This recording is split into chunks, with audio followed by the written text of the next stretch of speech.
Coffee in Tow is an interactive world news podcast, a dynamic and engaging live show that streams across multiple internet radio stations worldwide. This podcast brings you real time news updates, in depth analysis, and interactive discussions on global events, making you a part of the conversation no matter where you are. With a diverse range of expert guests and listener participation, it's your go to source for staying informed and connected to the world. Coffee in Tow is brought to you in part by Lormel Skin Food. Log on to lormelskinfood.com. Discover the range of natural skincare solutions. Indulge in the radiance of natural and organic beauty with the best natural and organic soap bars, whipped soaps, body butters, and oils. All 100% natural products. Lormel Skin Food for a natural, beautiful you. The world's best coffee from our farms to your cup. It's Grant Coffee House.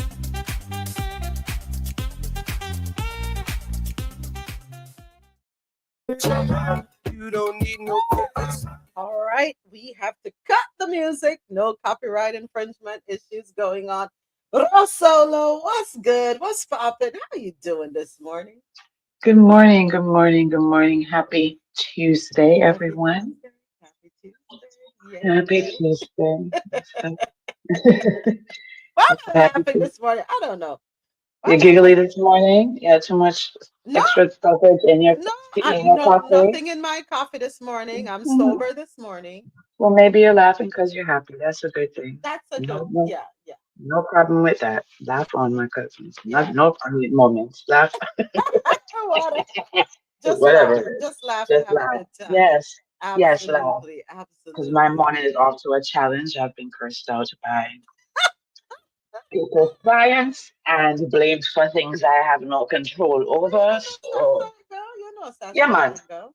You have to have a thick skin with this. And the thing is, most of the time, I don't blame them, So go ahead. But sometimes when you have no control, you don't really want to hear it, right? So, and when you get called out to your name at 8 o'clock in the Oh, morning, it's oh, not a good listen, oh, start. listen. But Oh, But hey, I'm alive. I have a job. I have a home. I have a car. My kids are healthy. And I'm about to make myself a guacamole toast. So yeah, I'm good. I'm I good. had toast with butter. Butter makes it better. I had whole wheat toast. I had mountain bread. It's whole I wheat. love mountain bread. Mountain bread is not whole From wheat. peat to the brown one is, yeah, it has wheat in there. Oh, I didn't know that. Yeah, from I love mountain bread. from the P to the X. Hey, I saw a video of a, and I'm not advertising Publix. Um, Watch. I saw a video of one of their stores up there in the ATL. There, they had a DJ. It was a full-on party going on in that store. Really? Uh-oh, where's that? Somewhere up in Atlanta, one of the Publix stores. Yeah, it's still everything. Yeah, because I don't get What paid people to can't sell, advertise, dear God. you Mm-mm. know. I Well, Make understand. Vibes Cartel can teach them Kissing. You remember that song?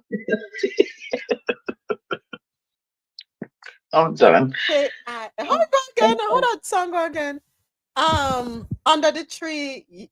Oh, Kissing. yes, he did. He does sound like that. He did.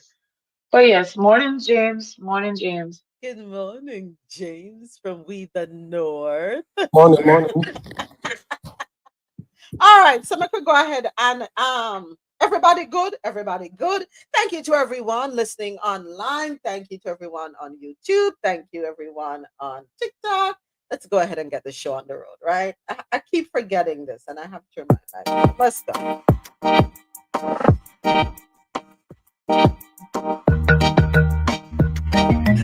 I don't know why I'm laughing this morning. Oh my gosh.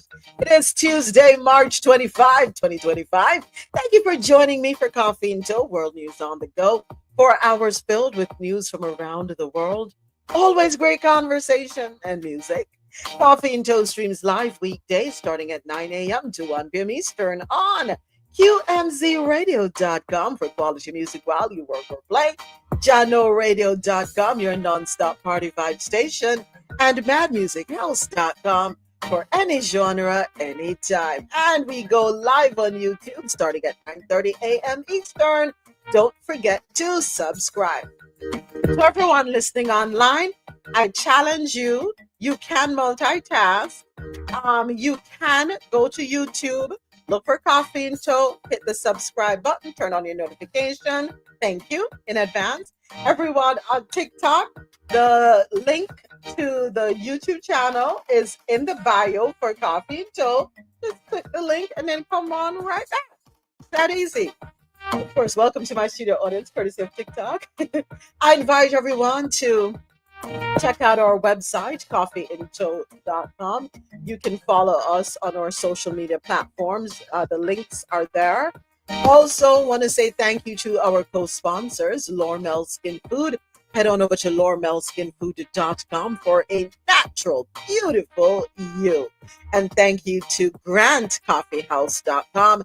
Enjoy 20% off all coffee products. Shop today. Head on over to www.grantcoffeehouse.com and use the code COFFEEINTO20 at checkout. All right.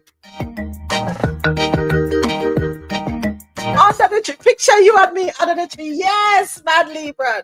Mad Libran is giving us the lyrics on YouTube, bro. Thank you, Picture Maddie. you and me under the Under tree. the tree. Hold on there. You know something I can look for you right about now, right? They can play a little clip, a little bit. Up to the time. That's the title for it. Mad Libran. Picture you under the no man. What the title? Hold on there. What the actual title? Because I tell you, the darling, I remember what the exact. Hold on there. But I'm typing on the wrong keyboard. Lord of mercy.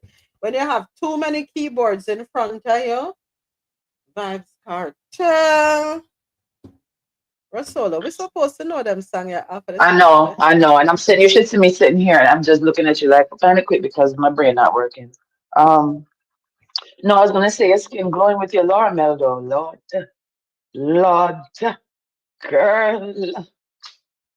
Laura Mel have a looking young Listen, and glowing. I have been having a serious eczema flare up, right? Yeah, And it has saved my skin. I, really? yeah, Good stuff. it has saved my skin for real. Not tell you no lie. But Yeah, I just ordered. I ran out, so I ordered. You know, when I don't have my services soap, I lose my mind. so It feel like I can't be. I tried the Cersei soap. I like it. Yeah, Marlon uses the Cersei soap. Somebody said I'm gonna try. Lord of mercy. I use it yes, directly on my face. It's like I was getting yes, a scrub. yes. Yeah, removing the dead skin cells. But I had to be careful because my eczema flare up is right in here. You can't even see it. No, I use it. I use it as my face soap. So I missed it right now. Come on, because the consistency of the soap, it's like you're getting it's exfoliating. You find this now? You focus on For this some now. reason, I can't find it. Madly run, give me the exact tackle fees. I don't know why I'm a blank this morning. I cannot think of it. Tell you, and I don't have my other computer. Oh, watch your. I must say I don't have my other computer in front of me. Look at what is not even if it could if it had a hand that slapped me. Watch your. It's right here in front of me. Picture you and me. Oh. All right, watch this now. But I don't know why I'm a blank this morning. I just don't understand why I'm blank. I'm. Is it menopause brain? I don't know. Listen, the nights I go through sometimes. Last night was a rough one. So that's what's in the middle of the night thing. Yes. Why? Hold on. So that is the title for Picture This. Picture This. Picture this. Yes. Lord of mercy. Why my body? Okay, see ya. Timeless. Hold on there. Hold on there, YouTube. Me have to mute your YouTube.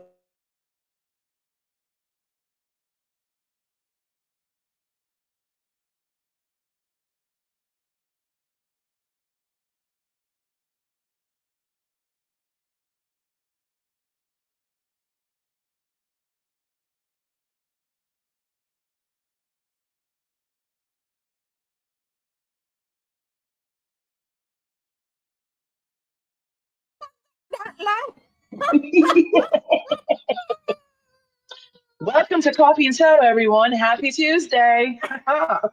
If you're not awake, I bet your eyes are open now.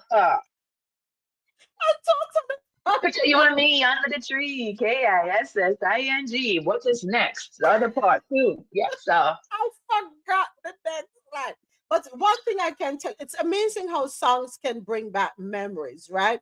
I remember the very first time I heard the song. So I'm sorry, AT said not fair moments. I'm so sorry, AT. But yeah, I remember the very first time I heard the song. First Fridays, Palms Hotel, Palms Hotel. Pembroke Pines. Yes. I miss those days. It was me, you, Marlon, your ex, our cousin Kimon.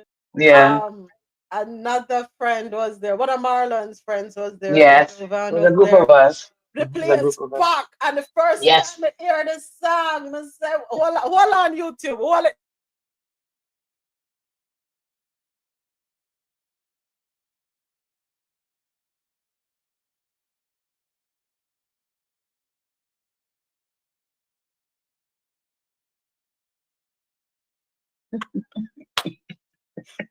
Kirk, Martin Kirk. Morning, Kirk. So isn't it? I remember exactly what I was wearing. I was wearing a pair of black pants, a pair of black strappy heels, a pink top that would look like it's similar to an infinity scarf, and then just the Hmm. band around the waist. So I remember that. if we I move too remember that. hard, my tatas would be outside. Yeah, But you were sexy, sexy that night. I remember. I I don't remember what I remember had on. clear as day what I was wearing. I don't remember what I had on, but I remember seeing a friend, a couple of friends we saw. It was a nice little adventure. I remember that. Mm-hmm. I think I saw every ex that night. Trouble Daddy, Kirk, Trouble Daddy. Kurt, every ex at that Songs, night. We songs. go inside, we see one. We go outside, we see the other one. I say, you know what, God. South Florida is too small. Let's put it that way. Yes, yes. Hold on, Yeah, my answer the people down yeah, phone man. for Answer you. the people on phone. But those were the days back in the early 2000s. But yeah, boy, thank you so much, Madly Run. Picture me and you. Picture this is the title of the song. Vibes Cartel. I think, if I'm not mistaken, I think that was my introduction to him through music, of course. Yeah, Vibes they look different then. That's young Vibes. Chubba Chubba. And then of course one of my other favorites from one of my other favorites from him is Summertime. Yeah, I like that one too. But anyway, McQueen do the people then work. All right, folks, thank you so much for hanging out with me. Thank you for coming to Coffee and Toe, World News on the Go. Let's get into it. First up, as always, we start off in the Caribbean corner. Where are you? Where are you? Where are you? Okay, come on, don't do this to me. The people that might tell me say, no, I'm not doing that with y'all today. Girlie, go and find a way around. Where there's a will, there's a way. Can't stop a good thing. So them say. All right, so yeah, here we go. Got him. First article takes us to Guyana. Tell the Guyanese where their money went. Article dated March 21st. It's an editorial piece. We can find this one on couturenewsonline.com. The Guyana Extractive Industries Transparency Initiative has among its recommendations to members one that is as clear as daylight. From its 2022 report, it reads the IA, which is Independent Administrator, recommends that the MSG, not the seasoning, multi stakeholder group, obtains information on how extractive industry revenues are utilized for the advancement of national development goals, including the Sustainable Developmental Goals. This recommendation was seen to be of such importance that it was repeated from the GIET's 2021 report on what was the money spent on? Hmm. How many millions were spent on different projects, each of which should be identified? What could be more transparent than that? Serve to emphasize how much the government is committed to deal in a straight, clear, and a trustworthy way with the precious funds of the nation. The PPPC government has gone the other way. Instead of straight disclosures on how the millions of US dollars withdrawn from the National Resource Fund, the NRF, are being spent, the shady has been the norm. National development priorities. Instead of the clear, through specifics on the utilization of natural resource revenues, there has been the murky national development priorities. And when the government has had opportunities to manifest that it is trustworthy through the highest levels of transparency, it selected the too clever by far national development priorities. A worker collects his or her paycheck or bonus, and when it is gone, informs the family that it was spent on improving the home, nothing else. The PPPC government has repeatedly withdrawn US millions, billions in Ghana dollars from the NRF, and the most that it does is insult Ghanaians by telling them the money is being spent on what? National development priorities. If one is looking for vagueness with millions or billions taken to the extreme, then the government has outdone itself. I'm sorry, I'm laughing because we can replace Ghana with another country name and another country name and another country, and the list goes on and on. But anyway, let me stick to the editorial piece here and not get distracted. Excuse me. The creative schemers in the government outdid themselves in their efforts to what? Outsmart citizens. When the NRF law came into effect, one of the two requirements relative to oil money withdrawals was that it be used to fund national development priorities.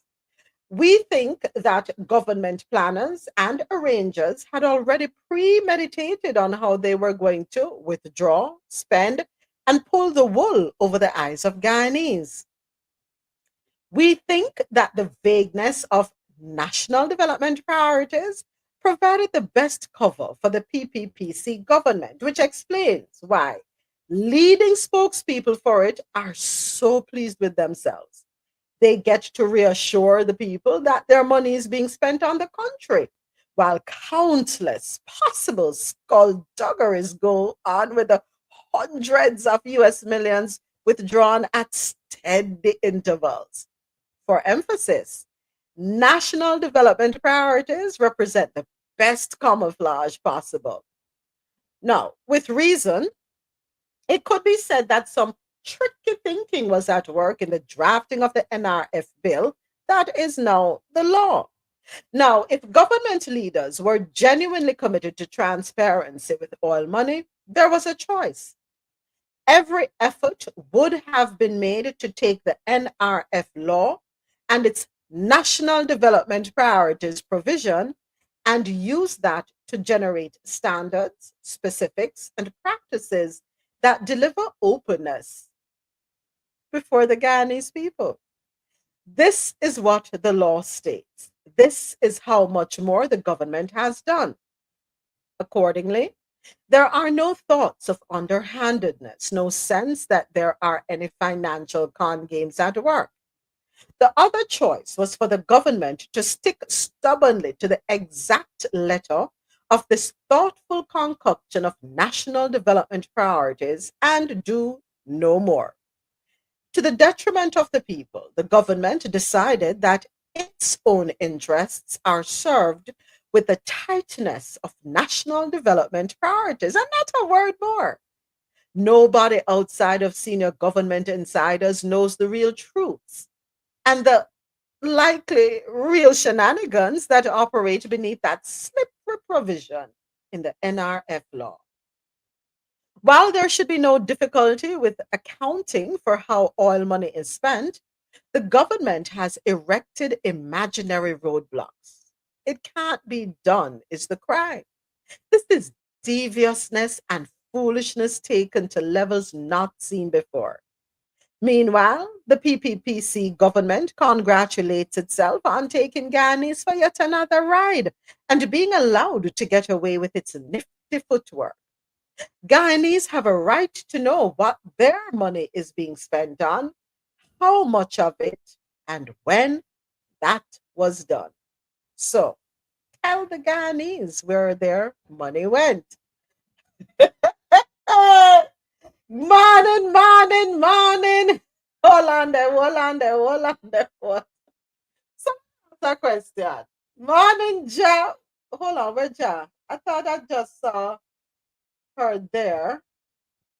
Hold on a second. I must be blind. I must be blind. I was sure I saw Ja, and I was sure I hit the accept request. All right.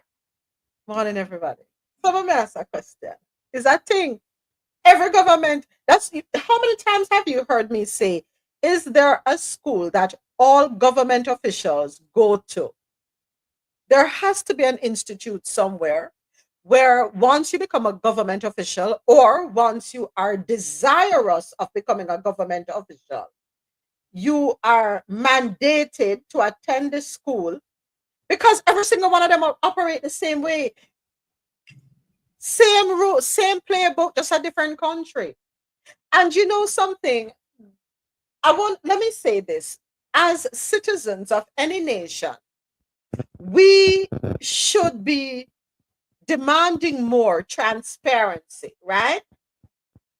So we have got so accustomed to having little scraps thrown at us, and these scraps that are thrown at us serve as a distraction, right? It staves off the possibility that we may ask our leaders for clarity. Hold on a second. Hold on 1 second, folks. Oh, okay. I'm so sorry. Yeah, I got a text. I had to just look at it real quick. So we are distracted with these scraps that are thrown at us. And what that does is staves off the possibility of us holding our officials accountable. And when we talk accountable, I don't know why it brought me up to somebody else's lamina. You've done something. Yeah, I think you probably swiped up and don't realize it. That happens, my dear. It happens. But yeah, no one wants to be held accountable. Nobody wants to be drilled. No one wants to answer questions. But at the end of the day, the resources of any country technically belongs to the people of the country. And it's supposed to take care of the people of the country. It is important that we have infrastructure in place in the various sectors. And I think you already know, if you've been here with us on Caffeine Talk, you know well and good what our priorities are. Health, education, taking care of the disenfranchised, the elderly, seeing to it that people get livable wages, especially if you work in the public sector, right? Those are matters of concern. Keeping cost down, especially when we talk about electricity, water. These are necessities enough. Clean water, potable water, electricity that is dependable. Right. So there are certain things that a government should be doing to take care of its people. But yes, I agree with this article. We are constantly told national development priorities or other terms are used to describe these things, these projects that they're doing, but never yet giving us clarity. We spoke recently about the budget debate that has been happening in Jamaica. Yes, there were things that were presented that are applaud, we can applaud. But at the same time, there are things that we question because we're not hearing details, the intricate details, the necessary details. It's all well and good that you're going to tell me that we're going to put in provisions, but to the tune of what? Give me some substance. I don't know if I'm asking for too much, probably. Just, but we need to break away from the mold of just taking what is thrown at us without asking questions on the back end. We are a society of gullible people, easily, easily distracted. And we have to remember that politicians work for us. They came to us to be elected. So their jobs are they're servants of the people. What is so hard for us to understand that they work for us, not we work for them? They are servants of the people, and as such, they are to be held accountable. And if they keep throwing certain terms at us, you know, because them got a big school and them well educated and they know how to play with words and construct um sentences or come up with these shifty taglines. Them think them can trick with. But I like to speak from the grassroots level.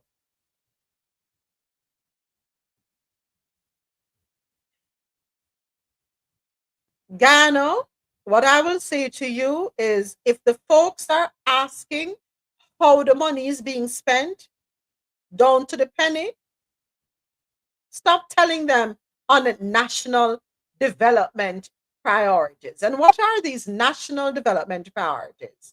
How often is the money taken specifically? How much is taken specifically? And how is it spent specifically? That's all I'm going to say. That's all I'm going to say.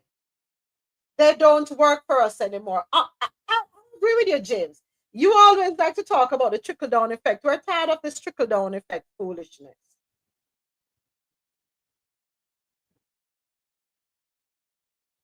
The government is to work for the people. Answer the people then. When them ask a question, answer. Answer. Because you would not have got to the position to represent the people without the people's votes. All right. So, as I said, seems to be a global concern. All right, moving right along, we're still in Guyana, where Guyana's president raises concerns over potential U.S. tariffs on the Chinese ships. Yeah, me have concerns with this too. Me not too like the sound of this at all. Not liking the sound of it. I know it came to the forefront yesterday because the Prime Minister of Antigua and Barbuda, Gaston Brown, he had concerns with this. And I'm not sure what the US is doing, what the US's plan for the Caribbean region is, because what we're hearing is just not making sense. Not practical, not logical. It just don't make no sense. Plain and simple. All right. Okay, let's go ahead and get into this one. Excuse me. According to CaribbeanNationalWeekly.com, Ghana's President Irfan Ali has voiced concern over US President Donald Trump's plan to impose tariffs on ships and vessels manufactured in China, warning that such a move could have significant implications for trade in Guyana and the wider Caribbean region. Trump is reportedly drafting an executive order that would levy fines of up to $1.5 million for Chinese built or Chinese flagged vessels docking at U.S. ports. The Trump administration argues that these and other proposed fees would help curb China's expanding commercial and military dominance on the high seas while promoting domestically built vessels. In a statement on Saturday, Ali emphasized that Guyana, Suriname, and Trinidad and Tobago would need to assess the potential impact on tankers and other vessels used for transporting oil and gas. Ali stated that, of course, can have effects on the cost of goods coming into the region, the cost of transport coming into the region. While the policy has not yet been implemented, Ali stressed the importance of early discussions to minimize any negative effects. This is a policy that was alluded to. So, there are some discussions that will have to occur. All of these things are key regional issues that we are discussing together.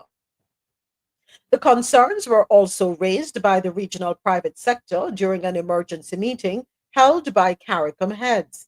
Ali noted that the region values its partnership with the United States and intends to engage in discussions with U.S. officials, including Secretary of State Marco Rubio, as well as the CARICOM chair, who will seek a meeting with the White House. And I know we have the meeting tomorrow in Jamaica.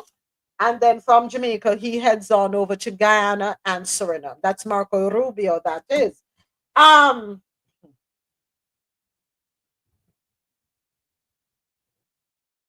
What does the US make that is cost effective for our people in the Caribbean, that it would suit us to import from them rather than from China?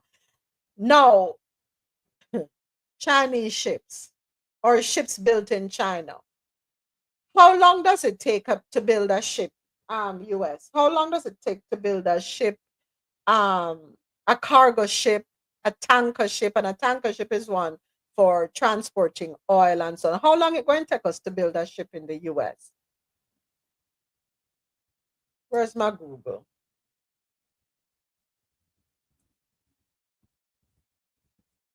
Because you see, while we have to be so careful how we handle small island developing states, otherwise known as SIDS, okay? To build a tanker ship, okay. All right, a cargo ship, it takes 1 to 3 years. So we are going to be punished for up to 3 years in terms of fines while ships are being manufactured in the US. Is that what we want to do to the Caribbean?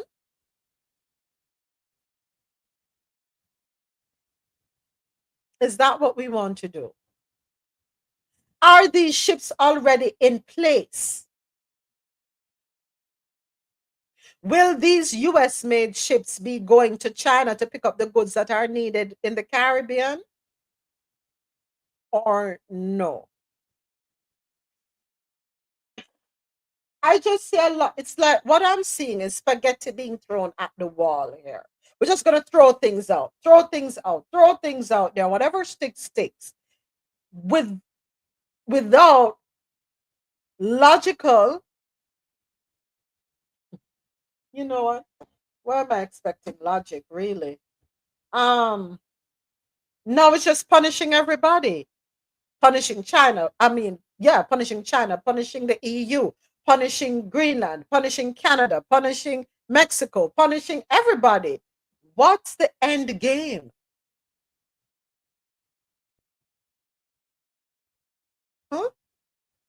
So it takes 1 to 3 years. And if you really want it built properly, it's going to be about 3 years. Same thing for an oil tanker.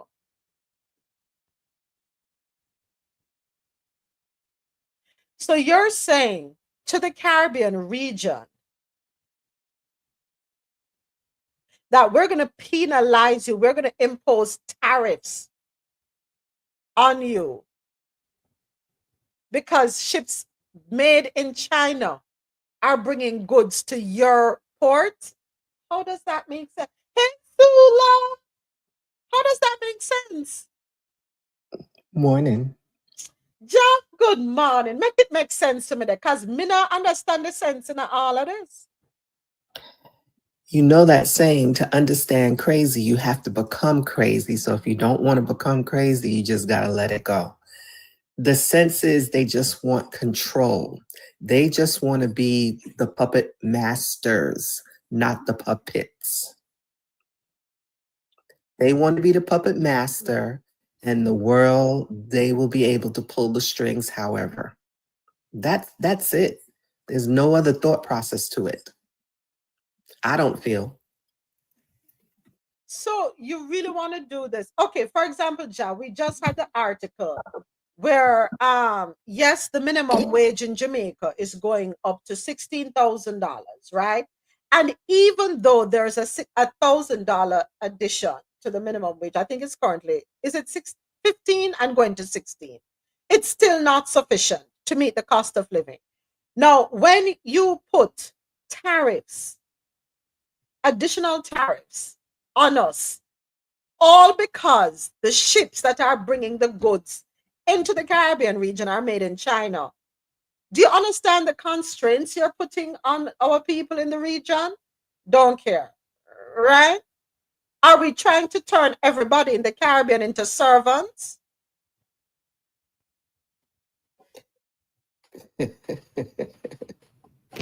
We're just an expat region where everybody else can come and enjoy, and we're just there to serve. Is that because that's what we're heading toward? I don't know, Ja. I don't get it. Go ahead, James.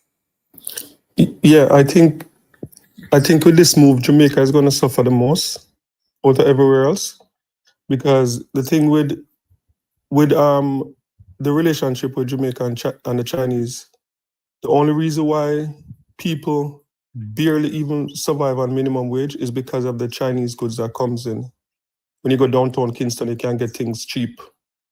But with this now, everything is going to go up. You know, things are already expensive in Jamaica, and things are going to get even more expensive.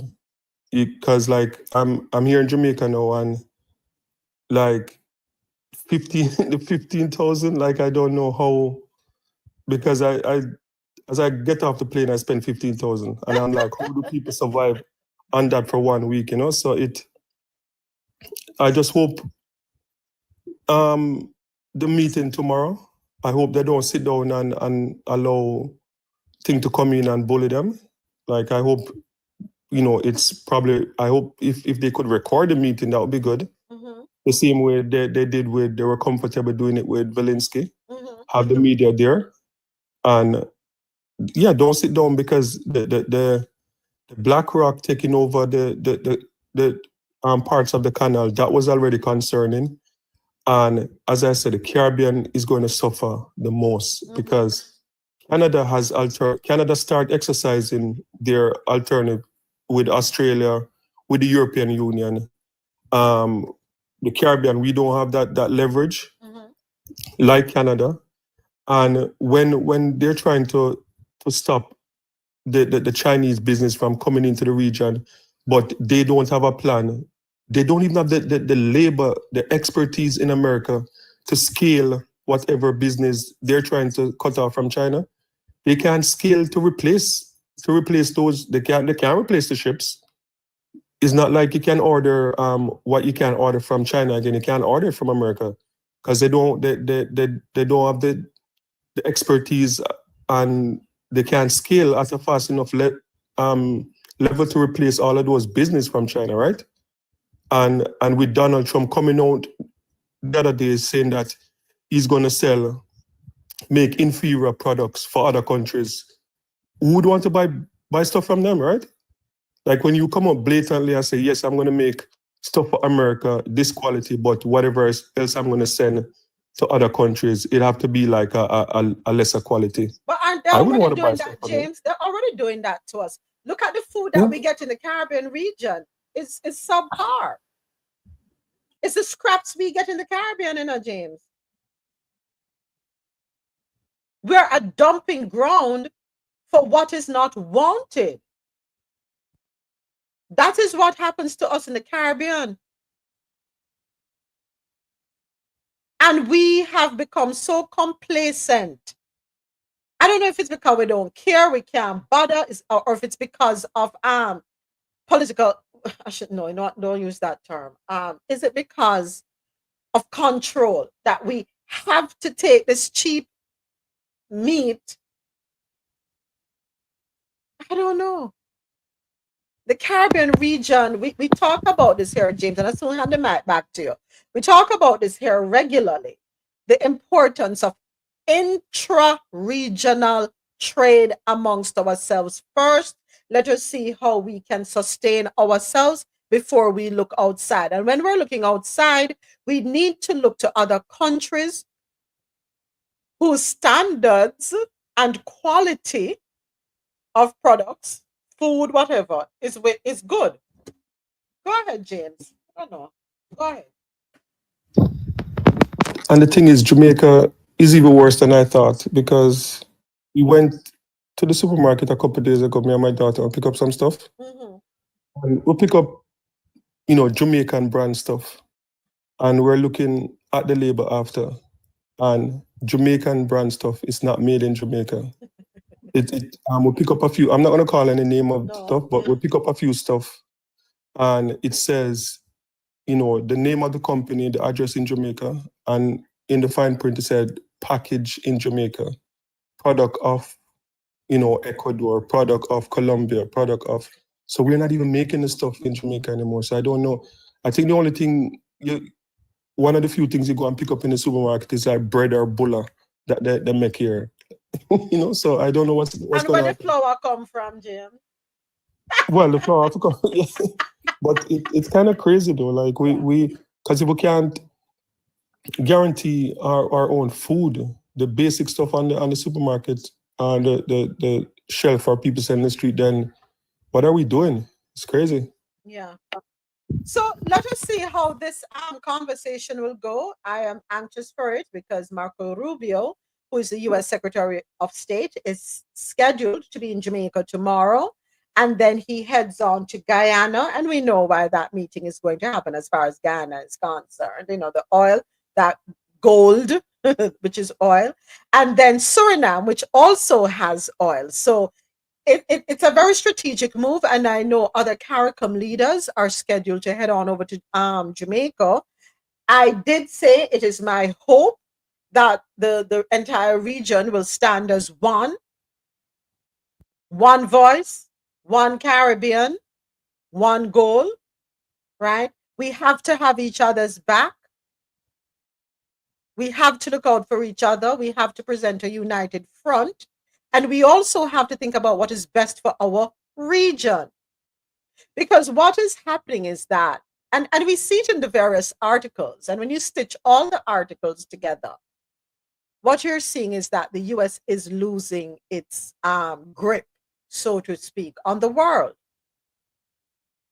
The US is, I came across, and I want to believe I saved it. I saw a video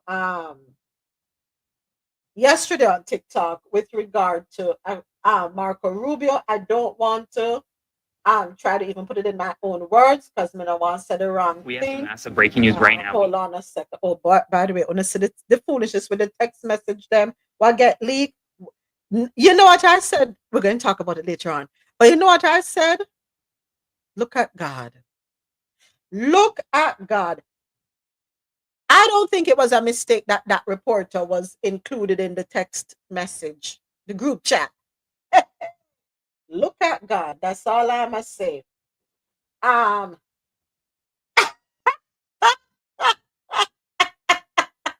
James, not easy, you're not easy at all, James. Okay, where is it? Because I saw the video and oh, so they took the video down. Yeah, the video was taken down. Yeah, it was taken down. Interesting. It was a video with Marco Rubio, and I did tag it because I said I wanted to play it. But yeah, it got taken down. That's how I go.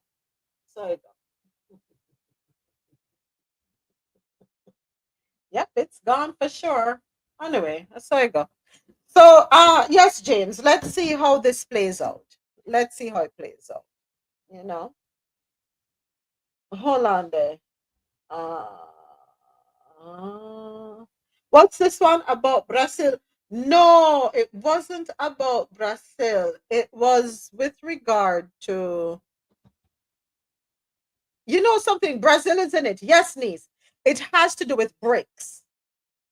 And there is the concern that the entire world is going to stop using the US dollar as the currency of trade, or the currency that they trade with, right?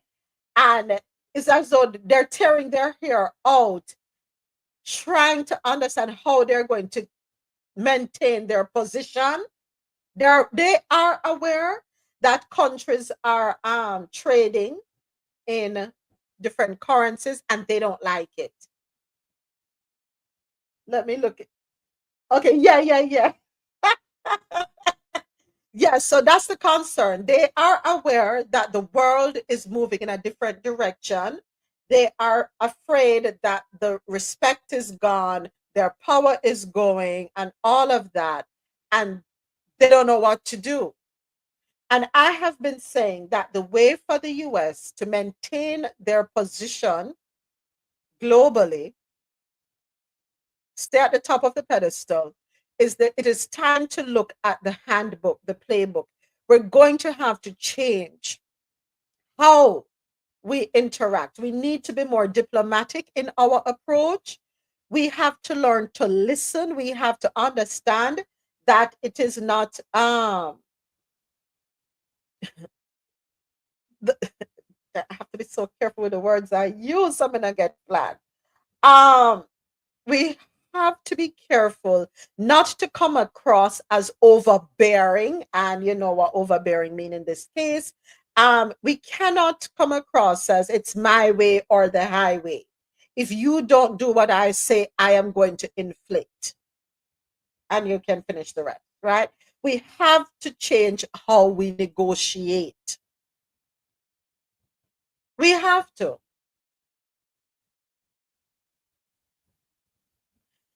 There's soft power and there's aggression. We have to know when to back off and allow people to be. There are 50 states, no more. We have territories, that's it.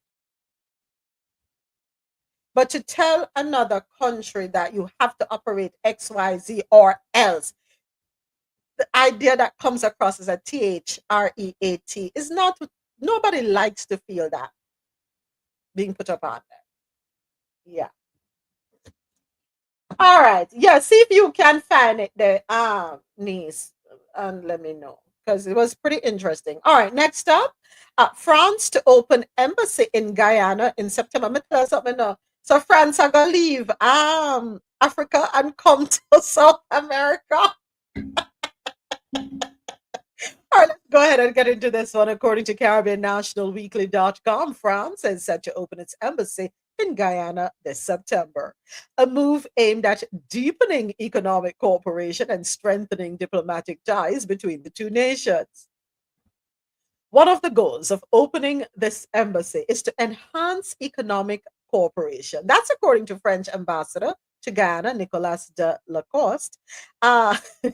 The embassy will be located at Lot 25 Lama Avenue in Bel Air Park, Georgetown, and is expected to serve as a gateway for increased investment, not only from France, but from other European nations as well. Ambassador de Lacoste acknowledged that Guyana remains relatively unknown in France and much of Europe. He noted that many French nationals mistakenly associated with French Guiana, an overseas territory of France, or even confuse it with New Guinea in Africa. However, he believes that Guyana's rapidly growing oil sector will soon change this. With the economic boom in a few years, everybody will know about Guyana, he stated, highlighting the potential for increased global interest and investment.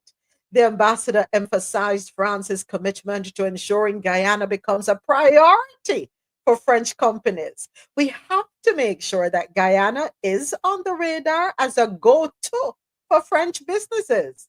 Over the past 2 years, 3 French private sector economic missions have visited Guyana, and he hopes that the opening of the embassy will facilitate even more. Last year, 10 French companies explored investment opportunities in the country, and Delacoste is determined to see that number grow.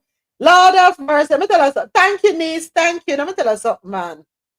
Ghana, you are the hot girl around here. Everybody want to come rub up with you, rub shoulders with you. Let me say that right. Lord have mercy. Take the Jamaican out of me for one quick second. Everybody wants to rub shoulders with you, Guyana. Everybody wants to flick your frills. They don't know about you, but now they're gonna know about you. Very soon, these streets will know your name, Guyana. Proceed with caution. And isn't it fun? It's a life going on.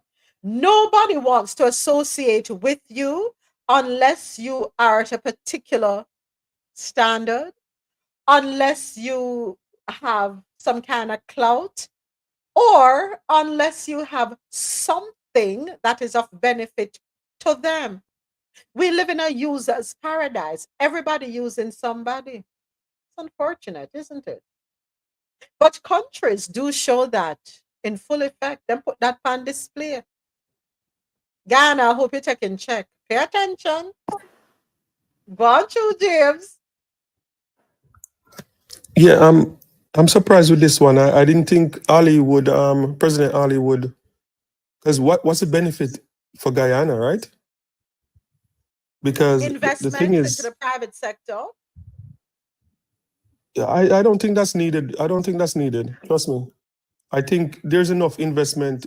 The Americans are ready to flock Guyana already. I think there's enough investment from there. I think there are a few African billionaires that show interest. So I'm surprised because, like, France, they're losing. They pretty much lost the grip on their entire colonies in Africa. Like Kirk d'Ivoire is the last one to the hand over the army or whatever to the locals in Kirk d'Ivoire. So it's evident that they're losing everything in Africa. So why now the Caribbean? Why the interest in Guyana now? So it doesn't make any sense to me. Like, as I said, there's enough American companies that are already interested in Guyana. And I believe that it's better to open up more towards the Caribbean and whatever American investments coming in, because yes, the oil, and America is going to control the oil. And I understand that they want American protection against Venezuela or whatever. So I understand the American part of it, but I don't get the benefit of having France all of a sudden wanting to put an embassy there. I don't get it. Everybody wants a piece, James. We know how it goes. Oil. It's the oil. And remember, what has been discovered, and they keep discovering more and more. And now everybody wants to be Guyana's friend, especially with the Essequibo region, that whole tussle going on between Guyana and Venezuela.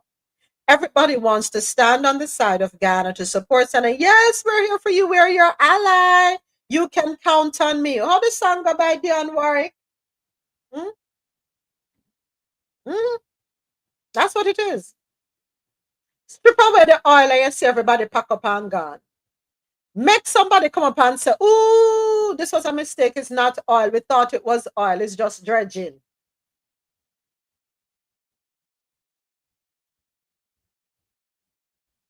Ghana not necessary, not needed again. You see everybody wheel, pack up and wheel on out. Listen, them a user. They use you to their benefit, not to yours. They make it seem as though it's to your benefit. Talking about what if fragments say? Private sector economic missions. They want to ensure Ghana becomes a priority for French companies. Potential for increased global interest and investment.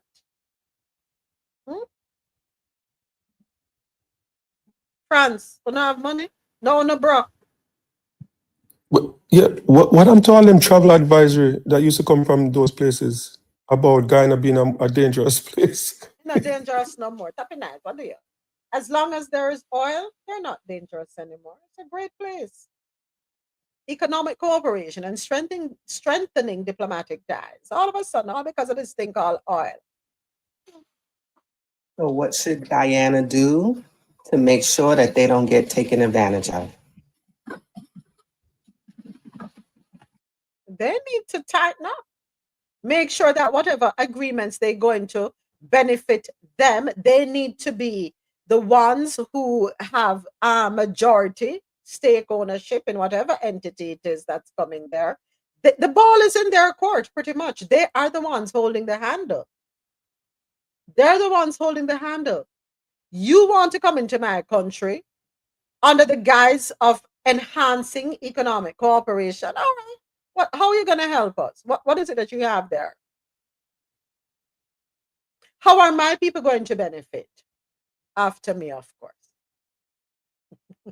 How are my people going to benefit? That's paramount. Your being here, how is it truly going to, in dollars and cents or infrastructure, what are you coming to do? They just have to ask the right questions, John. And if the answers not sound right, don't be afraid to push the paper back across the table and tell them not sufficient. We have to learn in the Caribbean region to advocate for ourselves. We have shortchanged ourselves for decades because we're so frightened. For European countries, for the West, for everybody wanting to come to our doorsteps. We're frightened.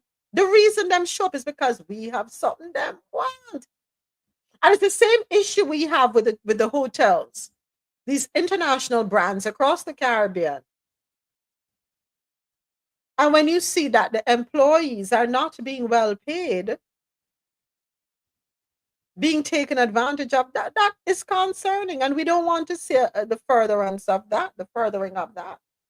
We have to tighten up. We have to do better. It's time for us to look out for us. We are number one, not you. And another thing we have to learn, Ja, is to say no and be okay with saying, we'll take a pass on that. Every meeting does not have to yield a contract. You know that? We have to be okay with walking away from the table because what is being presented to us and they're refusing to bend is not beneficial. So you know what? I'll be no worse off. If it's a $10 million contract, it's $10 million that we never had. I still don't have it. It's okay. When you're ready to talk to us seriously, we'll meet you back at the table. Or we find somebody else. Because people will come knocking on your door. Remember, when you have something somebody wants, they will come to you. You don't have to go to them. And we need to recognize our power in that case. Many of us, because we have something of value, we're quick to run out there and meet with every Tom, Dick, and Harry. Mary, Sue, and Jane. No, man. We have to change how we operate. And if we have not learned anything over the past decades, well, we're not going to learn again. That's the only thing I can say. We're not going to learn again. All right. So let me see. Thank you, niece. Thank you. Brazil, in our hemisphere, largest country in the Western Hemisphere south of us, cut a trade deal with China. They're going to, from now on, do trade in their own currencies, get right around the dollar. They're creating a secondary economy in the world, totally independent of the United States. We won't have to talk about sanctions in 5 years because there'll be so many countries transacting in currencies other than the dollar that we won't have the ability to sanction them. All right. So that video was from 2023. 2 years later, the same sentiments are being echoed. They are scared. The writing is on the wall. So I will say to Senator Rubio, please appeal to your administration that we're going to have to change how we interact with other countries, especially those in the region. We have to move away from the bullying tactic. We have to. Because it's going to be our detriment if we don't change. It is the bottom of the hour. Go right ahead, James. Yeah. What's surprising to me is how blatant and how open and comfortable they are. Because like when you sanction, like when you talk about sanctioning countries just because they don't want to do what you want them to do, that is something that you think that you would say behind closed door, and you wouldn't want the international audience, the media, to pick that up and for it to spread across on everybody. But they're so comfortable with that now that it's like they don't really care. It's not that.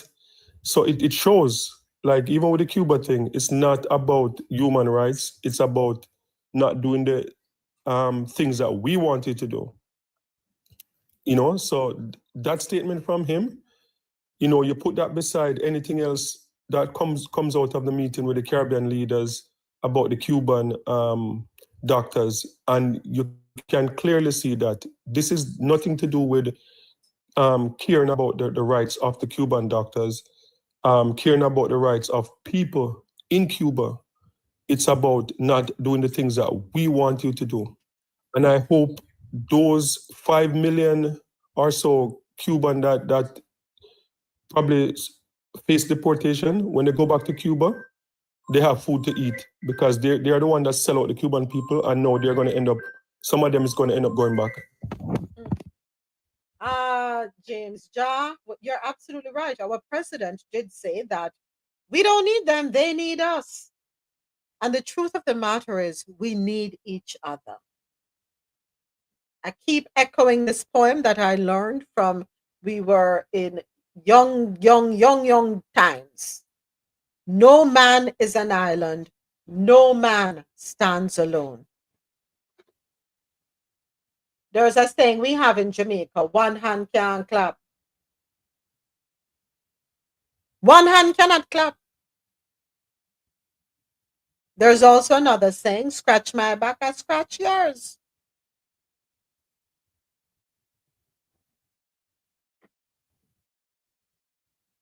I don't want to see this country suffer because of being hard-headed. Yes, we understand the skeletons we have in our closet, which are now wide open, because the closet door them fling open. When you're having visitors at your house, and you make sure your house spotless and nice and whatever, and you put away things, and when there's a family gathering, there are certain things that you just don't say. Well, forget it. Everything is out in the open with us now. And it doesn't seem as though we care to rectify the situation. And I would love for us to do so.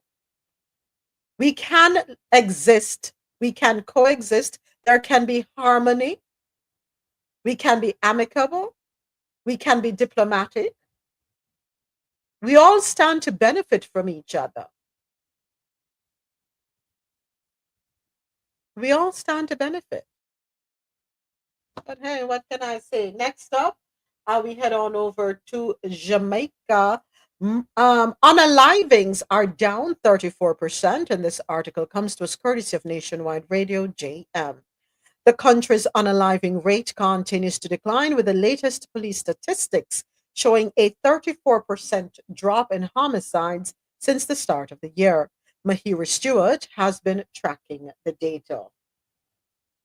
From the JCF show that up to March 22 this year, 167 homicides had been committed in the country. That's 88 fewer than the 255 Jamaicans killed over the corresponding Alive. period last year. St. Andrew South continues to be a problem spot, leading the country's murder tally with 25 Jamaicans killed since January 1. It's a news St. article, Catharines TikTok. South It's is a news second, article. 18 murders. 4 divisions across the island have seen an increase in homicides. They are St. Mary, Portland, St. Andrew South, and St. Andrew North.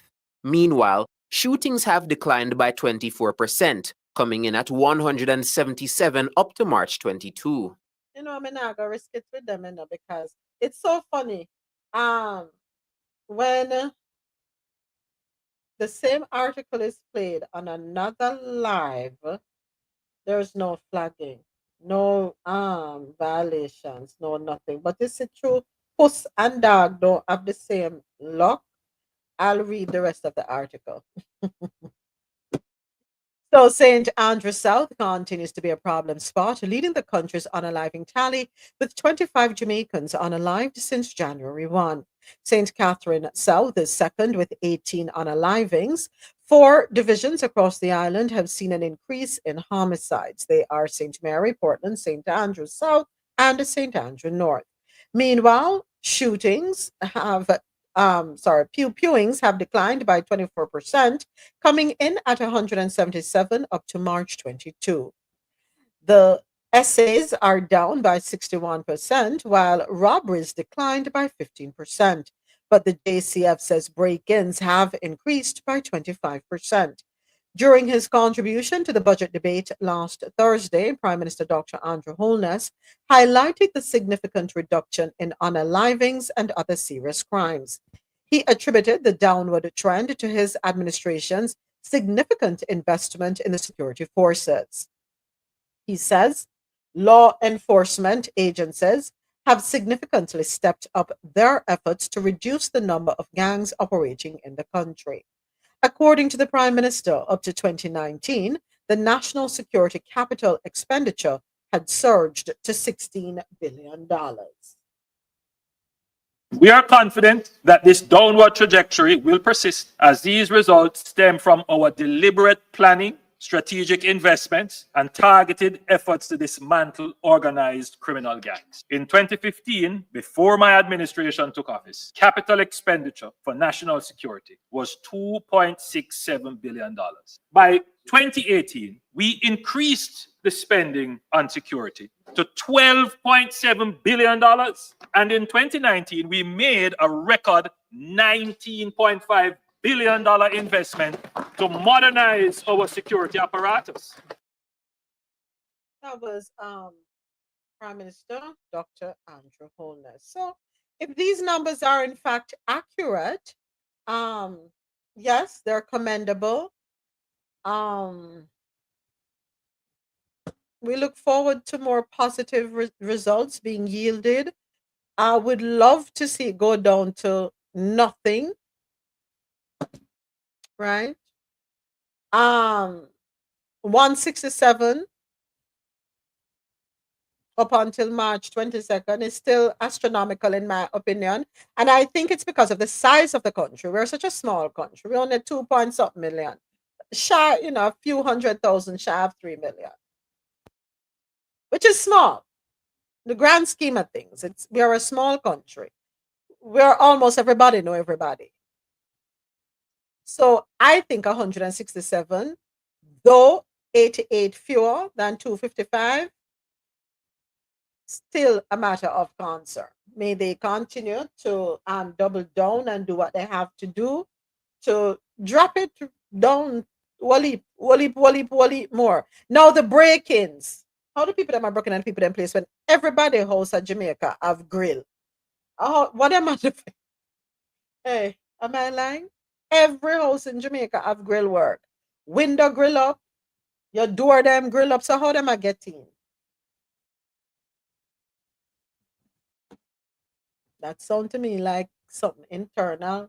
Somebody will work there, have a key and pass it on to somebody else. I don't know.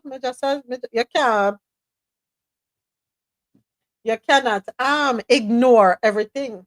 You really can't.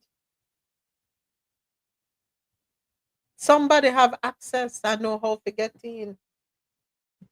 Good morning, Miss Alexia. Morning, everybody.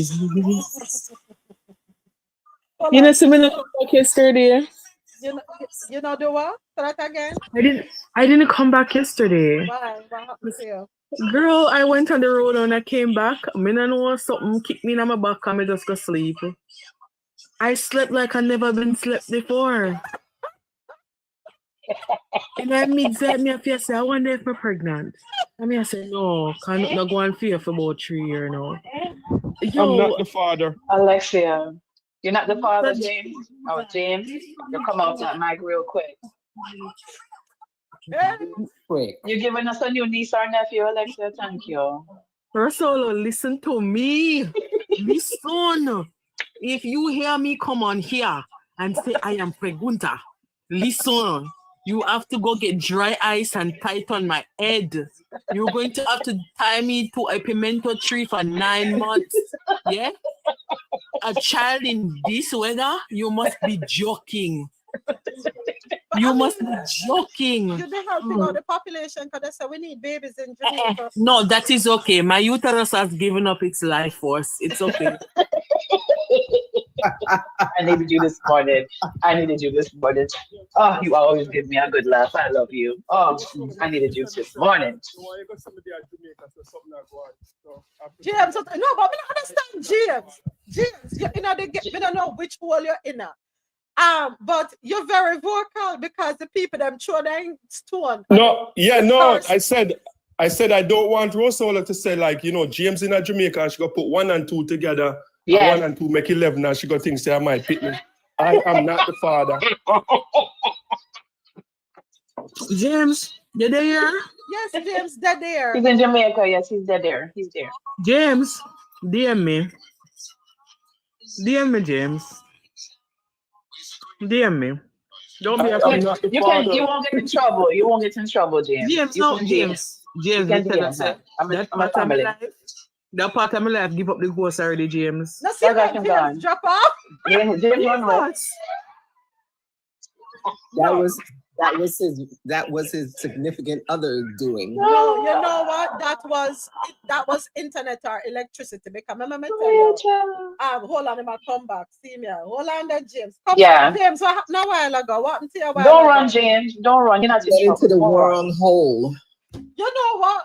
I need to step away for a second. I'll carry on the conversation. I'll be right back. I have to step away 1 quick second. Lord of mercy. Alexia is still here. James, I don't know, you know, because listen, we've been doing this from Clubhouse, and we've just been, you know, hopping from one up to the other. So I'm saying you're in Jamaica. So we meet up and I buy you one beer. I buy you one special. You're probably at the other side of the country, but they're Kingston. Yes, that's a one Knoxford drive. Okay. Yeah, behave like a donkey. I'll DM you. Yes, James. Come on, make me carry you to beach. No beach in their town. Beach there Sentan. Sentan just so beach. Come me carry you to beach, man. Go lie down on the hot sun. Well, me go Sentan in November, so.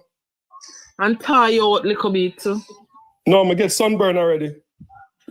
James, Jamaican people not get sunburn. What are you talking about? No, well, probably me and a Jamaican again then, because me get burned up. Because if I the Portmore sun you're in, James, that's how God do it. I know what going over Portmore not even sun, you know. I know Sunday over Portmore. No more. Well, there's something named Rosolo will protect the earth. No more that not left over Portmore, you know. Oh, the ozone. The ozone? Yeah, the ozone not left over Portmore, you know. So you can't do a town and I go them place. Come on, some man. We still have coconut tree on the beach and almond tree. What to you? Alexa. No one nice like Saint Anne. No one nice like Saint Anne, James. Reach Saint Anne. Go on. You know you want to go. Did I hear James say I'm going Saint Anne? When I'm going Saint Anne? November. What part of November, James? The beginning part or the end part of November? Which part, James? Well, I don't know yet. We didn't book any ticket yet, but that's a family trip. So about November that time. Okay. This is a business. So you're going to spend the whole of December? Yeah. Oh, so you're spending Christmas. Yes, James, I'm at my care gone brownstone. Yes, James. On the 24th. Yes, James. My wife, I got there, so I'm going to have curfew. No, You can't have curfew on Christmas Eve in You Brownstone. can, yeah. Curfew. You have to go to Christmas Eve in Brownstone. Grand Market night. It's the best Grand Market ever. Ever. I grew up in KFC. that, and yeah, I haven't been in a long time. But yeah, you can't miss that. At the same Brownstone you talk about Yes, Vice President Brownstone. It's only one Brownstone. It's only one Brownstone, James. Don't be disrespectful. It's only one Brownstone, James. Never two. Never two. One Brownstone, James. Same one, James. James, we can't go up. There's a good bathing boy, and you come back here, Dan James, you know. Play with it, you know.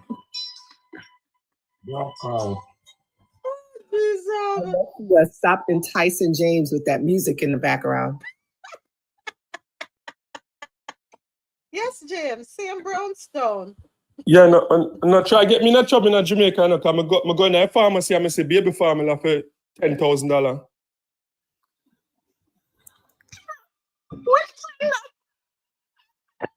Did you go to Fontana? Talking about Fontana Pharmacy, guess who is going to be launching in Fontana Pharmacy? Guess. Take a wild guess. Loramel? No.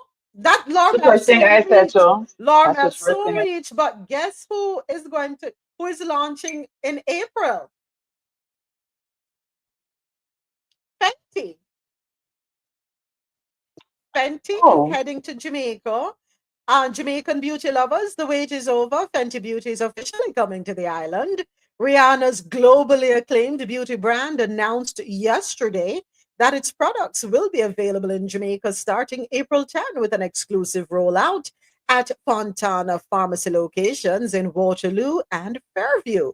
The confirmation came via an Instagram post from Fenty Beauty, which read, "We heard you, fam," at Bad Gallery Reed is bringing Fenty Beauty plus Fenty Skin to Jamaica. Shop exclusively at Fontana Pharmacy, Waterloo on 410 and Fairview on 412.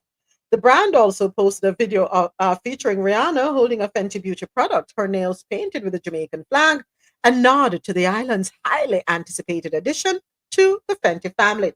And now, worry yourself now, Loramel soon dead end. Now, worry yourself. Loramel will soon be there. Yeah, but that's not what I heard, the plan for Jamaica that Fenty had. What them change your mind? What was the plan you heard, James? I heard that they were having a standalone Fenty outlet in Jamaica, the biggest in the Caribbean. That's why it didn't happen earlier. That's what I heard. That they were going to put this big standalone by itself. So, I don't know. So, they may have revised and realized that. And hear me out for a second. I don't know if you remember back in the day, it wasn't Village Plaza, the one across from, Village, the long stretch where Amar's and all of them stores was, right? There's this beauty brand from back in the day that had a store there. And the hype was only for a while. After the hype wear off, business went down, and the buzz wasn't there. So they had to end up moving the products into Jamaican stores, right? Particular pharmacies. I would caution Fenty on having a standalone, because the likelihood of the same thing happening is high. It is better to go into a brand that is a store that is already there, and then watch it for about 2, 3, 4 years and see how it goes. The only way I see it working as a standalone is that it would have to be paired with the clothing. Whatever, I don't see it surviving just as a beauty store by itself, not in Jamaica. The hype going wear off. I'm sorry, I'm just being realistic. What are your thoughts on that? Yeah, that's sad though, because you know what is hype in Jamaica, which is kind of driving me crazy? Starbucks. I went to Starbucks twice since I've been here.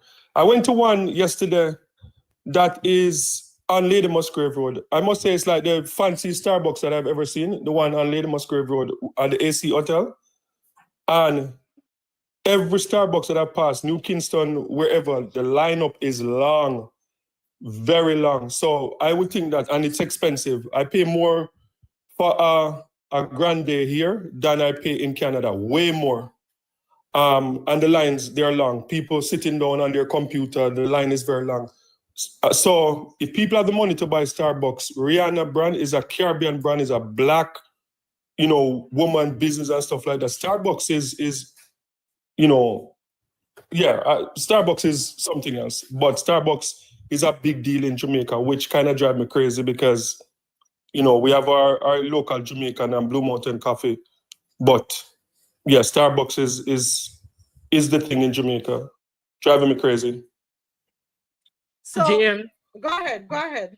James, if they line them long at town, guess so they make them come down and they want a jack sack. I sure they don't have no line, Yeah, empty. Let me tell you something here. I go to Starbucks one day and the smallest cup is more than $1,000. And when you taste it, it's a cup of hot syrup. So You understand me? there's a place in Kingston, James. It's owned by Tasty Patty. Great for breakfast and coffee. Oh my gosh, is it 8? Tasty Patty. It's right across. It's across the street from what you call this place here? Sovereign Center. Whenever I'm in Kingston, whenever we are in Kingston, we go there for breakfast. You get a lot of food. The coffee is awesome. It's Jamaican coffee. I'm trying to remember the name of the place, but Tasty Patty owns it. It's Hope Road. I think the address is let me see. The address is 130 Old Hope Road. You can get continental breakfast.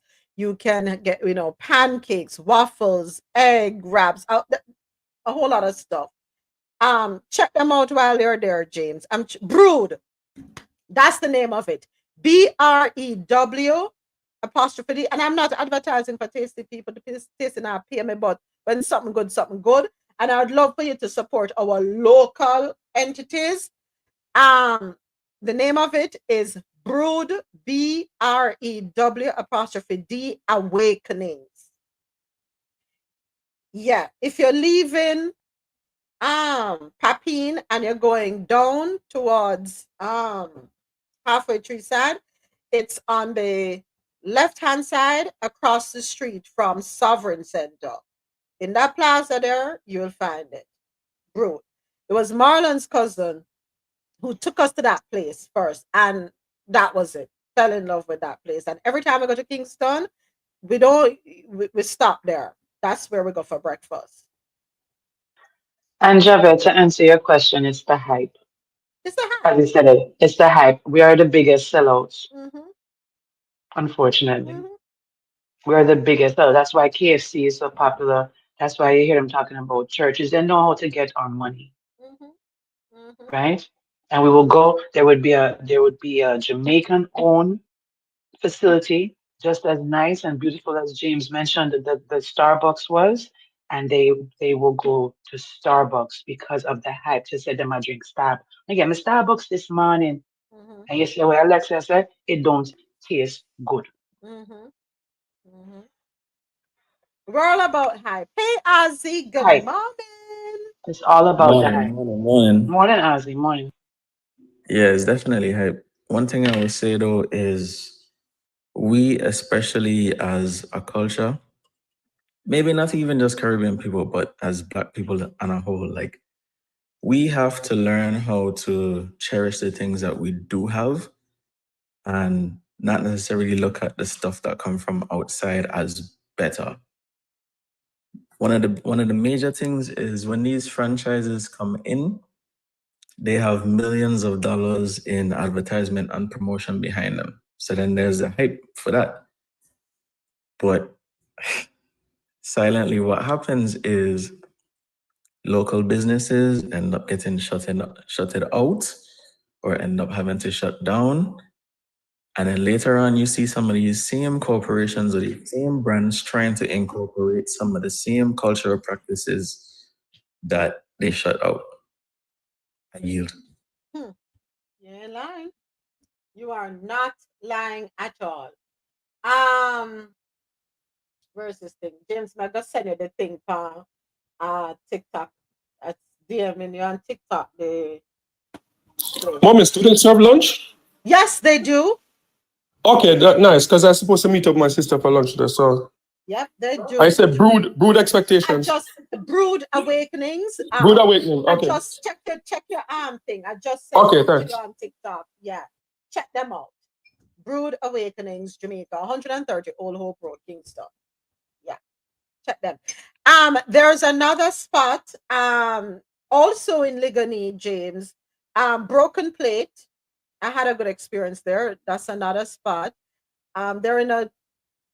They're close to Sovereign Center as well. Um, yeah, on this there's a three-story plaza, fairly new plaza. They're on the top floor. Broken Plate is another spot. There's another spot. Oh my gosh, I can't remember. I remember my father took us there one morning. It's like an old house, one of those old houses with the wraparound patios and oh my gosh, I can't remember. But when that one come to me, I'll let you know. But there's some great local spots. Check them out. Definitely.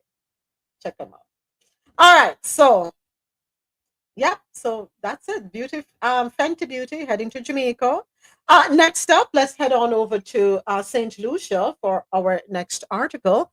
According to St. Lucia Times.com, Prime Minister and Minister of Finance Philip J. Pierre will on Tuesday present what he says is St. Lucia's largest ever budget, totaling $2 billion.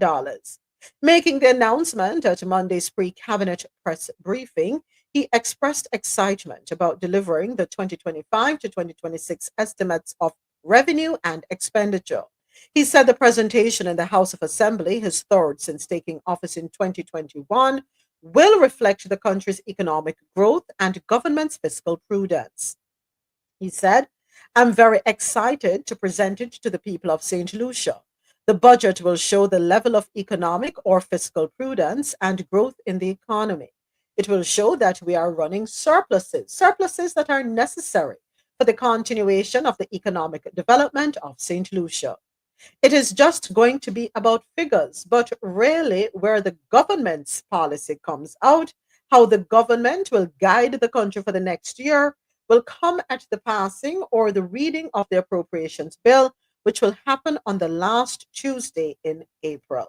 Breaking from tradition, the government has allotted an extra day for the opposition to review the estimates before the debate begins. A move, Pierre says, is in the interest of transparency and accountability. The debate will therefore be held on Thursday and Friday. The Prime Minister's presentation will begin at 5 p.m. With general elections due by July 2026, speculation is mounting that this could be Pierre's final budget before the next elections. You know, I like this, that you're going to allow for transparency and accountability by giving an extra day so the opposition can review what it is you're going to be presenting. I like that. I don't know if it's something that is done widely, but yeah, it's a good look, St. Lucia. It's definitely a good look. All right, moving right along. Time for stories out of Latin America. We have one for you today. At least 18 Cubans with I-220A have been detained by federal officials. Whoops, in a major shift of immigration policy. Ah, boy, what can I say? I mean, I don't know what to tell y'all down here in Miami, but let's go ahead and go ahead, Alexia. I will vote for Donald Trump. Its crackdown on illegal immigrants. One group, as the Trump administration continues its crackdown on illegal immigrants, one group that often enjoyed special benefits from the U.S. is finding out things have changed. Live at the news desk now to explain for us, Lynn. Joe, some Cubans walking in to attend routine immigration appointments are now walking out in federal custody. What's going on is just a level of cruelty of people who tried to follow the correct path. A major shift in immigration policy to a group that has historically enjoyed special immigration benefits. Reports that at least 18 Cubans have been detained recently during routine immigration appointments. Immigration attorneys say the changes come from a new policy, not law. This is stuff that we knew was going to happen with a new Trump presidency, that everything was going to become a lot harsher, and where there was discretion to show leniency, there won't be any anymore. These people have always been subject to detention. Hundreds of thousands of Cubans who have crossed the U.S.-Mexico border who have arrived in recent years have gotten a special immigration form. That paperwork, however, does not give them legal status. It also cannot be used to apply for green cards under the Cuban Adjustment Act, which lets Cuban nationals get permanent residency 1 year and 1 day after touching U.S. soil. Individuals with an I-220A, even though the Board of Immigration of Appeals a couple of years ago determined that it is a parole, determined that it is not the type of parole that allows Cubans to become residents under the Cuban Adjustment Act. Why? Because they don't consider it to be, they did not consider it to be a humanitarian parole. And that leaves them in a legal gray zone, at risk of being detained. Many of them with work authorization and asylum applications pending, they are now being called in to report and re-detained. It comes on the back of Friday's announcement that the Trump administration was rolling back protections for hundreds of thousands of immigrants, including Cubans. I don't think it's right. I think they should give them a chance. If they're good people and they haven't done anything wrong, they should have a chance to stay here. Cubans in Miami's Little Havana neighborhood reacting to this change. They actually left their home country to come to a situation where now they're in the middle and they're stuck. And I feel badly for them. Specifically to Cubans, they really need to understand that Trump is an enormous threat to them. And it's like not really getting through. And one of the lawyers you just heard from there represents one of the Cubans detained during their immigration hearing. He's now fighting to get her out of detainment. A bond hearing for her case is scheduled for sometime later this week. At the news desk, Lynn Martinez, 7 News. Listen, it's not getting through. The fact that someone's wife was detained, paperwork submitted, his wife was detained. The man said him not regretting vote. So what you want me to do? What you want me to do? Now, what I don't want people to forget is that immigration, whatever you see going on, has always been going on. It's just that now it's being enforced to a different degree.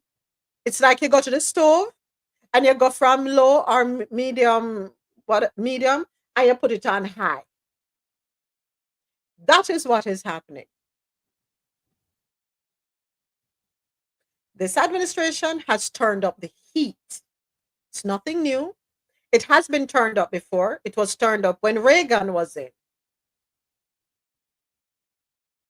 But what I don't understand is, because may I tell you something, if me was in that situation and they detain me and my husband say he has no regrets and if he could vote again, he would vote the way he vote. Okay, you know what? Just go ahead and deport me. I'll send you the paperwork in the mail. We don't need to be together. We don't.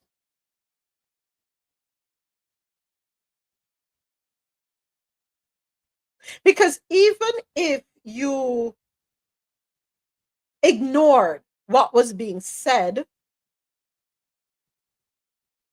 up until November, what has been said since November, and then this happened, and you still stand 10 toes down. It's like the case of the Mennonites. Yesterday, the story we had come to the forefront, where even though their child is no longer with them in the land of the living because of measles,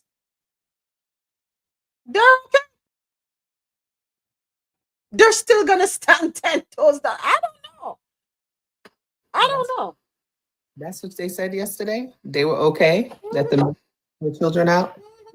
Oh, okay. So that care about the other children that may be affected. No, they don't. Okay. No, they said that their other children. Did they mention the other children? They said Yes, the other children are fine. Yes, their other children are fine. Four other children, they're fine. Nothing. Then lose one is no problem. Yeah. It's not a problem. The other four are fine. I mean, other children in the world. No, they have 4 other children. Those children are fine. So they're okay. I'm sorry. I misunderstood. Go ahead. Sorry. The other children in the world that may come into their area, around their area, near their area, they don't have any problems with those children. Me no know. Don't know. They don't care. They don't care. They lost one child. And they're fine. They said their 4 other children are okay. And they have no regrets about the decision that they made not to vaccinate, and they're not going to vaccinate. Well, I mean, the children get over it. The other children had it, got over it, so I guess they now have the antibodies in their system. No, it's really, animals do that with their babies, right? The strong ones, whoever survives, survive, and the other ones, oh well. So that's the mentality that they have. Okay. Yeah, moments. So the Cuban thing now. Can Cubans be deported back to Cuba? Because I've never really heard of any deportation back to Cuba. Is that a thing?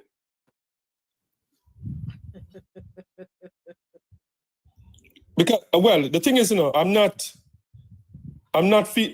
would never feel sorry for the Cubans that voted for Donald Trump, or most of the Cubans in America, like, because the thing for me, the thing is that no matter how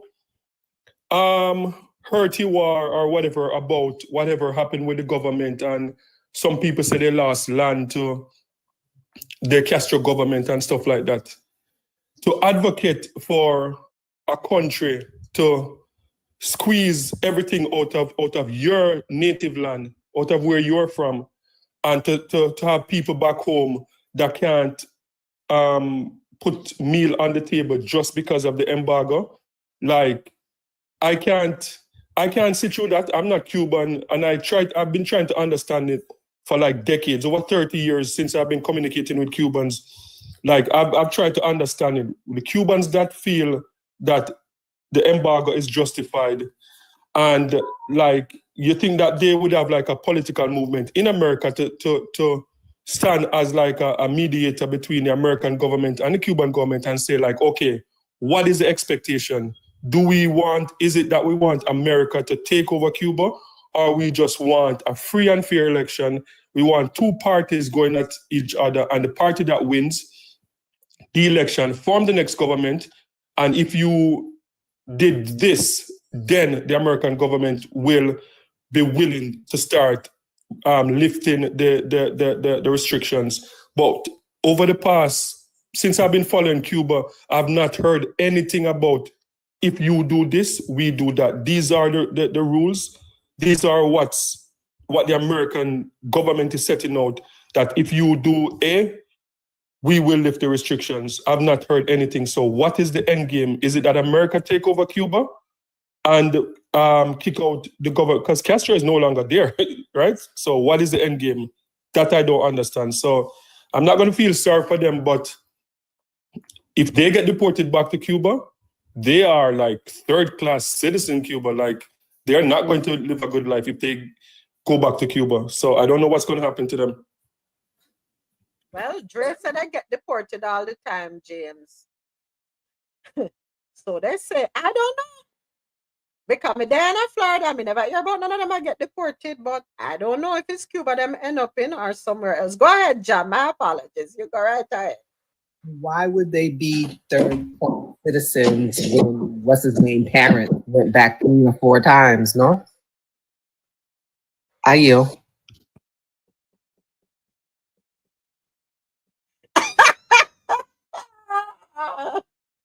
There is a lot that we are totally we're not privy to. There is a lot of information because they're designated. I don't know why they're designated a terrorist country. I don't know why. So there has to be some classified information that we don't have access to. Why the country is labeled the way it's labeled, because everything else that we have seen, everything else that is available to us on TikTok, hear me, not TikTok, on Google, all the research, all the information that's there, I don't know. So there has to be some information that we're not privy to. Go ahead, Ja. I think you had opened your mic. Go right ahead. I don't know. No, I was going to the university to see why did the U.S. start the Cuban embargo, because our resident historian is not here right now. So that. No, they started it because of the Cuban Revolution, right? Remember, Americans were there. Remember, Cuba was seen as like the party capital for America. Like it was like the first Las Vegas. And after the Cuban Revolution, a lot of them got kicked out. A lot of the movie stars that used to party over there, a lot of people said they lost because they were very big in the burlesque. Remember the burlesque dancing and those type of nightlife. All of those things, they were cut off with the Cuban Revolution, because America was there. America was there from 1905. They occupied. They occupied since 1905. So when the Castro movement came in and they got pushed out, that is when the whole embargo, and then it had a lot to do with the nuclear crisis. So it's a lot of stuff that happened, but that was like 70 years ago.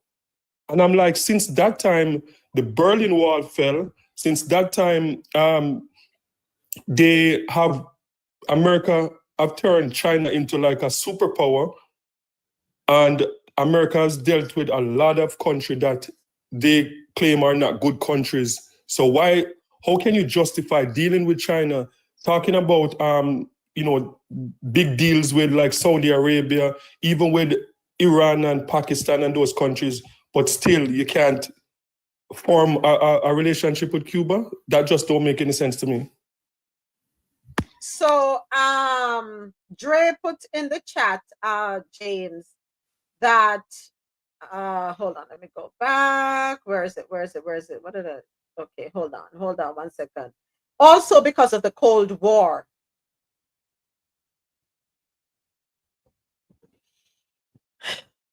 Listen, something is being withheld from us. That's the only conclusion I can draw, because based on everything that we're privy to, as I said, something isn't making sense to me. Something isn't adding up to me. Now, when we talk about Senator Rubio, I don't know what he's thinking. I really don't know. What do you mean? Think about his parents, Azzy. If Cuba was so bad, how is it that he was able to go back? His family was able to go back and forth.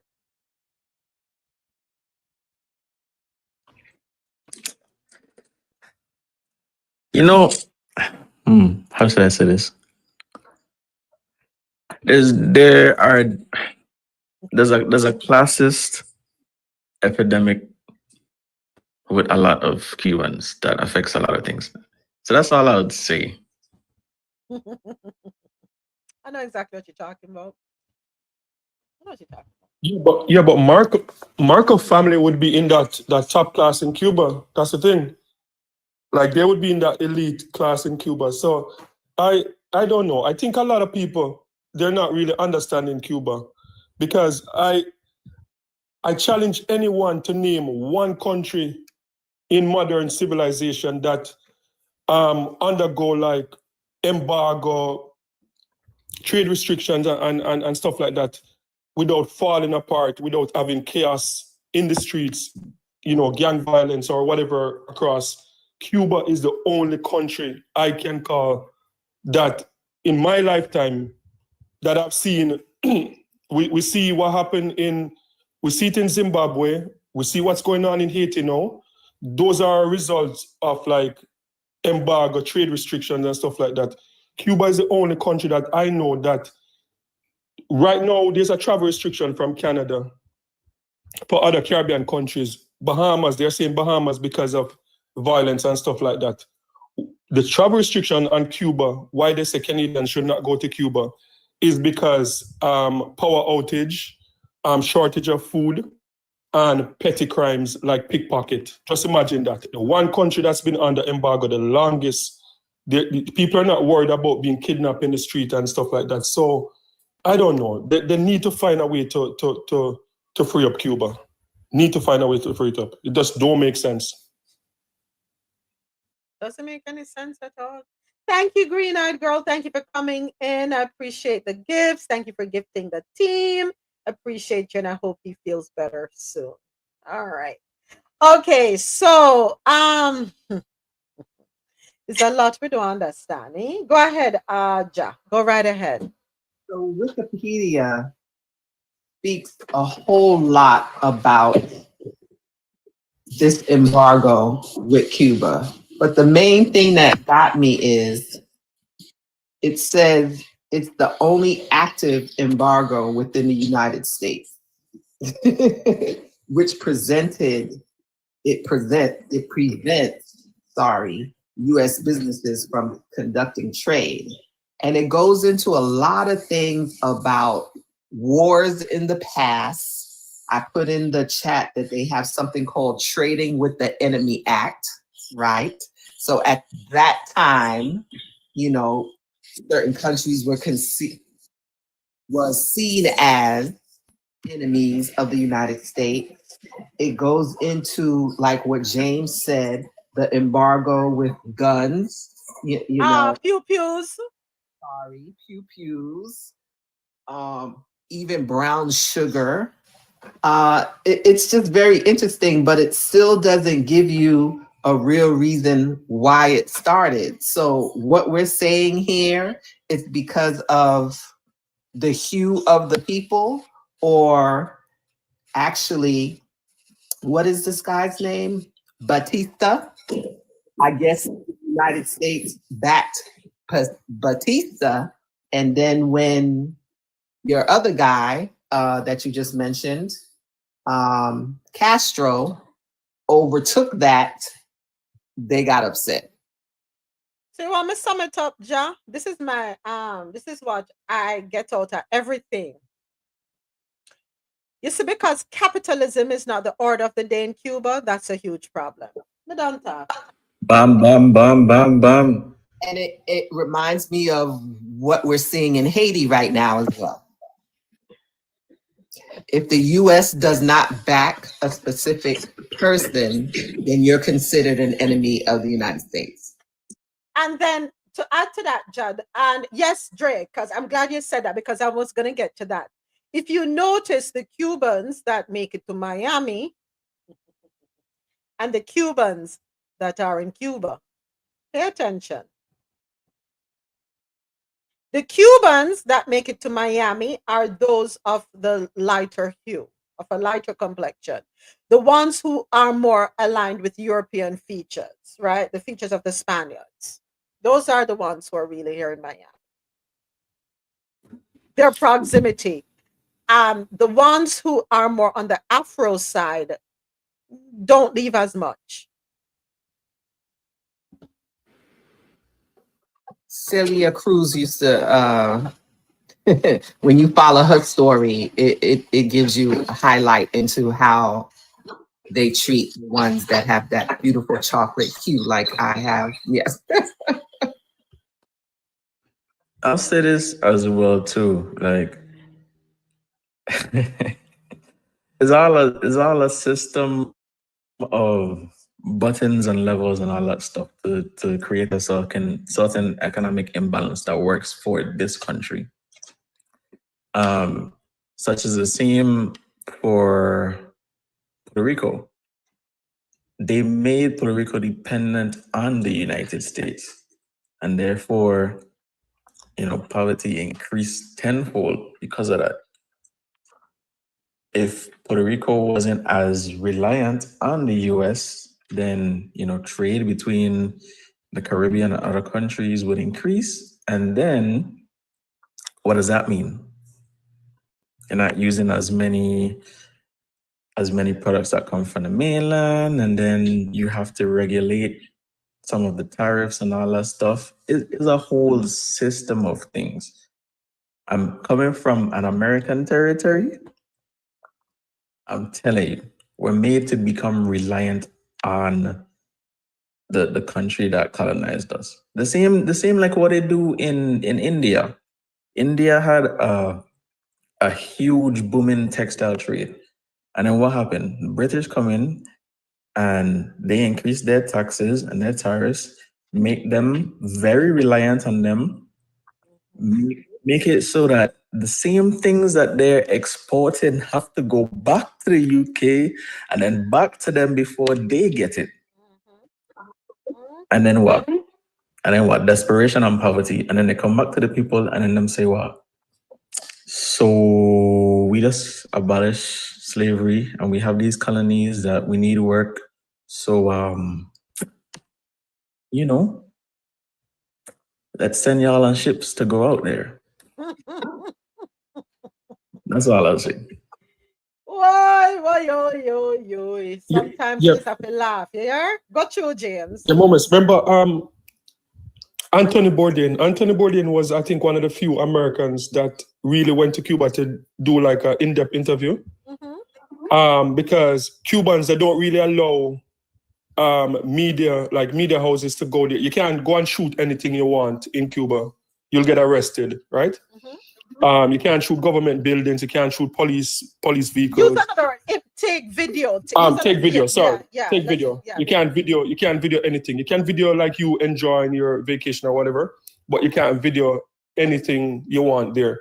So he went in and he was able to sit down with people in high places, and according to those people, Cuba, the Cuban government for decades, they have been open to rebuilding a relationship or building a relationship with the US, but they have certain terms that they weren't willing to move from. And one of the guy that was listing the terms, and he was saying that for Cuba, the culture is very important to them and they don't want to compromise their culture. So like they're willing to do certain things, but they don't want to allow certain American business or American influence into the country, and that is like a no-starter. Like we are willing to do this, but we're not willing to do that because like for example, like I think it's illegal there to buy any American beverage or something like that on the street. Like I think some of it you can get it in a hotel, or all-inclusive hotel or whatever, but like you can't outside. So they have been willing. So I'm just surprised that no administration. Well, I know Obama tried to restore some relationship with them, but Donald Trump kind of reversed all of those things, and we're just going backwards. And it was 70 years and no movement yet. So I don't know. Movement is gonna come in. It's just a matter of time because nothing lasts forever. Nothing lasts forever. And the pendulum swings.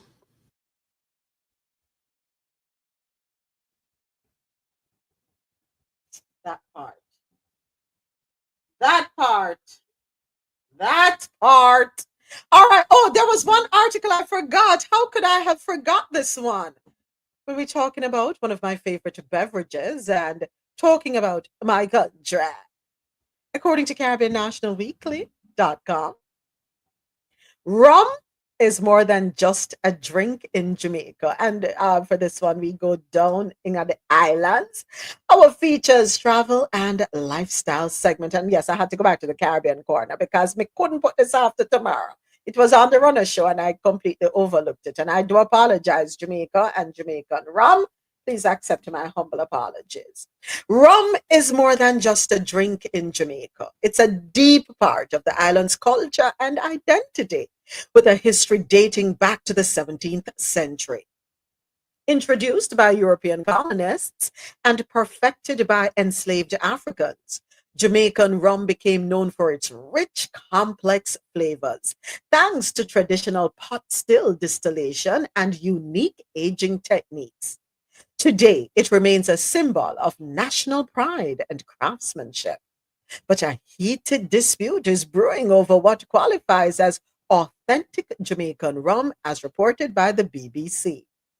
The controversy started last October when Jamaica's Intellectual Property Office, the JIPO, approved stricter rules under the country's Geographical Indication (GI) designation for Jamaica rum.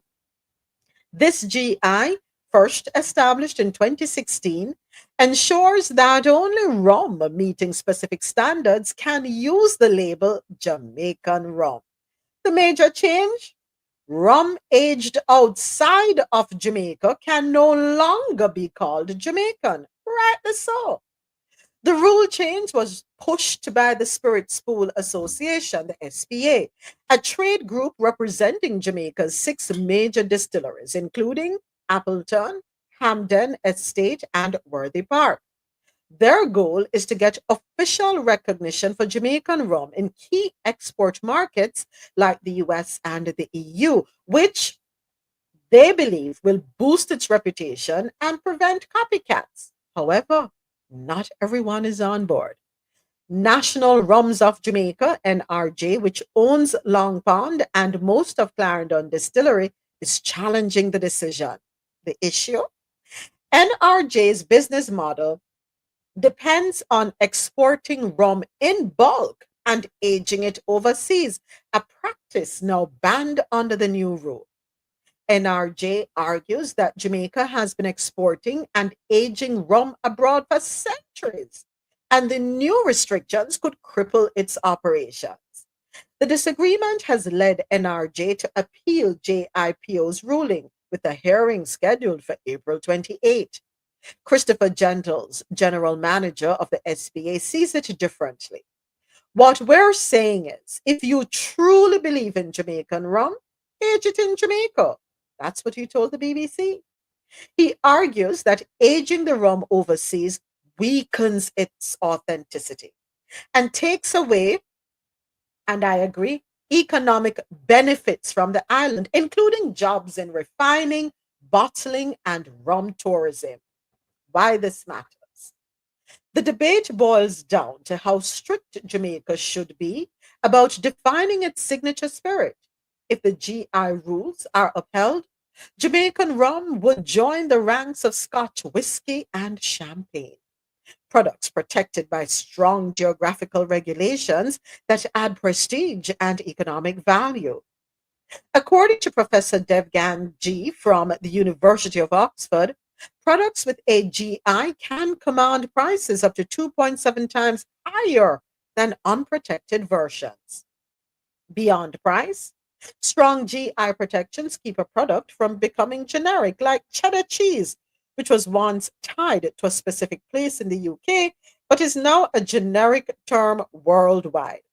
SPA wants Jamaican rum to be globally recognized and safeguarded in the same way. The fight over Jamaica's most famous spirit is as much about business as it is about heritage. As one editorial on the issue published in the Gleaner put it, when foreign entities become owners of uniquely Jamaican products, there should be a commitment to robustly maintain the integrity of the brand. For now, the rum industry waits to see if the new rules will hold or if a compromise will be reached. How do you feel about that one, yeah? Stepping away for a second again, just stepping away. Go ahead, though, Jack. Carry on. No, I was going to ask you about some of the acronyms you gave, but I do agree that if you make it, it should stay with you. That will allow the country to get the most benefits. AZ, were you getting ready to say something? No. I keep saying AZ, Ozzy. I'm so sorry because I'm not seeing the I. Sorry.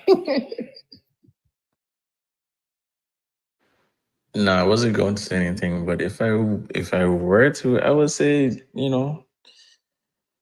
that if champagne has to be made in the Champagne region of France, then why not? If the brand and the demand is strong enough, then do it. Ensure that the economic opportunities stay in-house, because people will compromise for what they want.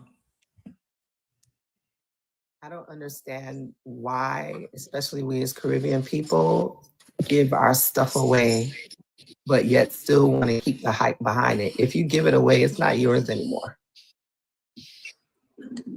I think that's a complex discussion as well. In a lot of situations, we're put in situations where we're dependent on others, and then those people apply certain pressures to that work for their agenda. I'm using codes. If you get what I'm saying. I understand totally what you say. Like if you have certain partners that aren't from your country, then of course they're going to do what works for them and their economy. It's never about us, right? Go ahead, James. Sorry. I think. Go ahead, James. Yeah, I think this is where like Jamaica and Barbados should have worked together where that is concerned, because remember, like these are the two islands with a history, the rum history, right? Mount Gay and Appleton, the two oldest, longest rum factories in the world. And yeah, I think they should work together, because yes, it shouldn't be able to water down the thing.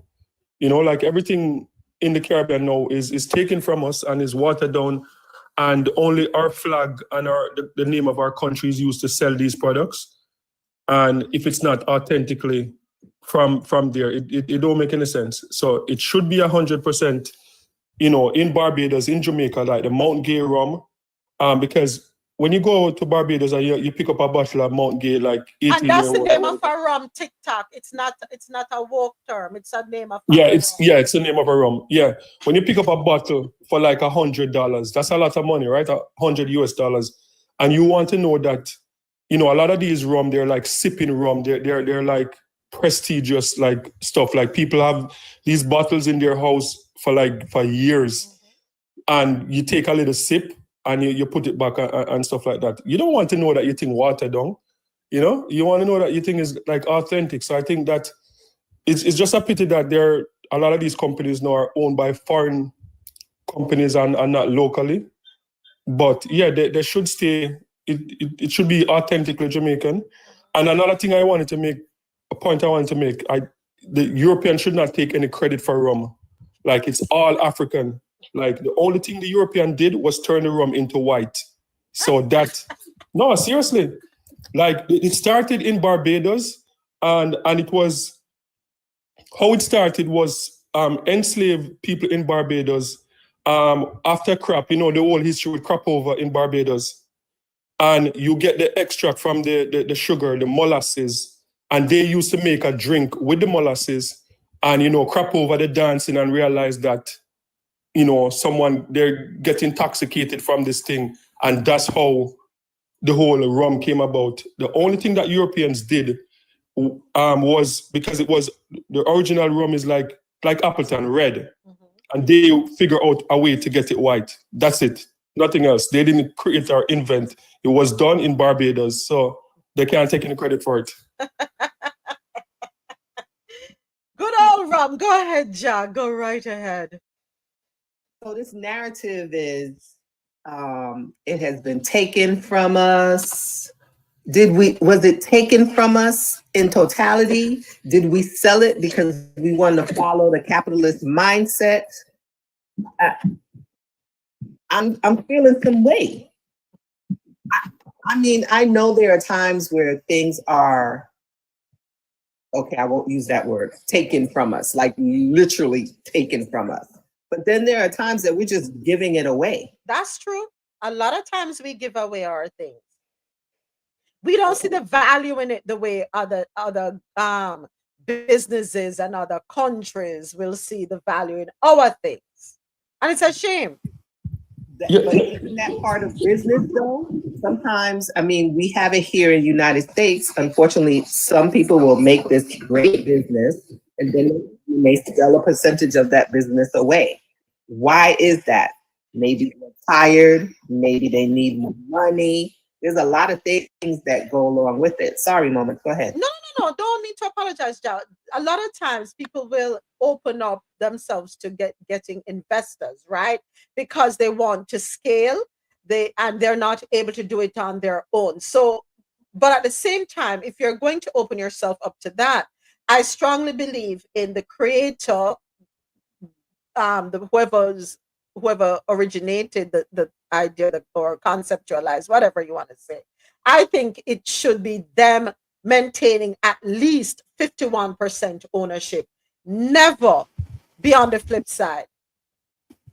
Yeah, but Moment, the problem is that we never owned it. Remember, like the history of it. If you go through the history, True. We never. If you go through the history from Barbados to Jamaica, because remember, Barbados started first, and because of the connection between both islands, right? So the people, the inventors who are nameless, like they didn't even name them. These people, it was because their business was doing sugarcane farming, right? And because of this byproduct of sugarcane, molasses, remember molasses was garbage that was supposed to, it's like the burn off whatever product from the sugarcane. So they were not able to use the sugarcane itself because that was too good for them. They had to use the molasses. So out of the molasses was where this product came. And the owners of the sugarcane factory saw this product and they took it from the people that discovered it, that invented it.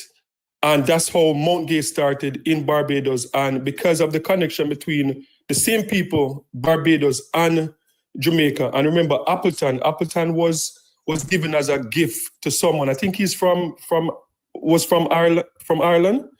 That was one of the, I don't know if we can say the word, but one of those people that used to, the masters, it was given as a gift. And that's how Appleton Estate started. So it was never owned by, blacks or indigenous Jamaicans, people from the Caribbean. Yeah, it was owned by them. So obviously when they pass on, their kids did whatever they wanted to do with it until they pass it on for more money. So it was never owned by us. You know what? I'm glad you raised that point, James, because a lot of times we're led to think or led to believe that everything originated with us. So I'm glad, it's important. If we're going to talk about history and we want truth in history, we have to highlight the different things, right? So I pulled up while you were talking, James, Appleton Estate, Jamaica's oldest distillery in continuous operation, traces its roots back to 1655, with rum production documented since 1749 and is now owned by the Campari Group. Here's a more detailed look at Appleton Estate's history. 1655, the land that would become Appleton Estate was granted to Captain Francis Dickinson after the English captured Jamaica from the Spanish. 1749, the first recorded mention of rum production on the estate, marking the beginning of Appleton's rum-making tradition. 1862, Appleton Estate began winning prizes and awards for its rum. 1916, J. Ray and Nephew Limited acquired the Appleton Estate. 1997, Joy Spence, the first female spirits master blender, was appointed by Appleton Estate. 2002, Appleton Estate's rum sales surpassed the million-case barrier. In 2012, the Campari Group acquired J. Ray and Nephew, the parent company of Appleton Estate. In 2018, Campari opened the Joy Spence Appleton Estate Rum Experience. And today, Appleton Estate operates over 4,500 hectares of plantation land and is known for its high-quality rum, with 80% of its production exported. So right now, it's not even owned by a Jamaican company.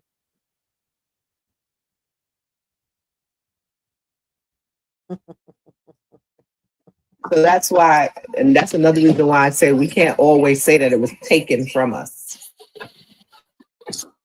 Exactly. And the Campari Group was founded in the 1800s, 1860 to be exact, Milan, Italy. Yeah. Not surprised. I mean, it's kind of like, well, I don't know what percentage she has, but it's kind of like the Fenty situation as well. That is under LVMH. Thank you for letting the people them know, because it's not really Rihanna's brand. She's the face. And she gets her cut. There are a lot of companies we think are owned, by Caribbean people, and it's not the case. Or, African Americans, or people of color, and that's not the case. Just as we are used to be the face of certain products, to create this idea that it's owned by indigenous, so too we have to sometimes use other persons to represent us. We have to use other ethnicities to represent certain products, depending on the market we're trying to break into too. Interesting. Yeah. That's the number one thing right here. We're going to have to start interviews for representation. But you know what I'm going to say, Ja? And I'm going to be, and this is going to probably hurt a little. But some of us within our community, if it doesn't have a European face or a European name, we want no parts of it. Facts. But another thing too, and again, it ties into some of the previous points that we spoke about earlier. For example, us in the Virgin Islands, right? We don't have the same access to a lot of American things that mainland Americans have. And we can't even vote for the president. So you have a lot of people who come down to the Virgin Islands, having secured loans from America that we don't have access to. You get where I'm going with this? So then that creates a demand or opportunity for those to become partners. And then again, if the percentage, the ownership isn't right, then what happens? It's a cycle and it's a system. Now, that being said, Azzy, let me ask this question. Let me pull the article back up real quick here, because I want to go back to something. That being said, and I think what Josh said as well, with the fact that it is Appleton is now owned by an Italian company. How can Jamaica control where the rum is aged? Shouldn't that have been a conversation from the get-go? That okay, and I'm not going to say the government of Jamaica. That should have been a conversation between Rhea Nephew and Campari. Rhea Nephew should say we need this to remain authentically Jamaican from beginning to end. So I'm not going to sell you unless you can guarantee in the contract that the rum will be aged in Jamaica. Everything from the planting of the sugar cane, to the end product for it to be authentically Jamaican. Yeah, but at the end of the day, this is business, right? And that's all. Remember, when you see like these social media giants, they buy out the next biggest thing that's coming behind them. They pay more than market value for it because they're protecting themselves because they see like the latest trend that's coming to knock them off the top of their game, right? So they buy them out and they pay more than market value. And these companies, when they come to local companies and they start quoting like billions in US dollars, these guys don't have any loyalty to Jamaica. Because remember, like the owners were not even Jamaicans. They're Europeans. They set up grounds in Jamaica, but they're not really Jamaicans, right? And they don't care about Jamaican culture, Jamaican this, Jamaican that.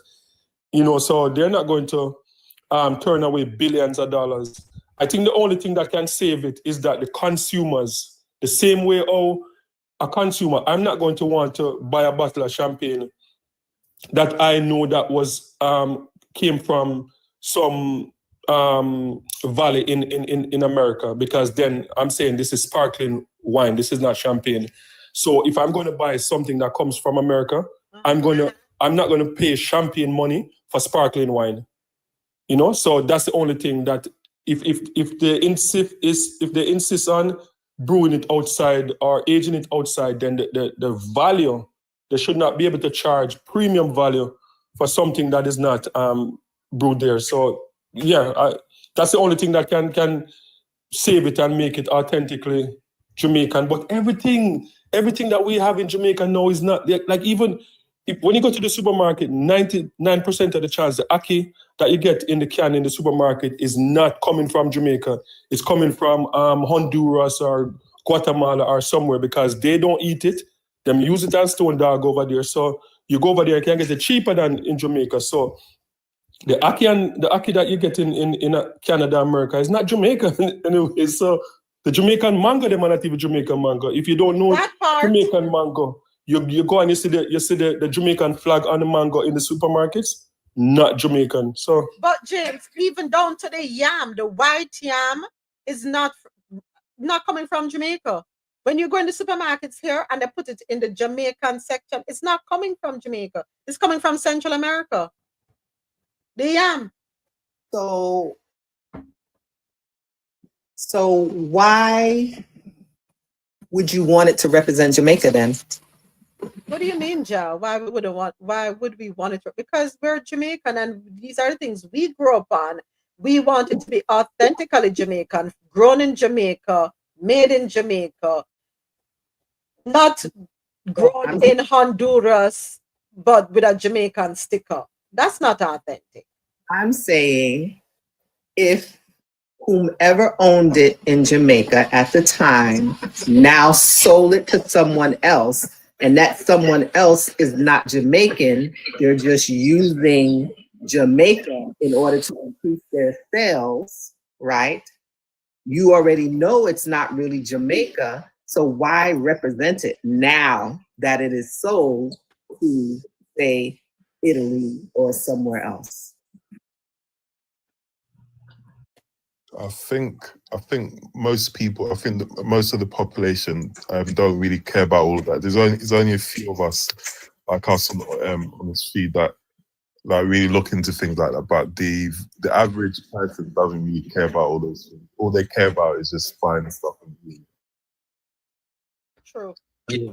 I will say this, right? Because I think it's a universal kind of thing, right? Poor people especially don't care where these things come from. As long as you can afford it. That's the main factor. Again, what we were discussing before, when you create that reliance, then that changes everything, because what happens next? If these foods don't come from the same lands, then people aren't tending to these lands for those foods. And then over time, the reliance increases. And they do the same thing with other companies, even in tech. Like literally what's the parent company? Microsoft bought Skype. If you ever noticed when the pandemic hit, why wasn't Skype the #1 video conferencing platform if that was already around? Skype was seen as this cutting edge tool that could have been competition, like James was saying before. So what happened now? They use the data, they use the tools, and now you have Teams. So pay attention. I get what you're saying. Yeah, I get it. Sometimes what they want is just the blueprint. Yeah, and then once you slowly introduce the people to an alternative, and you slowly get rid of the thing that they're accustomed to, like if later on they introduce some other rum that becomes just as popular as Appleton, don't be surprised if you start to see Appleton fade away, because you've now conditioned people to like this other brand. Azzy, you see them, this the video that I put up with Rum, Dancer, with the song Dancer. And you see 2 buckler rum I have in my hand. It's interesting that you say that. You see the one, the Tortuga rum, watch out. Watch out. That Tortuga brand rum. That's the coconut rum is what I have in my hand. That's right there. Hey, watch out. Listen, moments. I'm gonna say one thing. There is a history and a system, right? Especially when it comes to us and people who look like us. They'll devalue the things that we have, make it seem like this isn't worth anything, this is bad, all of that. And then use that same information and come back and rebrand it later. So just be careful. That's all I'm saying. So I don't know if this is relevant, but in the UK we've got this brand called Tropical Sun. Yes, have you heard of? I think we spoke about this before. So it's a brand called Tropical Sun. It's owned by an Indian company. They're very racist. They do not they do not hire and support the black community. But what they've done here, they've taken our brands, like the Grace products, like like Callaloo, Gunga peas, and all the tin stuff. They've taken all those products and they've rebranded it with Tropical Sun. And there's a portion of the black community that are aware of it and do try to boycott it, but you've got like a big population here that don't really care. They don't care who owns it. All they care about is that they want Aki, or they want you know what I mean. So they don't care about the branding. All they see is Aki. And I've even tried to educate like my friends and family. They don't care. All they care, like they said, Teflon, we don't care. We just want Aki, and it's just really sad. So now the Indian people are like, they're just taking over everything. Like even the drinks, like they've rebranded all our drinks here at Tropical Sun, and they've got the black community purchasing it. And what got me really pissed off here, we've got this rap group called Krypton Conan. There's two young black boys. They're very successful. And so what happened?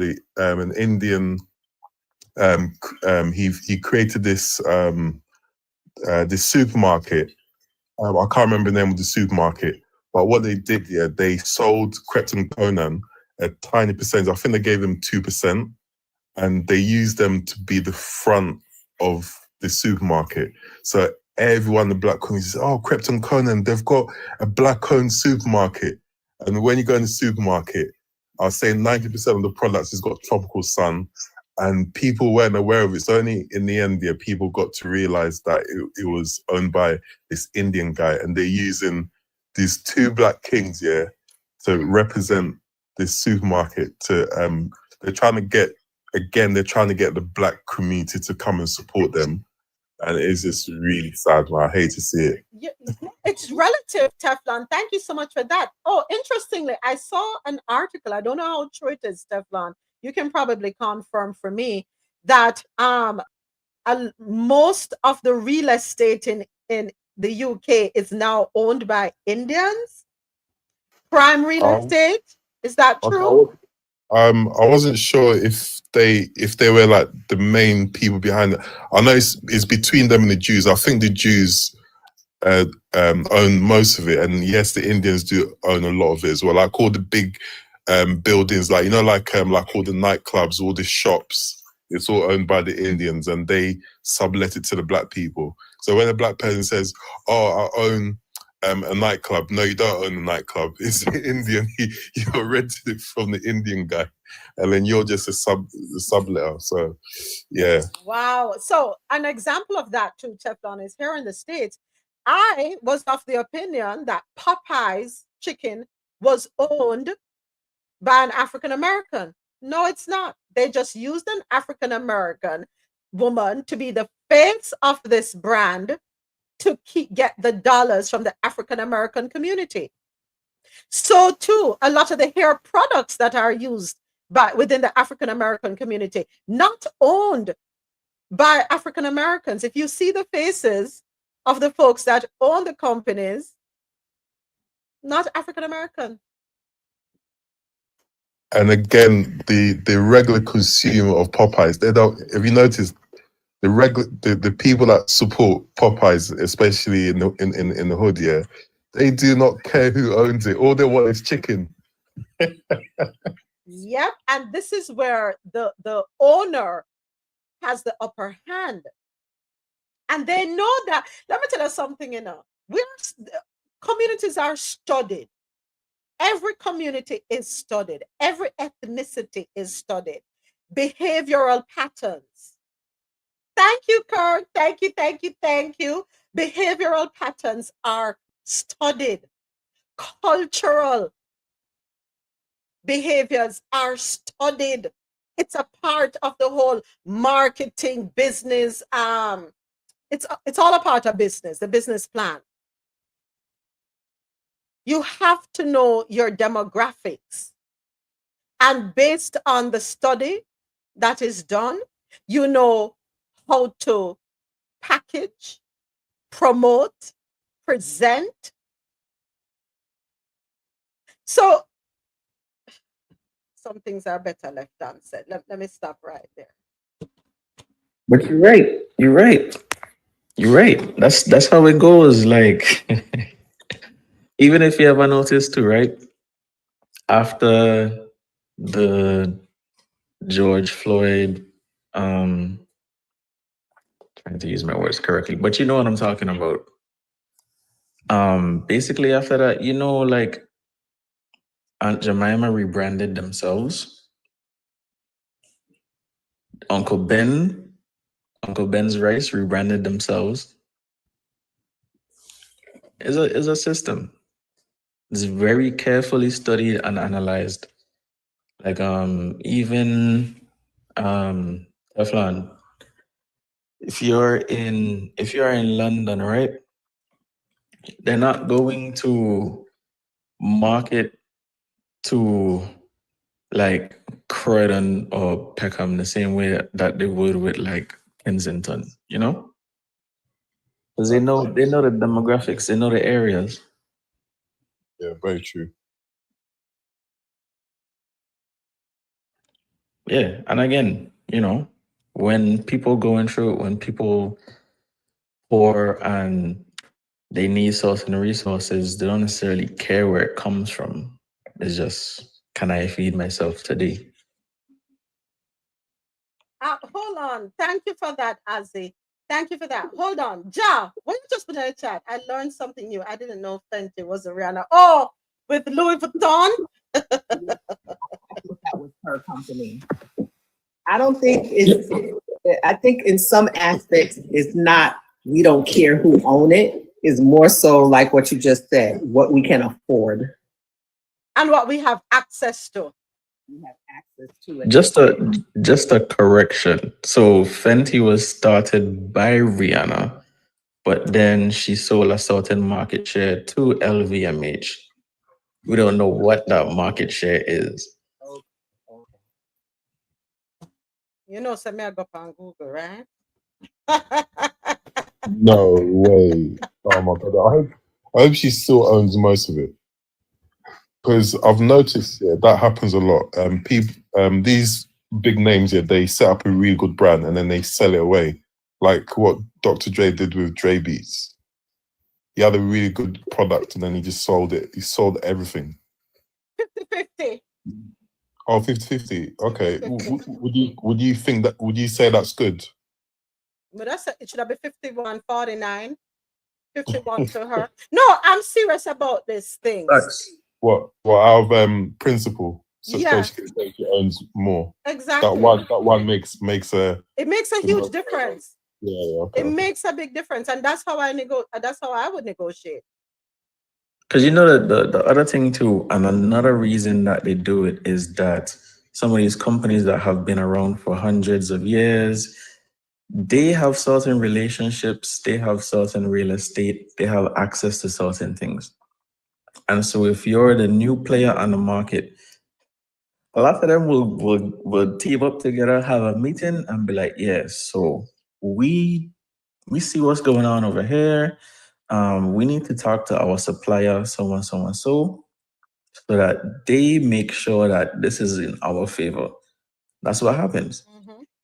And it's kind of like, if you don't play into that, then, you know, you would have 10 times as hard of a time to even try to get your stuff going and stay afloat. And then it's a major power play. Talking about LVMH, go ahead before the comment make careless misbehavior. Go ahead. I was going to say Rihanna's a billionaire, so don't you think she's more than successful and capable of managing all that stuff? But she's a billionaire because of this acquisition. Keep in mind. Okay. Fair. Oh, yeah, moments. I learned something disturbing yesterday that I don't know. Maybe when you come to Jamaica, you can do some research too. What that? So that I went to my investment thing yesterday. I have an investment for about 20 years now. I haven't been in Kingston for about 13 years. So I didn't get to go, in person and check on it and stuff like that. Right. So I went to the office yesterday.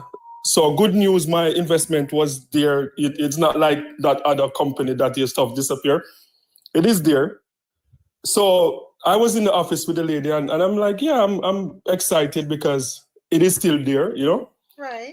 And this lady tell me now that because of new policies, Jamaicans living in Canada and America they can't do investments in Jamaica anymore. She said she don't know about other brokers, but for that particular company. So I'm like, why? And she's some type of restriction, regulation. So I don't know if it's because of, scamming and stuff like that. I don't know what's going on. But I find that disturbing that, people in the diaspora that have millions of dollars coming back into the economy cannot invest.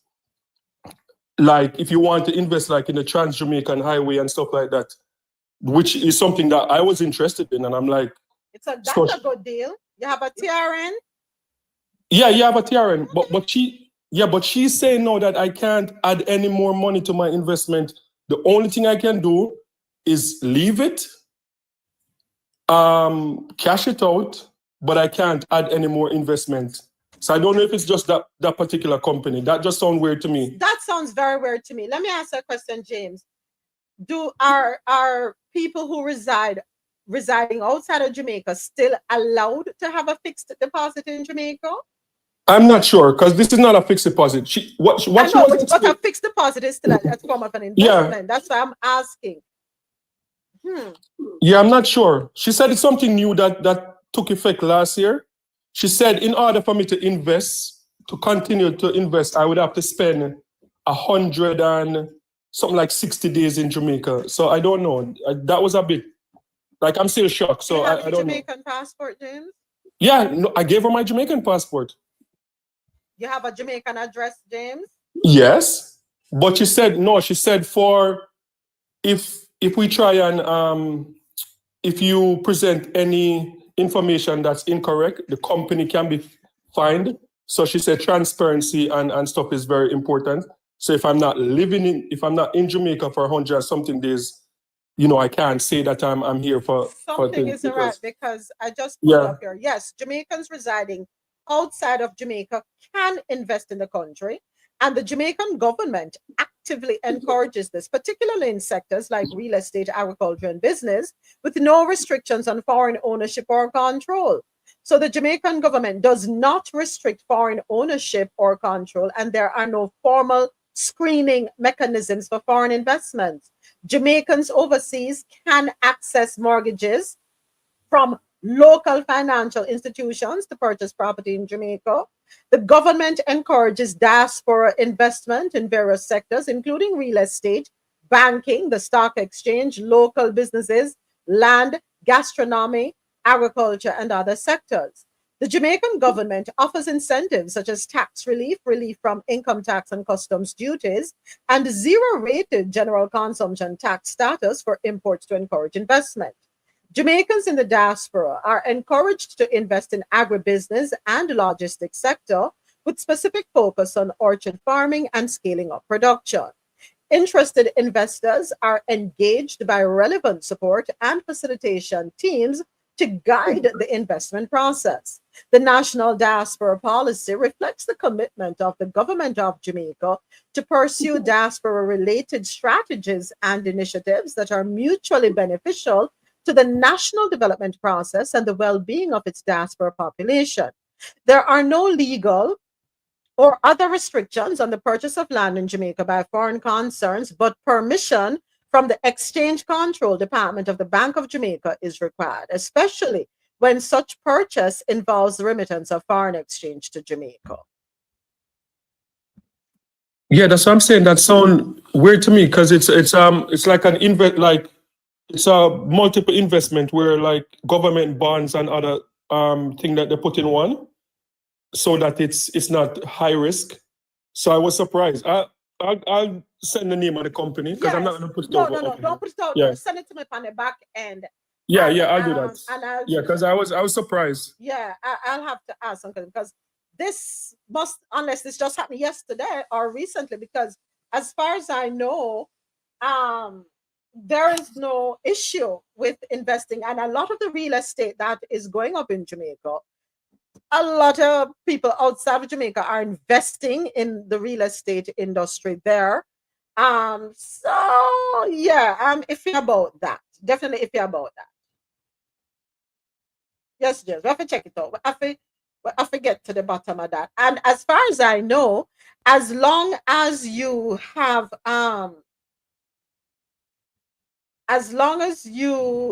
your TRN, your Jamaican passport, your Jamaican citizenship, you did not give that up, you are able to carry on as per normal. And as long as you land on your Jamaican passport, them can't tell us say you no belong there and all of them things there. So I don't understand why I go on there. So something, yeah, we have to do a little more research. You know what, James?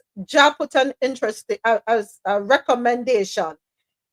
Speak to somebody else. Yeah, that's Yeah. that's what I'm gonna do because I don't have enough time. So, because she was saying the only thing I could do is cash it out, but I'm leaving this week. I can't cash it out, No, and do not cash so out nothing. so I'd have to find a different company. Because she said I asked her if it's. She said she don't know. She said she can only speak for her company. So, like, I'd have to talk to other investment firms here to see. But the thing is, because I trust this company because they have a connection to Canada. So I'm like, okay, because of what happened with Usain Bolt, I don't want to just jump into any, but at least they have a Canadian connection and some Canadian regulation. So it's a bit safer. But yeah, they say I can't do nothing there. Just leave the money there and watch it. That's it. Yeah, definitely check it out. If you can try to talk to somebody else from the same company or like a supervisor or somebody of a higher rank as well. Because there might just be a situation where that person is just not as knowledgeable as they should be as well. Yeah, that no makes sense, James. Was she able to show that to you in writing? As Ja is asking or is mentioning to ask for that in writing, was she able to show you any printed material, anything on their website that could back up, support what she's saying? Anything? Well, she gave me some documents that I have to look over before I sign. So I'm going to look over them before I leave. Please do. Expeditiously. Become me really interested for know. Yeah, let me know which company that. Please and thank you. Very important that I know. Why my body? All right. Anything else on this matter? Imagine we started off talking about the Jamaican rum that is not Jamaican owned, and this is where we ended up. Lord of mercy. It's called the rabbit hole. The rabbit hole indeed, right? The rabbit hole indeed. Teflon. By the way, what going with you? And which country next, Teflon, as you take us around the world? Grenada. I'm going Grenada in September. Woohoo! Robbie. Yeah, but I might. What's up with that bell? Election coming up in Jamaica. Yeah, so I'm going to visit my sister before I go to Grenada. Might go and see my sister next month. She lives in Abu Dhabi now. Oh, yeah. She done. Woo! She's in Dubai. She rich now. Yeah, she's getting there. So she used to teach in Dubai for 6 years. So now she got bored. So now she's in Abu Dhabi now. Ooh, looky here. And she enjoys Teflon, we should link up. Sorry? We should link up. I want to go there too. I want to go represent Mr. President. Yeah, because I spoke to Mr. President as well. September, you say? Yeah, September, yeah. Like second week September. Okay, we should link up and make it happen. Because I was thinking of going Trinidad, but maybe I'll switch and go there. Trinidad is oversaturated now. No oil down for James. No oil down for James. I heard a voice. Who that? No, I don't. I'm not ready to try the iguana yet, so. Oh my God, the iguana. Yeah. Listen, make it happen, gentlemen. Make it happen. All right. Yeah, I think that'd be dope. James, we'll speak. We'll speak on the other side. All right. Welcome, Peck. Welcome to everyone just coming in. 13 minutes after the top of the hour, I want to say thank you to everyone listening on QMZRadio.com, JanoRadio.com, MadMusicHouse.com, everyone here with me on YouTube, and of course, TikTok. Thank you for the gifts. Thank you for the music. Thank you for, hear me the music. Thank you for the gifts. Thank you for the love. Lord have I say, my brain is going in 10,000 different directions. But sit with me there. Lord of mercy, see Tia? Well, on there, what is just pop up on my screen? Sorry, TikTok. I don't hear me, not TikTok. YouTube is I forgot that I didn't put up back. Amazon CEO said what? Gives employees a harsh wake-up call. What happened? So I want to do to the people that are Amazon who barely met nothing. Okay, I'll get to that another time. Sorry, that distracted me. Okay. Okay, time for stories on the international scene. Congo rebel leader says sanctions or minerals deal with the US will not stop fighting in the East. This article comes to us courtesy of yahoo.com. The leader of the rebels who captured two key cities in eastern Congo tells the Associated Press that international sanctions and Congo's proposed minerals deal with the United States in search of peace will not stop the fighting. Meanwhile, neighboring countries announced a broader peace facilitation team to seek a resolution to the conflict. With a $5 million bounty placed on the rebel leaders by Congo's government, we will fight like people who got nothing to lose in order to secure the future of our country. That's according to Nanga, who is leader of the Congo River Alliance, that includes the Rwanda backed M23 rebel group. Nanga dismissed the Congolese president's comments last week that his country, whose mineral resources are estimated to be worth $24 trillion and critical to much of the world's technology, is looking for a minerals partnership with the US. The US government has not publicly spoken about any such deal, which local observers could say could be similar to the Trump administration's recent offer to help, well, their offer to Ukraine to help end the war with Russia. Jeez, I'm going to put my hand on my head for a second. And you see the countries in Africa, want to stop talking about the value of other things, please and thank you. Because you see when you do that, you're opening up yourselves to problems, not peace. The world already knows that we cannot spin without Africa. It's impossible. We know that. It's a given. Without Africa, not the world is going to come to a grinding halt, but it is going to slow down significantly. When you show them figure, all you know, God, you know, all of a sudden you see boots on the ground and them want to set up this and set up that. And everybody want to come in on your thing. And you don't benefit. Your people don't benefit. With things of that estimated value, with resources of that estimated value, you should have streets lined with gold. Everybody should be living in minimum a 3-bedroom, 3.5 bathroom house, 2 car, park up in their driveway, electricity all boat, schools top notch, healthcare best in the world. I would say, be quiet. And everything good for eat, good for talk. You cannot let the world know your business like that, because then people will prey on you. Prey. Yes, there are people who love to do that sort of thing. Prey on people.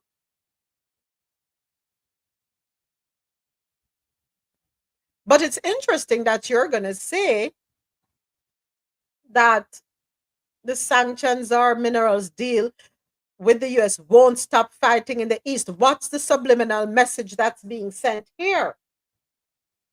There is a subliminal message.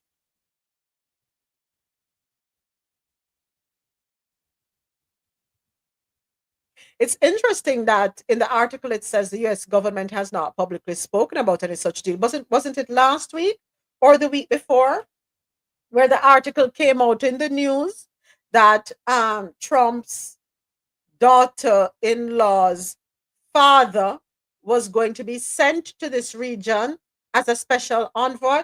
Or am I forgetting something? Because I know that's what I read in the article. And I questioned it. And then there were other questions. And it leading me to question the unrest in the situation, in the region, connecting the dots. Mr. President, go right ahead. Morning. Try not to say too much, Ozzy. Go ahead. What amazes me with these African countries, right? You got trillions worth of resources but yet still you're operating like you're a charity case. Look at what happened in Mali, Burkina Faso, and Niger. When they decide to take their resources, especially in Burkina Faso, and use it for the good of the people. Turn down all aids and whatever. They just turned down, 200 mosques from Saudi Arabia? Because he's saying, listen, I don't need mosques to pray. We need schools and hospitals and stuff. We could pray anywhere because the people in Gaza don't have mosques and they're still praying. Something with the Congo is just not making any sense. And I think what Congo have is poverty of leadership. Hey! Because I don't understand how you could have so much materials, how the entire world could be dependent on you, and you're trying to make a deal with the US of all people, a mineral deal. The US has already taken your mineral for free. What do you think will happen when they could drive out to it on a deal? How is that deal helping the Congolese people? And if the rebel leader is saying that wouldn't stop the fighting, exactly what will stop the fighting? What are they asking for, essentially, to stop the fighting? And are we addressing it? And are we exacerbating the situation by putting a bounty on their head? And the question remains, if you put a bounty on their head, does that mean that they would have a bounty on yours? It's funny, you said bounty because in the article it says, with a $5 million bounty placed on the rebel leaders by Congo's government, we will fight like people who got nothing to lose in order to secure the future for our country. Well then, because, okay, I'm not sure, because the rebels were saying they want equality, they're fighting for their people, whatever, right? What I'm saying, at this situation, do you think, that means you think war is the answer? And if you fight, that means you think a peace deal is off the table. And there are very few situations where I've seen any war finish where one side just win outright. You could ask the US, they fought a lot. Afghanistan, Iraq, all over the place. Vietnam. And we usually don't see a solution. It is best when we negotiate and come to some kind of meaningful settlement so that the country could come forward. Another thing again is you need proper leadership. The leadership in Kinshasa is just too all over the place to me. First, you're unable to secure your borders to start with. Yes, we understand the role Kagame allegedly play on the border. We understand the M23 invading you, but M23 is such a small force. For a country as big as the Congo to not be able to even secure their borders against them is really telling, and the speed at which they move through and take over territory is another questionable circumstance for us to look into. And one might argue that maybe they pull back because they don't want to have more casualties, but for the longest while, as long as I've been hearing for Congo, people have been unalived for the last 50, 60 years. In the presence of the same UN peacekeeping force. And one question, what peace does the UN peacekeeping actually keep? Because anywhere they are, it's riddled with conflict. They don't make a difference. So I say, to me, Congo got to push everybody out. Everybody that's not Congolese, get them out of your country, consolidate, make a military alliance, do what you have to do to consolidate. But then again, once you do that, start taking care of the people. Because it seems like in every equation, the Congolese people do not benefit. And it's not unique to Congo, it happens all over. The only difference we see now is in the Sahel states, where it seems like the leaderships there is making a conscious effort to ensure that people benefit and the country benefit. Outside of that, it's very, very few and far between we could find examples. But let's see where that go. But I am not predicting a smooth ending.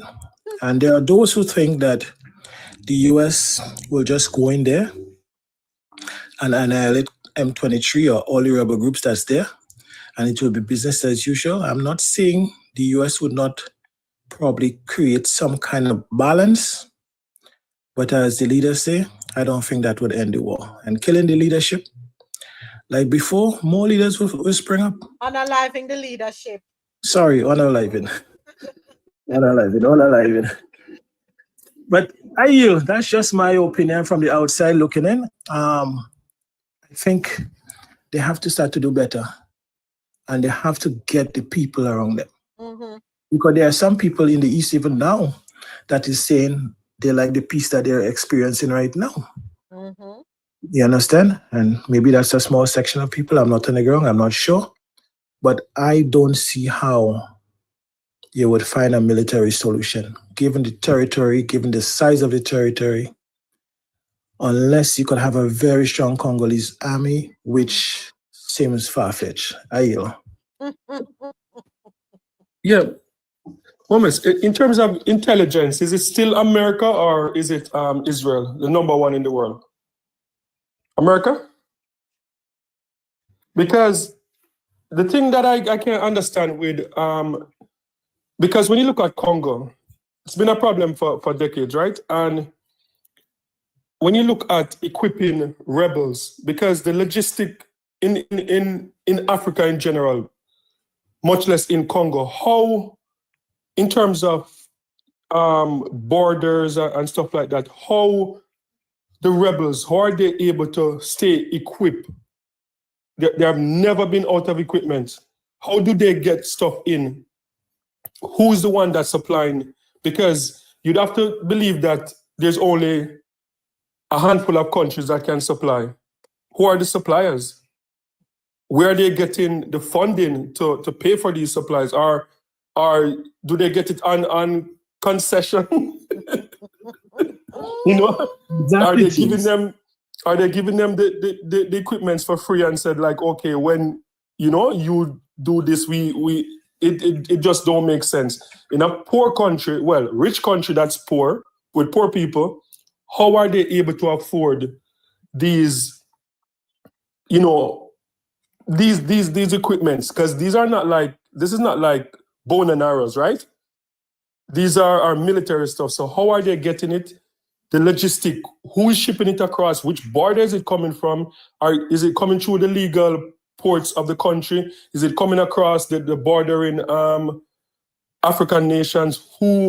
Which other country is responsible for it? Because probably only 5 countries could do that, unless they have what they call the guy that they free up from Russia, unless he's there, the merchant guy. But it just don't make any sense. That's the thing, James. And if you look at the rebels, from the photos, they seem better equipped than even all the armies around them. So where is all this air-to-surface missiles and stuff coming from? Surface-to-air missiles? I don't understand. It makes complete. And why are we not getting a lasting solution to this thing? Where is the African Union in this whole thing? Why are they so silent? But then again, they're funded by the EU or the West. So you have an African Union that's funded by the West. That's a problem. But anyhow, I yield. Go ahead, Ozzy. Mr. President. Remember, that is not the goal. Keep that in mind. That is not the goal. When you have an HR division of a company, who does the HR work for the benefit of? The employer or the employee? Management. Works for the company. All right. So such is the case with a lot of these situations. Keep in mind, in a lot of these countries, unfortunately, the resources aren't owned by the people of those places. And just as we were talking about, some of these companies, some of these divisions have brands or faces that look like the people of that place.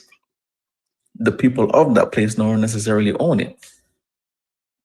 And so the agenda is not for unity of the people or unity of the country or peace. It's to get what they want from there. And a lot of these leaders, quote unquote, are installed. It's usually the people who work with their agenda. HR managers, right? Yes, that's what I'm saying. Yeah. So keep in mind, you have people coming in as peacekeepers. Peace for who? That is the question. That's all I'll say. I yield. But there's the number one diamond producer in the world, right? Where do they get the diamonds from? Because they're only about 2 square miles big as a country. So where does that diamond come from? And how are they able to maintain being the number one diamond supplier for so long? And why nobody speaks about it? Mr. President, we complaining about, oh, Kagame is taking all the Congo. And even if he is doing that, right? How is he able to move so much materials?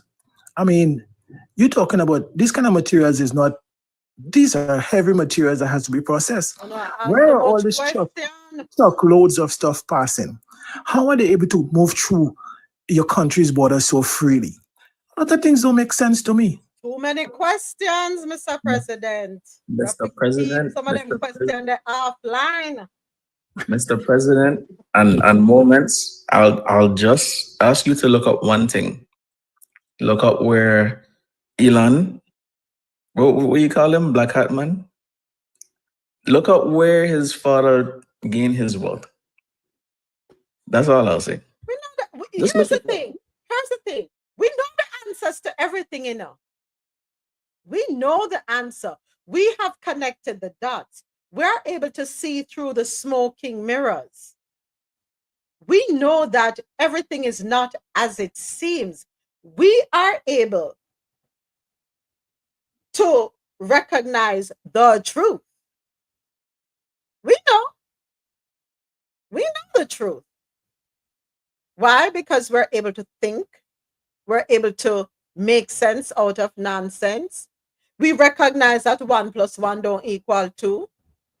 We recognize that when you put all the information in front of us, there are variances, there are differences, there are some leaks. We don't even have to be on the ground there. We know. Just connect the dots. And that's the thing too, when we also pay attention to articles provided from outside the country in which we reside, which is important. We know. This whole thing just have a feel like the destabilization of Libya. It's like it's a playbook we just playing back again. A create couple heroes and villains, and before you know it, you end up with a failed state. It's the same thing I said the Arab Spring was one of the worst thing that happened to the Middle East.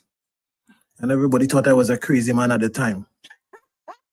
Tell me how much of these states are thriving right now. But Mr. President. One more comment and then we move on. Go ahead, Ozzy. I'm sorry. No, man. Go ahead. Just remember the same former leader of Libya that you just named. One of the things that he was talking about before he was deleted was creating the United States of Africa and creating an economy based on the resources that Africa has. That's all I'll say. And we'll keep it moving on that note.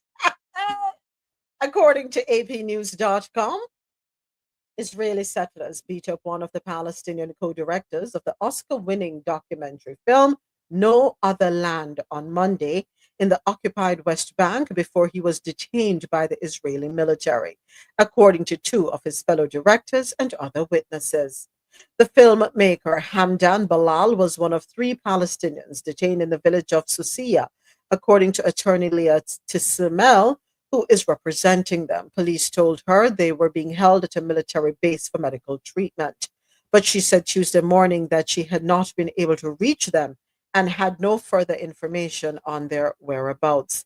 Basel Adra, another co-director, witnessed the detention and said around 24 settlers, some masked, some carrying pew-pews, some in Israeli uniform, attacked the village. Soldiers who arrived pointed their guns at the Palestinians, while settlers continued throwing stones.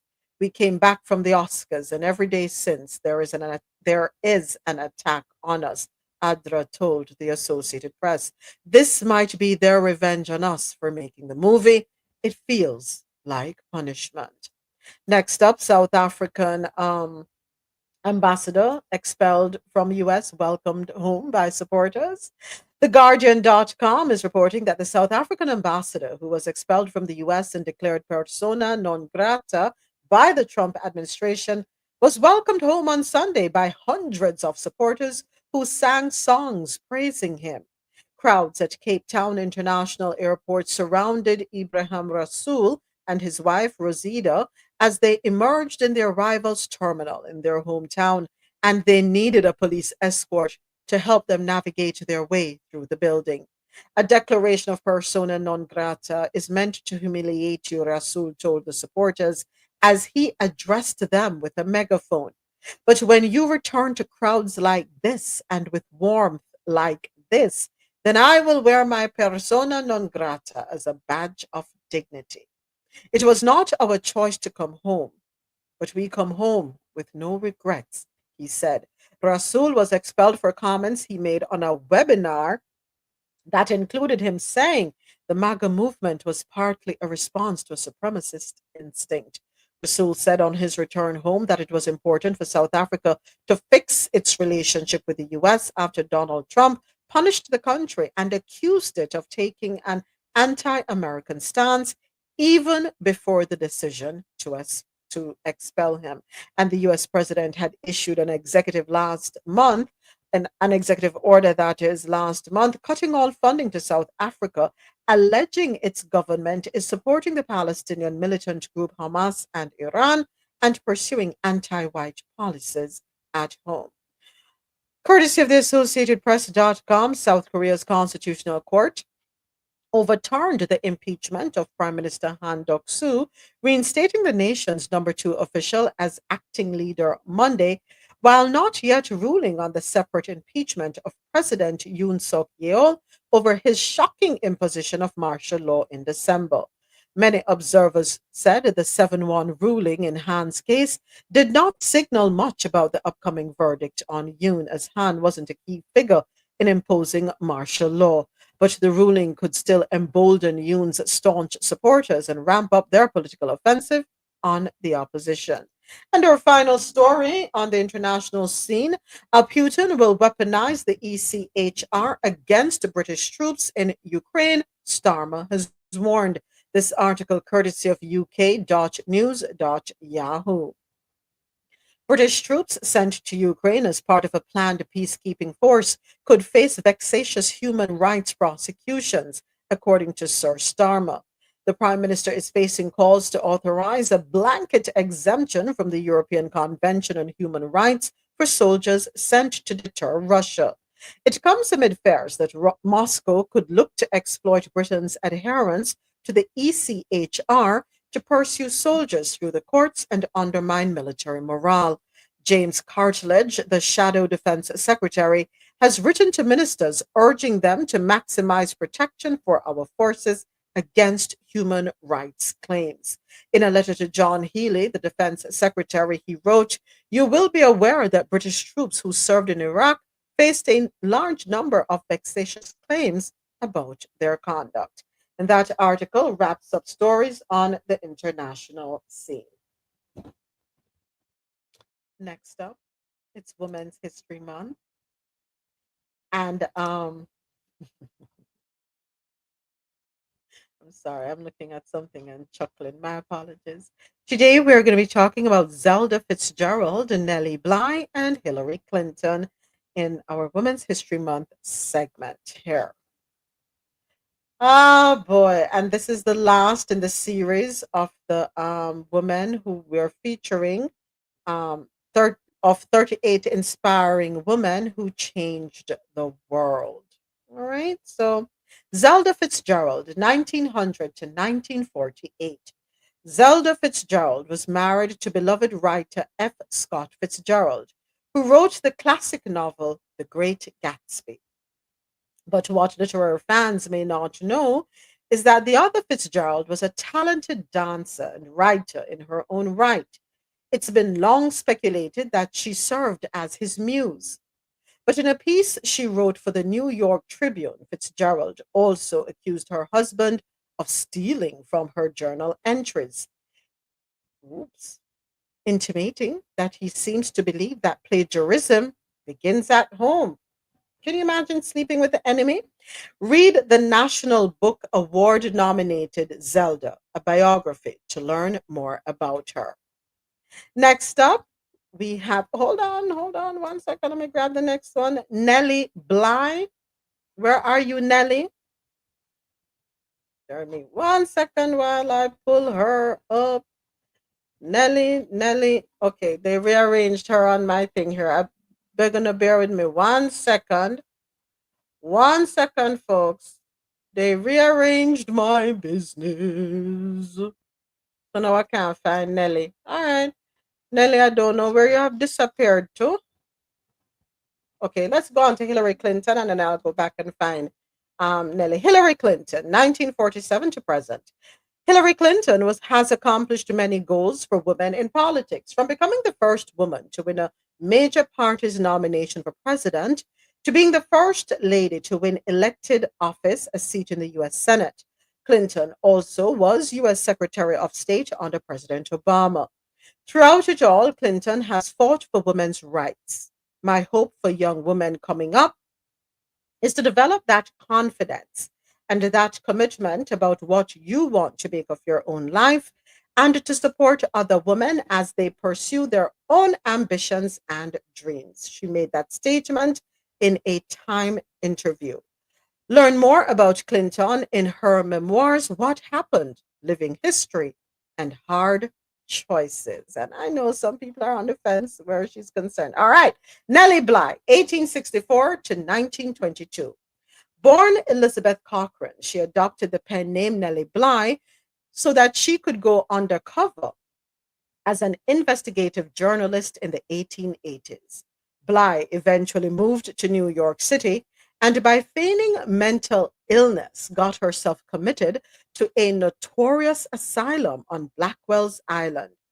Her reporting on the unfair treatments patients endured led the New York City municipal government shelling out, or led to the New York City municipal government shelling out more money to improve conditions for the mentally ill.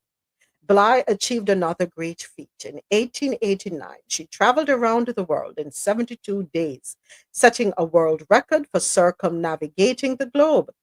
The movie, 10 Days in a Madhouse, is based on her life and legacy. Next up in our Women's History Month segment, we're going to talk about CNN's Abby Phillip. And if you didn't know, which I didn't know,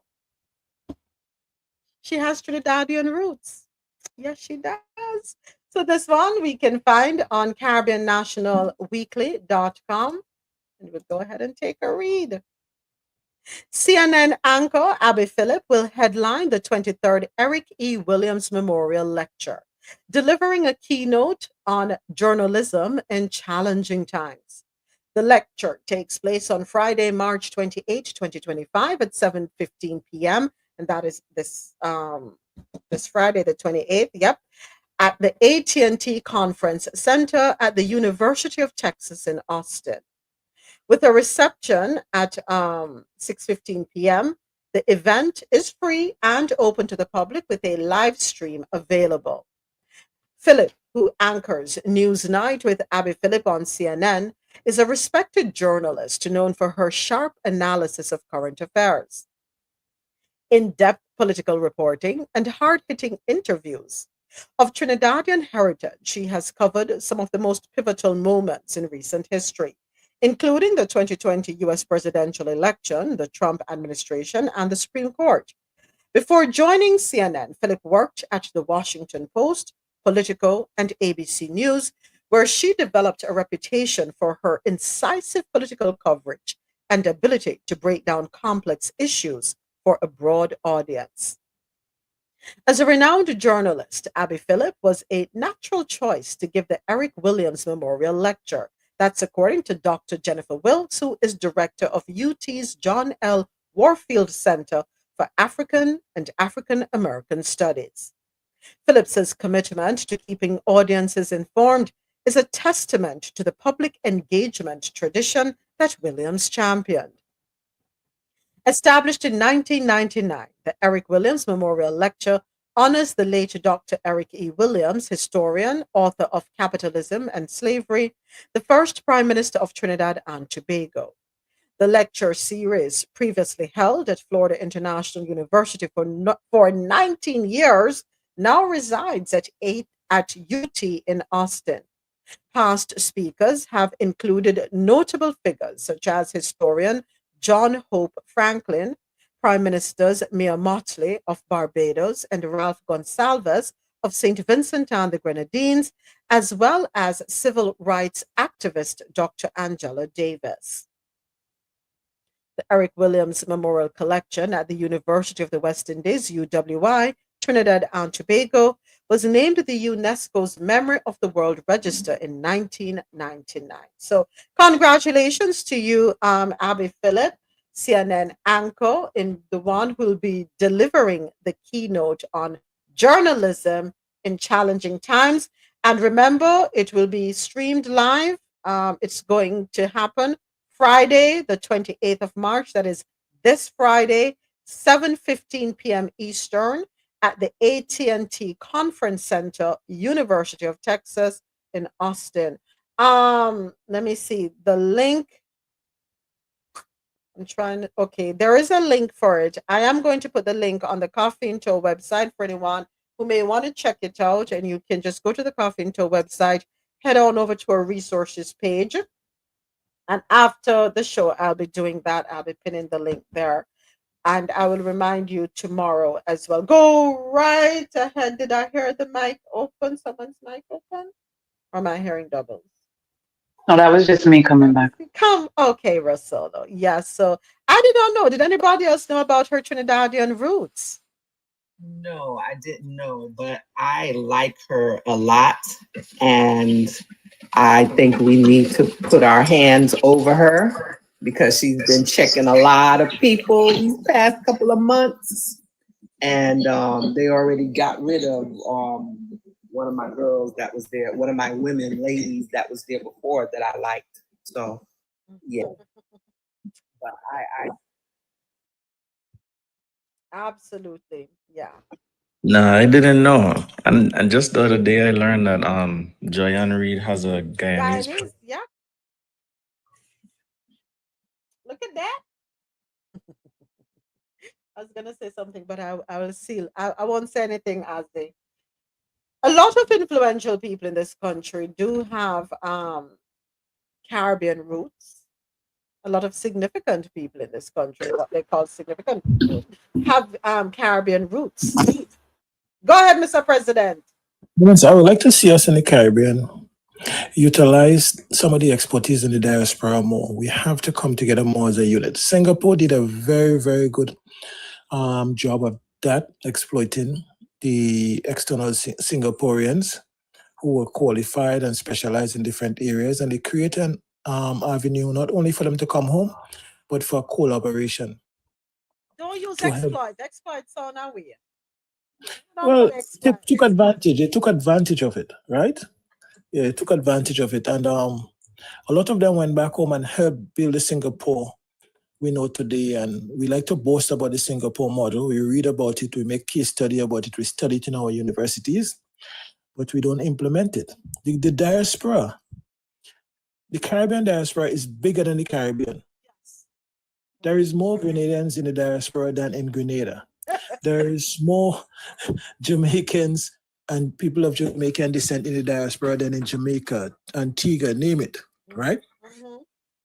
We have to make it that there is a seamless relationship, that we can utilize the expertise where they are, that we can do, the different synergies and collaborations to build the region. Because we have a lot of really educated, really successful people. But sometimes the encouragement is not there. Sometimes the incentives that we give to the so-called foreign direct investors is not available to the people in the diaspora and the local people. Sometimes our program are isolationist. And when people go back home after not being home for a while, they're seen as foreigners. They're treated worse than the people who is coming just to take advantage of what you have to offer. Yeah. And there's a lot of people, retired or professionals, who still are not retired, but who just like to go home. Sometimes it's not just about the money, but the infrastructure, how welcoming the environment is, how easy it is for them to transition. And they would go home and make meaningful contributions. So I want to appeal to the Caribbean people, not just the leaders, but the people also, to take advantage of that. And for those of you in the Caribbean, when your friends and your family send them a little money to start a little business and stuff, be honest, you would benefit. A lot of the time, they don't really care. They just want to see it succeed. And they wouldn't take all for themselves. So you don't take all for yourself. So these are some of the problems we have. Somebody have a nice little idea. Okay, I want to do a little, raise some check-ins, do something. And there's people that would fund it.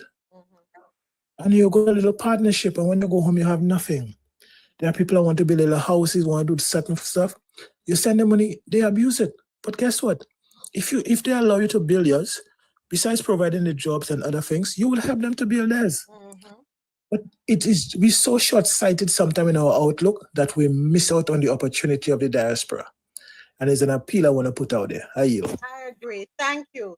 Thank you for that emphatic statement, Mr. President. Indeed. Indeed. All right. So moving right along. Thank you for the time check, Ja. Appreciate that. Okay, so next up, it is time for stories out of tomorrow. Thank you, AT, for sending this one over via Javette. Tomorrow we're going to be talking about the 29-year-old woman running one of the most successful Black-owned airlines in the world. All right, so tune into that one tomorrow in our Women's History Month segment. In stories out of North America, first up, here we go. Legislation would withhold NY, New York's payments to the federal government. This one comes to us courtesy of binghamptonhomepage.com. State Senator Jessica Ramos, currently running for mayor of New York City, and first-year Assembly member Micah Lasher, unveiled two brand new bills on Monday that target federal funding cuts and employment. The legislation, announced by the pair of Democratic legislators at noon at the state capitol, would protect New York's financial interests from budget blackmail. Pointing out that federal agencies recently laid off tens of thousands of federal workers, Ramos and Lasher said that New York needs better tools to take care of its residents in case of further cuts. They said the Bridge Act and the Recourse Act represent those tools. Let me be clear. New York does not bow to intimidation. We do not cower. We stand up and we organize. We defend what's ours, Ramos said. That's why today, along with Assemblyman Lasher, I'm introducing the Bridge Act and the Recourse Act in the New York State Senate. So what is the Recourse Act?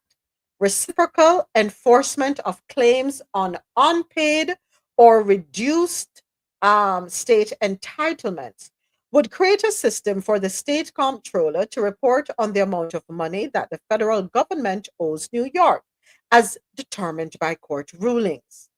If the report shows that the federal government withheld funds against court orders, the governor, comptroller, the budget director could withhold that amount from payments to the federal government. Their unanimous vote would trigger the commissioner of the State Department of Taxation and Finance to withhold matching funds, securing that money for the work of state agencies providing local services. The Bridge Act, building recruitment and incentives for dedicated government employees. This would offer a pathway for fired former federal workers to join New York's state government workforce. The bill would give them up to 3 years of partial credit toward their potential state pension to sweeten the deal. Still, they'd have to pay in an amount calculated by multiplying their years of federal service by a percentage of their previous year's compensation. New York faces both a funding gap and a workforce shortage. The legislators said the bills, if passed, would attract new skilled talent to the state workforce and secure critical funding for schools, hospitals, and public transit. All right. Okay, we have 6 minutes. I'm doing the time check now. Checking the time, checking the time, checking the time. All right. Also, in store, we can squeeze in one more, and the other story we're gonna have to do that one off the air of internet radio, but we'll still be live on YouTube and TikTok. Congestion pricing. Y'all forgot about the congestion pricing up there in New York?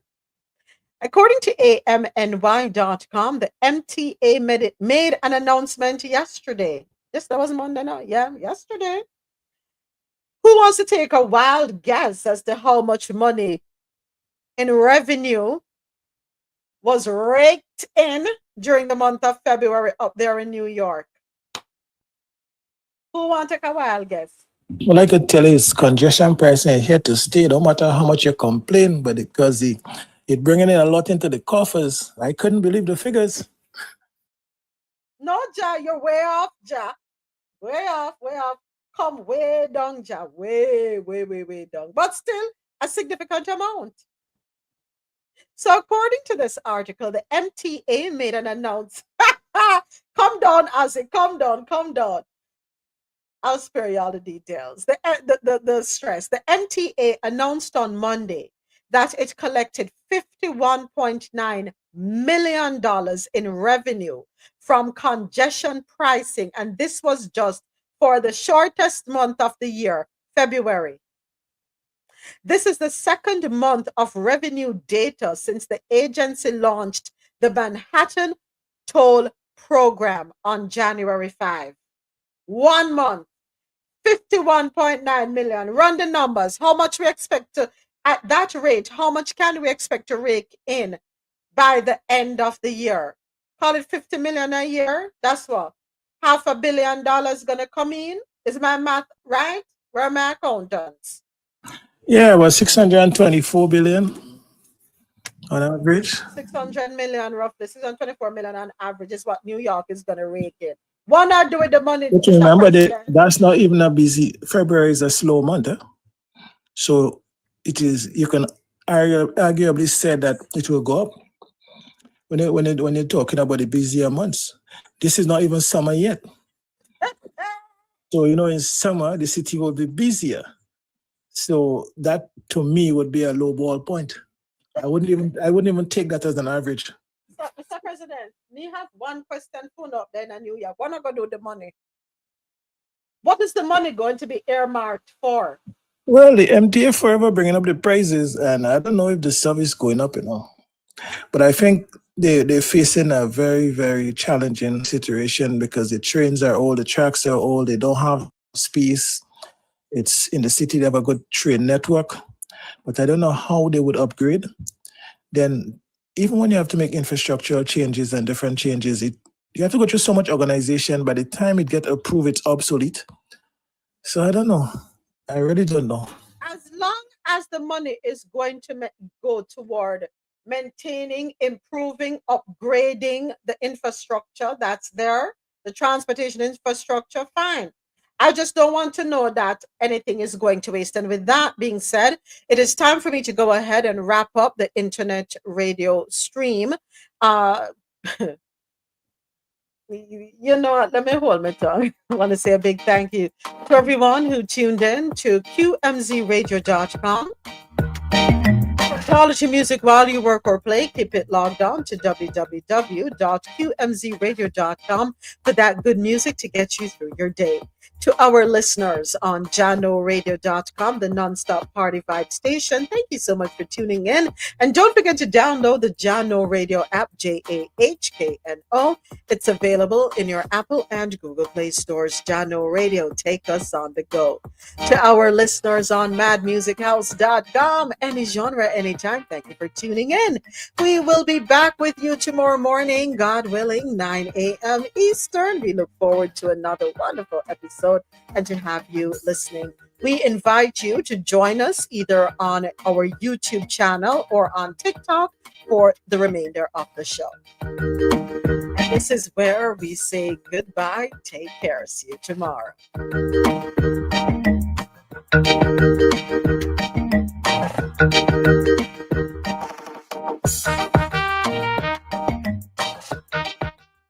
All right. Thank you, Jeff, for keeping me in check with the time. Thank you so much. Yeah.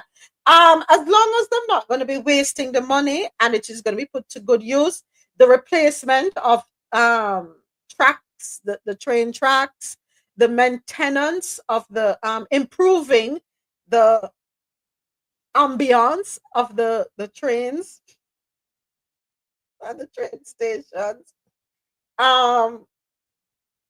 The MTA, the entire MTA thing. Yes, Teflon Javette is a good producer. Yes, Mr. President, as long as it's going to be put to good use. But that's amazing. But you know what it is? People not bother fight things anymore. You just go through. You just go and live. And I think leadership is fully aware of this. Kind of tying this to the conversation we had earlier when we talk about access to goods, right? What we have access to. There are some things we just don't care. We just know we want to get from point A to point B. And I think that is why New York is able to rake this money in, because people, you know what them say, we still have to get to work. And this is the only way for me to get to work. So you know what? I'm not about to fight you now. Do I know? As long as it's going to be beneficial to me. Me no know. So we'll see. Don't know. Hey, Dr. Sharon. Listen, y'all had me. I fell asleep last night listening to y'all. I don't know what time it was. I know I snored and woke myself up.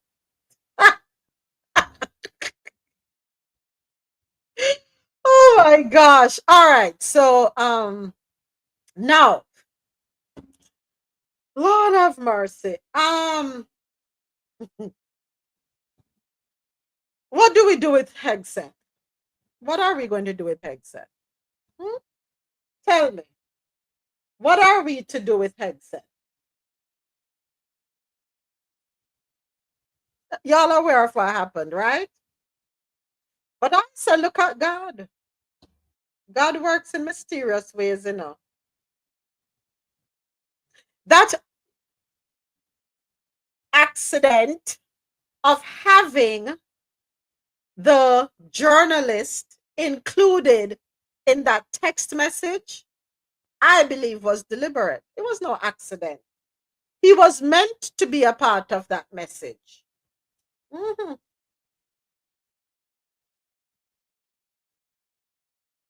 He was supposed to be included.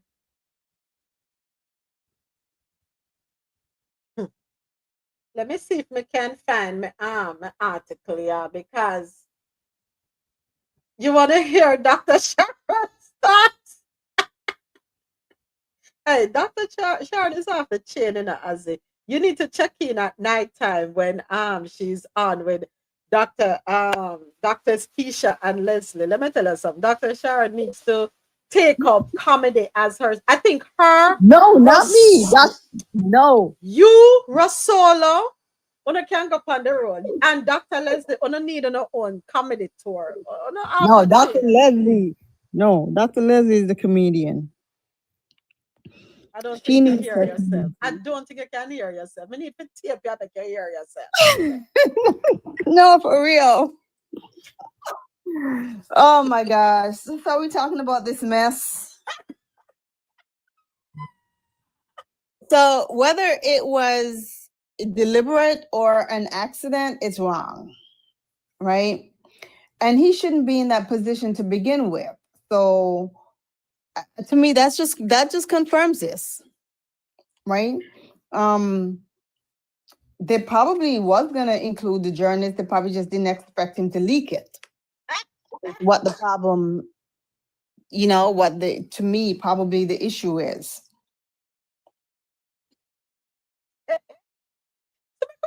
Clips then now. I could listen to a couple clips. Let's listen to a couple clips.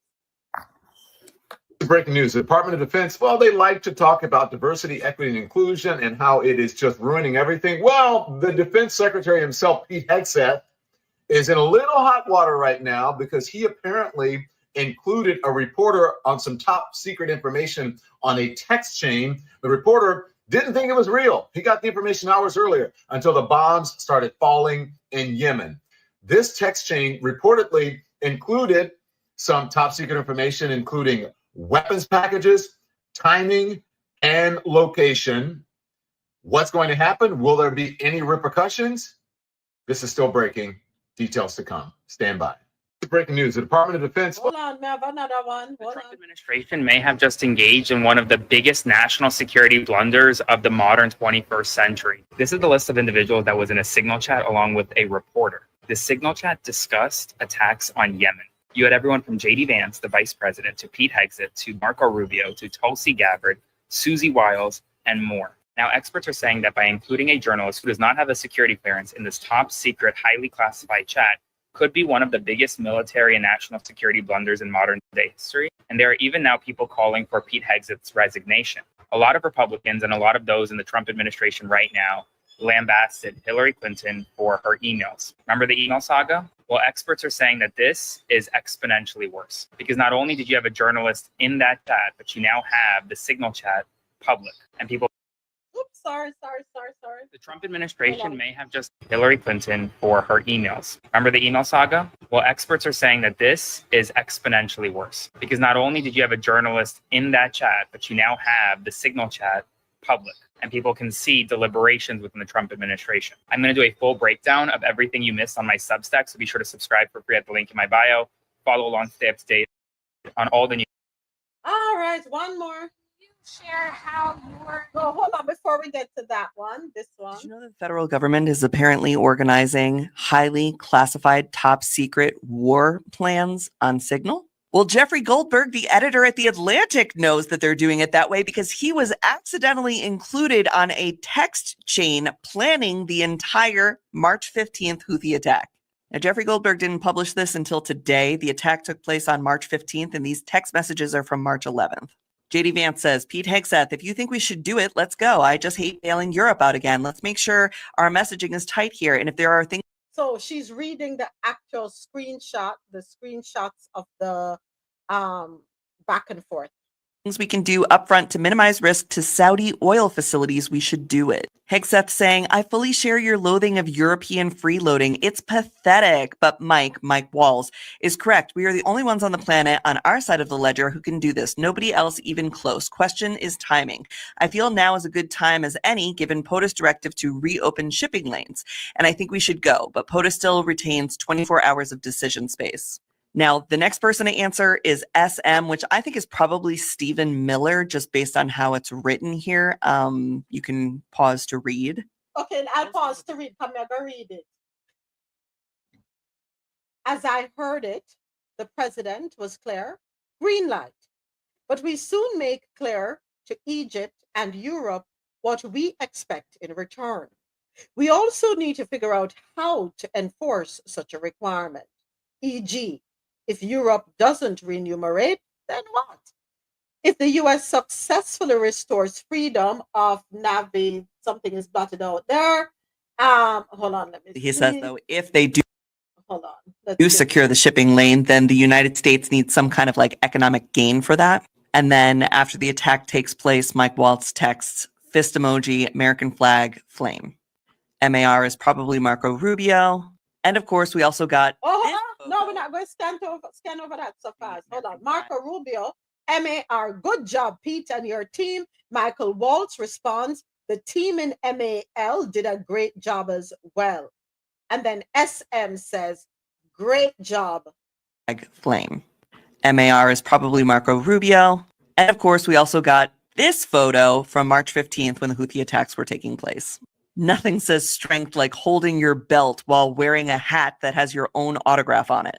So yeah, I guess Signal is a skiff now. Did you know? Okay, next. Is it this one? Donald Trump just fully caved on tariffs. No, not that one. This one. Can you share how your information about war plans against the Houthis in Yemen? Share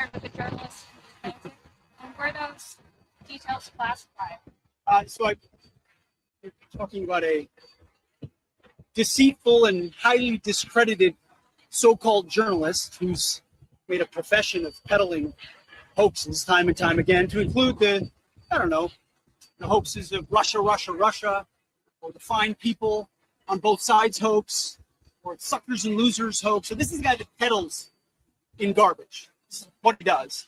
I would love to comment on the Houthi campaign because of the skill and courage of our troops. I've monitored it very closely from the beginning. And you see, we've been managing 4 years of deferred maintenance under the Trump administration. Our troops, our sailors were getting shot at as targets. Our ships couldn't sail through. And when they did shoot back, it was purely defensively or at shacks in Yemen. President Trump said, no more. We will reestablish deterrence. We will open freedom of navigation, and we will ultimately decimate the Houthis, which is exactly what we're doing as we speak from the beginning, overwhelmingly. Why were those details shared on Signal, and how did you learn that a journalist was privy to the targets, the types of weapons used? I've heard I was characterized. Nobody was texting war plans, and that's all I have to say about that. Lock him up. Lock him up. We're waiting for him to answer. I'm waiting for him to answer the question. He can't answer the question. He can't answer it. I mean, he can't answer the question and be truthful, right? But yeah, they were so anti-Hillary Clinton, with her emails. And this is worse. I commend the journalists though for not leaking this or not publishing this until after the Yemen strike, because then that would put that would have placed American troops in danger. So at least I will give the journalists that. But to me, he did the right thing by exposing it, because these people do a lot of crazy things behind the scenes that we're just not privy to, right? And they are so, I don't know, feel like they're basically wrong and strong, or try to make people think that what they do is actually correct when it's not, right? And only the Democratic people can make mistakes. And had this been anybody in the Democratic realm, then the firestorm that would have already happened. Right? So I think that's definitely unfair of that. But yeah, hopefully the Democrat make noise about this. And I know they had a Senate hearing this morning, I think, about this. I'm looking up for updates, but carry on, Dr. Yeah, Shannon. but this just can't be swept under the rug like oops, oh yeah, we just made a simple mistake. No. And then Trump is trying to distance himself from this. Really? But he takes credit for everything else, right? He needs to take credit for this too, right? Yeah. I mean, because Pete Hegseth has no business in that position at all. He's not qualified for it, right? And then why would you? I mean, I think anyone knows that you don't put that kind of information in a text. I mean, that's not rocket science. That's basic. What am I missing? The fact that they don't have any education or experience. But I mean, is that it, or they just don't care? The facts that they let go their secretaries, the one that would have protected them. Oh yeah, that too. The people who actually have education and experience for this, yeah, that was mistake number 1, 2, and 3. You are correct about that, John. That's crazy. I just want to hear what these conversations sound like in a room at this point, because after they leak You don't want to hear it. I just want to laugh because I want, like, after that conversation with JD Vance got leaked, and then this is like, I want to hear the amount of expletives that are going around the room. I want to hear what the cannibalization of that party sounds like. I want to hear what the implosion sounds like. You know, some things are best not heard at all because I can just imagine. I can just imagine. And thank you for the gift, buddy. Live forever. Thank you. I don't know what y'all are imagining, because I'm sure they're just sitting there patting each other on the back still, because their egos allows them to feel that they don't make mistakes. So it just happened. We just brush it off and move on. I don't believe anybody's getting reamed, in all honesty. Participate in the group chat with Secretary of Defense and other Trump senior officials discussing the Yemen war plans? Senator, I don't want to get into the specifics. Ma'am, were you on? You're not going to be willing to address. So you're not, are you denying, Matt, will you answer my question, ma'am? You were not TG on this group chat? I'm not going to get into the specifics. So you refuse to acknowledge whether you were on this group chat? Senator, I'm not going to get into the specifics. Why are you going to get into the specifics? Is it because it's all classified? Because this is currently under review by the National Security Because Council. it's all classified? If it's not classified, share the text now. As the White House previously Is it classified or non-classified information on this text? I can confirm. Director Radcliffe, were you on the group chat? Senator, I was on a signal messaging group. So you were the John Radcliffe on that chat? I was. Thank you. Thank you. Can I provide some context, Senator, to that? Yes, but I've got a series of questions. Well, but I think it's important because at the outset, you made a couple of comments about signal messaging using encrypted apps. So that we're clear, one of the first things that happened when I was confirmed as CIA director was signal was loaded onto my computer at the CIA, as it is for most CIA officers. One of the things that I was briefed on very early, Senator, was by the CIA records management folks about the use of signal as a permissible work use. It is. That is a practice that preceded the current administration to the Biden administration. Director Radcliffe, I've got a series of questions. If you're making the statement that signal is a secure channel. No, can I answer that? It is. I've got a series of end-to-end decryption. So to finish, I understand encryption. It is permissible to use to communicate and coordinate for work purposes, provided, Senator, that any decisions that are made are also recorded through formal channels. Right. So those were procedures that were implemented. My staff implemented those processes, followed those processes, complied with those processes. And finally, just please. So my communications, to be clear, in a signal message group were entirely permissible and lawful and did not include classified information. Well, we will make that determination, because if it's not classified, share the text with the committee. Let me go on. Director Gabbard, you are the security executive and set access guidelines for classified information. Did you contact the defense secretary or others after this specific military planning was put out and say, hey, we should be doing this in a SCIF? There was no classified material that was shared in that. So then if there was no classified material, share it with the committee. You can't have it both ways. These are important jobs. This is our national security. Bobbing and weaving and trying to, filibuster your answer. So please answer the question. If this was Director Gabbard, if this was a rank and file intelligence officer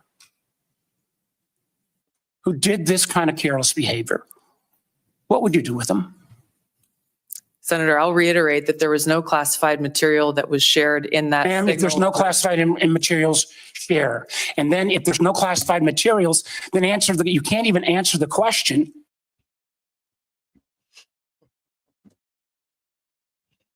Bobbing and weaving.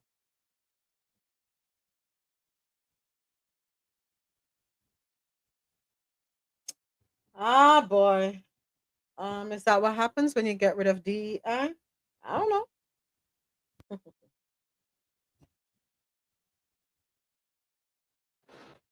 Yes. I mean, I have a few more questions, but I can't utter them, you know. Well, America, how are we feeling now? Isn't this the second incident? No, this is about the third story. Well, this is the most grave. Of course, I had concerns with making it public, that this administration would make it public that security detail is being removed from certain people. You're letting the world know, well, do what you want with them, is pretty much what you're saying. I don't know. I don't know what's going on. Is there anybody up there with just an ounce of common sense?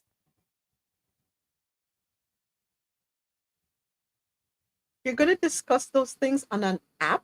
Go ahead, Dr. Shah. There are no adults in the room. None. None. Just none. I mean, this is crazy. And then if they're not answering questions. Remember, had this been, remember Hillary Clinton situation with her email? How they're basically almost crucified her. Those lock her up chants. Right? Remember all that?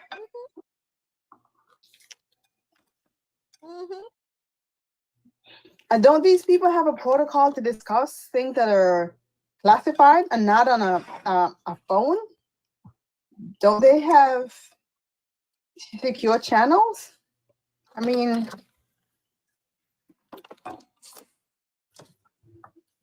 I don't know. At this point, should we even be flabbergasted? I mean, should we even be surprised? Because every day is something new. Go ahead, Mr. President. If you were one of the people whose security clearance was removed, you might be smiling because you may have to explain something on these threads that you get involved, you get included in accidentally. It wasn't accident. I don't see how it could be accident. It wasn't. It was I don't see deliberate. that because I can't believe something like that could just get leaked to. I think it is deliberate. I don't care how you tell me. There's no way that could be accidental. That was deliberate. I'm sorry.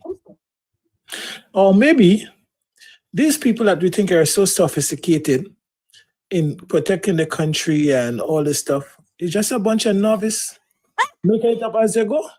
That part, they probably never trained him on how to use the technology. They're just making it up as they go, and we're thinking we have this elaborate, high security because they use what's like classified information, Maybe just a bunch of, well, I don't want to call them idiots, but a bunch of people making it up as they go.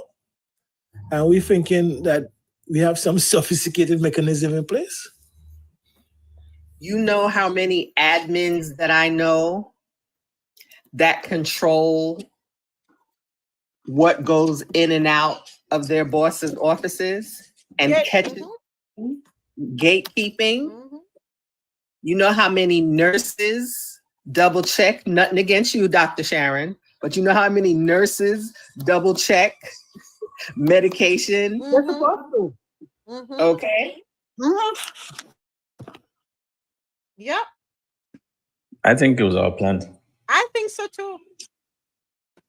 So my thing is, right, even when something happens like that, you need to tell me nobody raise a flag to say, wait.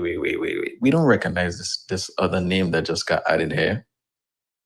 Then you already have a situation overseas happening where you already want this war to happen. Now, I think, and I'm saying this allegedly, I think it's all part of the plan because they want to go to war, because they want to escalate a war. Now, you make the country look weak. You make it seem like our security practices are novice, as we said before. So then what? We're open. What does that usually mean? I'm just saying. And Even if then that's the case, right? Even if that's the case, what if the reporter had leaked that information prior to the attack, and the people you're planning to attack happen to delete your forces? What would you say to the people, the parents and the families of those people who got deleted? Would it be a joke? Would it be oh no, we could escalate? So people get deleted and it's like, you think it's fun? You're playing drafts? Anyhow.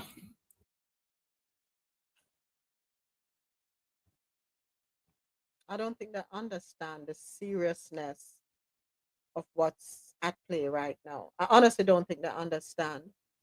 We are more open now than we have ever been before.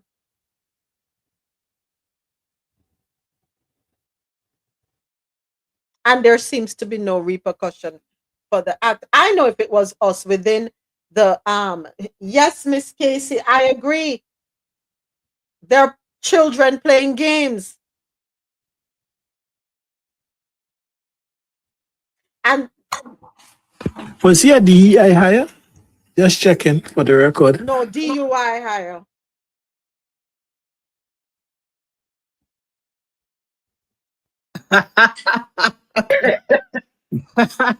They're playing clever. they're playing Battleship. You remember that old game Battleship? That's what they're playing. They're playing that's the hire he was. Everybody questioned. Don't laugh, Miss Casey. Everybody questioned. Remember, you're gonna take a Fox person and put in this role. Everybody had questions. Everybody had concerns. Welcome to the space, Jeremy J.A. Everybody had questions. Everybody had concerns. They were expressed. They were void moments about to drop a dub plate. Hey, we have a next dub plate for dropping a Azzy. We have a next one. We have to hit the studio. Listen, man. Come on, people. Are we this? I don't know. And just as we had concerns with him, we had concerns with right? Don't leave the wrestling boss. We had concerns with the WWE SmackDown because every pick was based on nepotism, all because I know you or I owe you a favor. Can I ask you a question though? Why would you have journalists on a text message? That's Wouldn't why that should be in writing and sent to the station? Ja, that's why we say it's deliberate. I don't think it was any accident. There's a reason this happened. There is a reason for it. And nobody can tell me nothing else. Only God can come down from heaven. This cannot be no accident. No. It wasn't an accident. How can you have a journalist on a thread that include top security clearance, the highest of the security clearance, and some arbitrary journalists happen to be in that? The number just slipped in there accidentally? Give me a break. You remember what Bob Marley said? Only your friends know your secrets, so only them can reveal it. Who the cap fit make them wear it? I know your enemy bring you down in this thing called life, you know. It's never your enemy that is stopping you, you know. You know that? Think about that for a second. Let's have honest conversations. So AT put here on YouTube, can't say what we can do. Serve 25 minutes, still serving on the. I've never made a mistake like that. It's not an accident. I'd be fired immediately with that mistake. Absolutely, AT. Absolutely. Without hesitation. Pack your things and to the left, to the left. Everything you own in a box to the left. Mm-hmm. Oh, So is he trying to get rid of himself? Is he trying to do something so they get rid of him? I think he's trying to show us who this country is, show the world what this country really is. But think about this, right? Think about this, right? The fact that it's a journalist, yep, even in companies, right? You can say, all right, cool. You type in one letter and maybe it selected a group within the company that you didn't necessarily intend to message, right? How does this journalist just become a part of this chain? This isn't an internal type of thing. So yeah, this is all deliberate. Thank you. And then I have to have no one bag a meeting. Go ahead, John. The moments, even the phones you use, right? The phones you use to relay such messages. These phones only have to have certain kind of information and contacts on it. You can't have everybody on those phones, I presume. So how did the journalist get on the phone in the first place? You cannot be using your regular phone that you're texting your mom and pops with to conduct this kind of business. This is serious. No, make it make sense to me. Gotta mute you for a second, YouTube. 1 second.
Oh, sorry, we stopped singing. I'm sorry, YouTube. I couldn't play the song. Copyright infringement. Yeah. Who the cap fit? Let them wear it. I said, mature Mecan. That part, Mr. President. If the journalist got the text, who else has a front row seat to these messages? Yes, because only one journalist has said they got the text, but we don't know who else is part of the chain. We don't know who else they accidentally included. Who the cap Makes no sense. It makes no sense.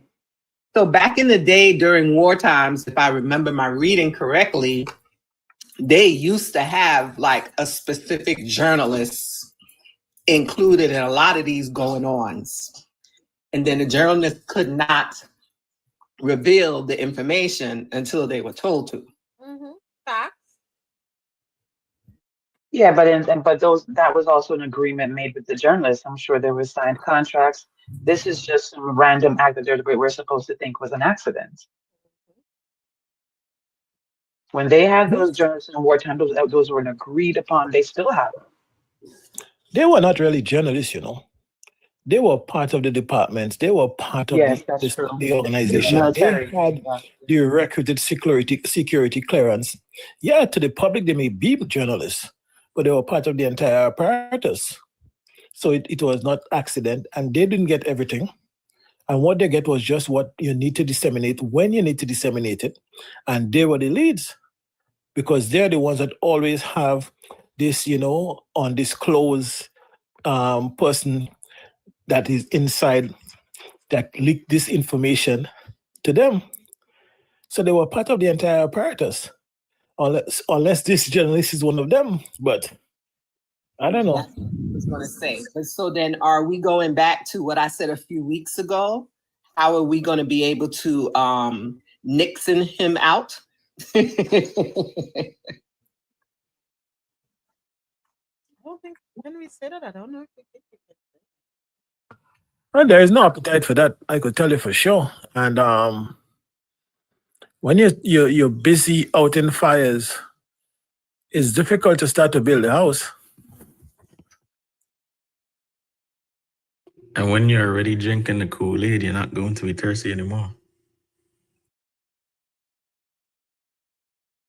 What has Carolyn Levitt have to said so far? Has she made any statements? Because she always defends everything, even when it's lies. But what can anybody say? I mean, to something like that. Tell me how you can defend that. She would defend it, man. She would defend it. They would deflect, but you can't defend that. Come on, man. They're defending it by saying no war secrets. I can't even say it without laughing. Let me be quiet. I mean, there's a war reporter in our war GC. I wonder what else is going on, moments. There's a lot going on. Why are we being distracted with this here? Because this seems like a distraction. Let's look and see what deal is passing in the back door for somebody to put some money in their pocket. Because anytime they give us these things is because by the time you catch yourself, somebody run out the back door with a bag of money, and you can't even trace it. So, Mr. President, it has been said by many of folk that what is going on right now is the greatest heist in history. Don't be fooled. And I don't want to believe it. I really don't want to believe it. I want to say no, not gossip. But anyway, I have two more videos. Let's listen to these real quick. We have some news right now. The Trump administration has officially notified Judge Boasberg that it will be invoking the state secrets privilege in the Nicaragua Alien Enemies Act case. What that means, the Trump administration will not be providing any further information concerning the deportations, whether or not the Trump administration was aware of the order and decided not to turn the planes around. A whole host of issues that Judge Boasberg wants answers to, the Trump administration will not give. The state secrets privilege is a privilege that can be invoked by the executive branch to prevent classified national security related information from even being given over to a federal judge. Now, Judge Boasberg will have to decide whether or not this invocation is valid. But nonetheless, this represents a major escalation between the Trump administration and this federal court. I'll do a full breakdown. Let me tell us. Anyway, this morning, fallout from that stunning lapse in national security. Secretary of Defense Pete Hegseth, along with other top members of President Trump's national security team, sharing details about a planned large-scale attack on Yemen earlier this month on the commercial message app Signal, and inadvertently including journalist Jeffrey Goldberg on that chain. I think that this is a spoof. I think that someone is running a hoax. In an article published Monday, the editor-in-chief at The Atlantic saying just days before the U.S. attack on the Iranian-backed Houthis in Yemen, he received a connection request from what appeared to be National Security Advisor Mike Waltz and was then added to a chat group called All right, stop right there, sir. Stop. Hold on. Back that up a second. A connection request from what appeared. A connection request?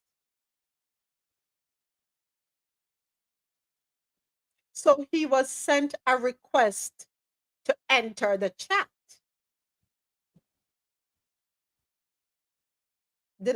Is that what I just heard? No, tell me if I'm wrong, in chief at the Atlantic, saying just days before the U.S. attack on the Iranian-backed Houthis in Yemen, he received a connection request from what appeared to be National Security Advisor Mike Waltz, and was then added to a chat group called Houthi PC Small Group. PC, or Principals Committee, generally refers to a group of the senior most national security officials. My reaction was, I think I've discovered a massive security breach in the United States national security system. Inside the chat, the names of Vice President J.D. Vance, Hegseth, Secretary of State Marco Rubio, CIA Director John Ratcliffe, Director of National Intelligence Tulsi Gabbard. So why was it that Tulsi Gabbard a while ago in the video we played earlier when she was being interrogated, why was she trying to avoid answering the question if she was a part of the group chat? But anyway, keep it moving. And others. It's a robust conversation. It's actually. Oh, and others. Who are the others? That's another interesting one. Pretty impressive in some ways. They're going back and forth. A lot of resentment directed at European allies of the United States, which obviously enhanced the credibility of this chain, because everybody in the chain sounded like the people I know who are in this administration. Vance, who is normally in lockstep with the president, texting the group at 8:16 on Friday, March 14th, saying, "I think we're making a mistake," pointing out that what's happening off the coast of Yemen affects European trade more than U.S. trade. Oh, lately he has been caught saying things that are leaking out that go against 47. Vance, did you change the brand of eyeliner? Huh. Let's listen. Not sure the president is aware how inconsistent this is with his message on Europe right now, Vance says, and suggests delaying the strikes for a month. Hegseth responds to Vance 11 minutes later, saying, "Waiting a month does not fundamentally change the calculus." In what the Atlantic says is a screenshot of the Signal chat Goldberg was added to, at 8:45, Vance responding, "If you think we should do it, let's go. I just hate bailing out Europe again."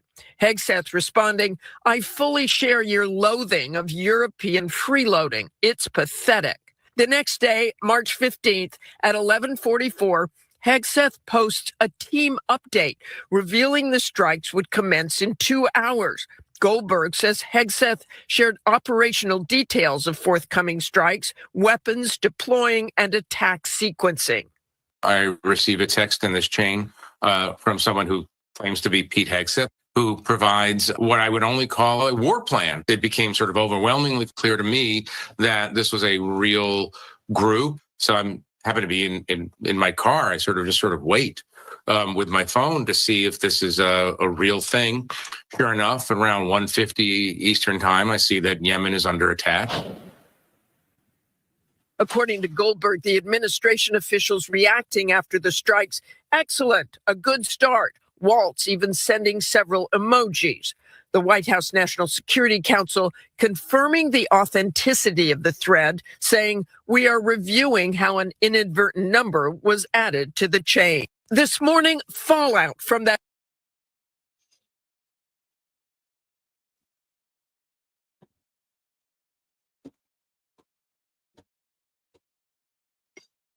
So, Ozzy, are you saying that the engineers from Black Cap changed around the technology? No, I'm saying there are a couple of things at play.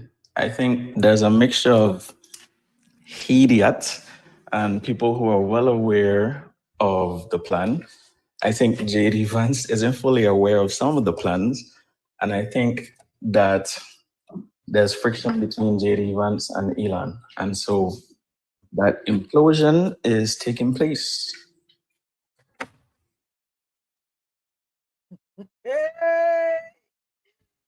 What a combina me house. Remember how quick they pushed Pence out of there because he didn't fully agree with everything?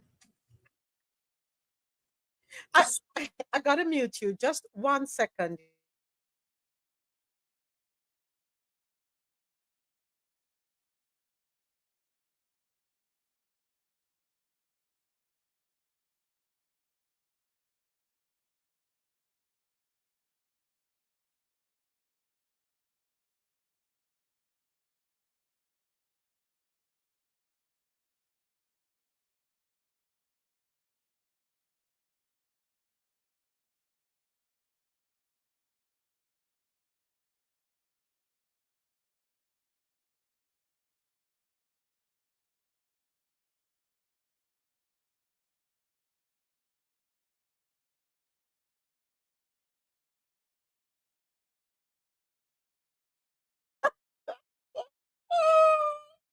What a bam bam in Washington?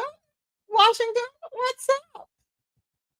Nothing will be done because 47 has no concern himself. You know, AT, you've raised a valid point there because I don't, has he said anything? Has 47 said anything? No. Yeah, he said that he wasn't aware. Well, that means he says nothing. Beyond that, yes. He's not going to. We know the play. This is episode 24 of season 6.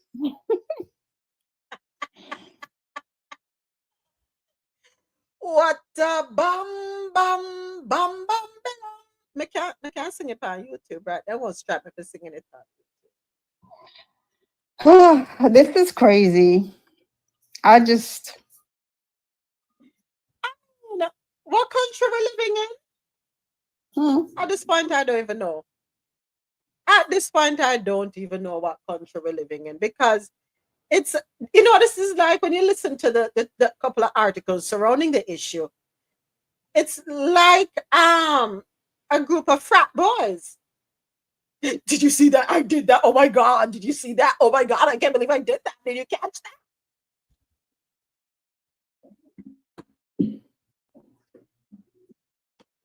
And what do frat boys do when they get caught?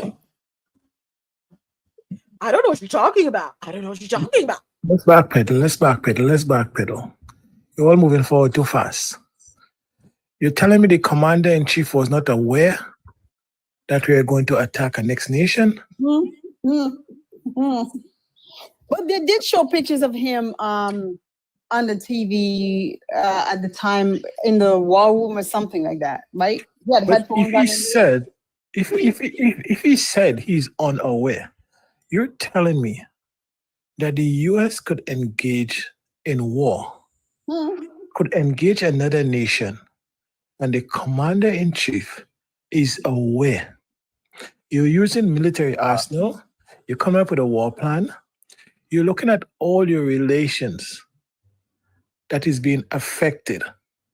No, he was aware, Mr. President. He was aware. Wasn't aware of the What? journey He that's wasn't being aware of offered. the leak. That is what he wasn't aware of. Because I guess he was not included on it, so. Remember, presidents are not allowed to have cell phones that allow for text messaging, that sort of thing. What they have is a dummy phone. But apparently, it's not only the president that should not be allowed to have cell phones.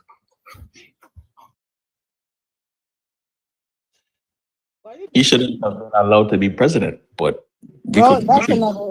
I mean, that we already knew. We have established that a long time ago, right? He shouldn't be allowed to be. But can we call in a whole new security team because this one here is a bust? It's done.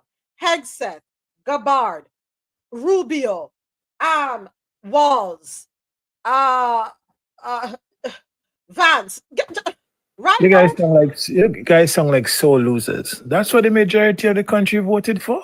Just put them in a barrel and roll them down one hill to the seaside because at this point, it makes no sense. We need a new team expeditiously. Can we look within the current administration and see who else we can group up and put together and have them around the president? Because who him have right there now is not making him look good.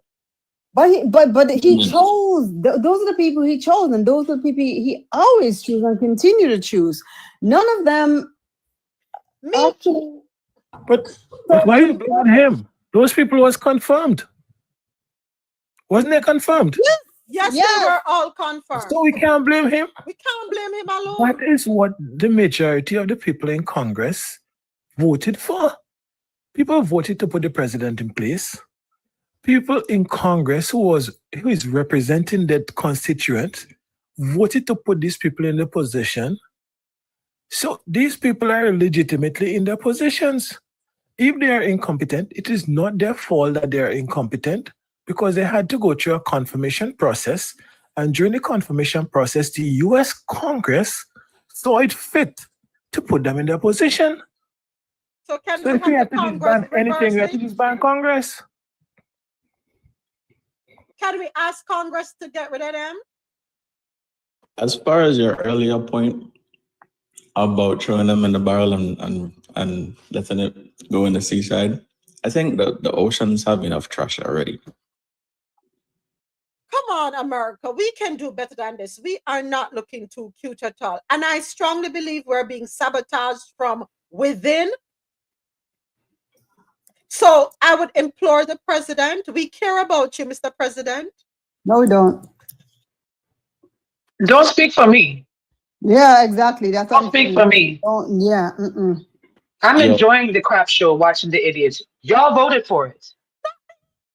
And to Danielle's point, Congress put them in. They all had their with their hearings, and they were questioned and they were approved.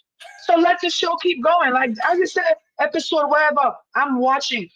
I don't care. You don't give two F's, right? And I know that's what you want to say.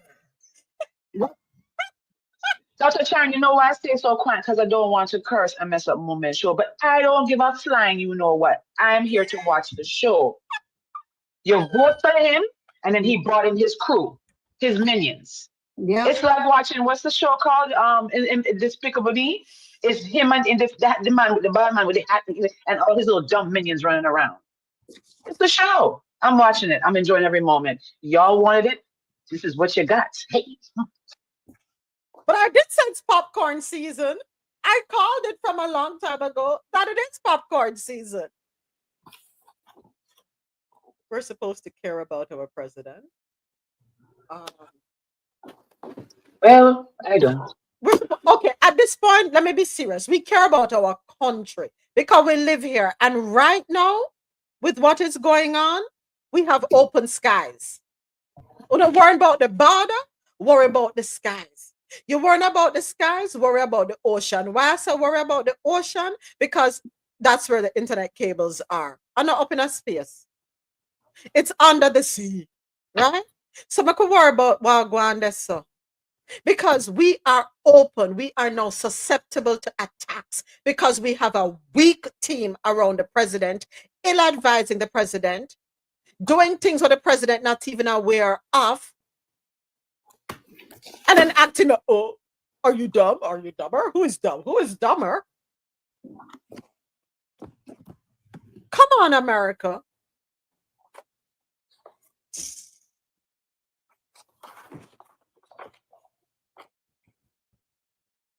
Neither do I do that. Let me tell you something. I don't know. And I'm sick and tired. Everybody trying to save their ass. That's what it is, you know. Everybody trying to save their behind. And when Pete Hegseth is answering the question that he still has not yet answered, deflecting, talking about the Houthis, rubbish. Answer the question. We have a security issue. And you all are the problem. And I would love to hear what Mr. President is going to say. What is his plan for these people?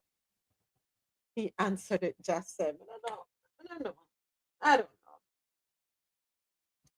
In other news, because America is a joke on tariffs as Canada and Mexico called his bluff, and now he's saying the April 2nd tariffs are off, at least the 25% across the board. Now, if you remember, Donald Trump said that would happen on day one. Then he put a pause on it. It would be February. Then February rolled around and he said, no, we're going to do 30 days. And then in March, he decided he was going to put a further pause. Well, Canada and Mexico have called his bluff and they pushed back. And now Donald Trump has said, well, it's off.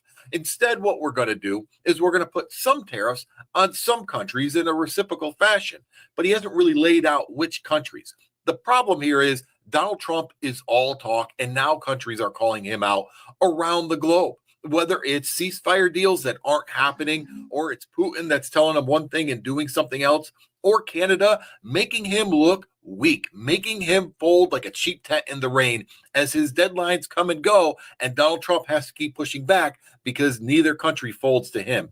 This is something. Donald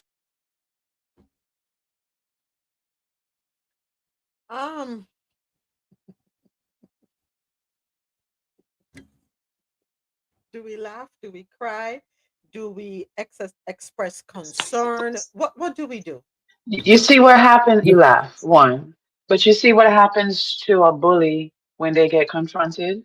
What does a bully do? Remember in school when the bully, they keep on bullying people, and that one person said, "No, I'm not taking it no more." You know what happens to the bully? They cower and retreat. Now you came out here with big, bad, and bold, putting on all these tariffs, and now what are you doing? You're cowering and retreating. We laugh. Again, it's part of the episode. This is not reality TV. Go ahead, Mr. Remember we were President. having this conversation with Nisi yesterday Yeah. about bringing investors here and improving manufacturing and so on. And I was saying, there's no group of investors is investing billions of dollars in an environment where you keep flip-flopping. You come into to build a manufacturing plant, you have to know what is going to happen in the landscape. You can have tariff this week, tariff withdrawn next week, a new set of tariff the other week. You don't know what's going on with the supply chain. You're fighting with your main suppliers. It's crazy. I have to see it happen in real life. There is nothing that is happening now that can convince me that manufacturing is coming back to America. Nothing. It's not. Not under the current system of governance. I have to see that to believe it. I don't see It makes no sense from a strategic point of view. Like, I don't know how you will sit in a boardroom to discuss stuff of this importance. I don't know. Maybe I'm wrong. Mr. President, are you suggesting that a certain segment of America was given false hope? Is that what you're saying? I've been saying it from the beginning, since the campaign. You could ask these people here. I was saying I do not see it from a macroeconomic perspective, from the way what the things they're saying, it just don't make any sense. When they was talking tariffs, I said, listen, this cannot work. If you know how a tariff works, it cannot do what they say it will do. I don't understand. And I was saying that from the beginning. I said, there has to be a team of the president that knows how things actually work, that is saying, Mr. President, these things don't make any sense. It must backfire if they go through with what they were saying. It's the same thing I said with immigration. It's wanting to Sorry, my bad. and decimate your labor force in certain sectors that are critical to your economy, and saying you're going to mix. It makes no sense, because when stores start running to a halt,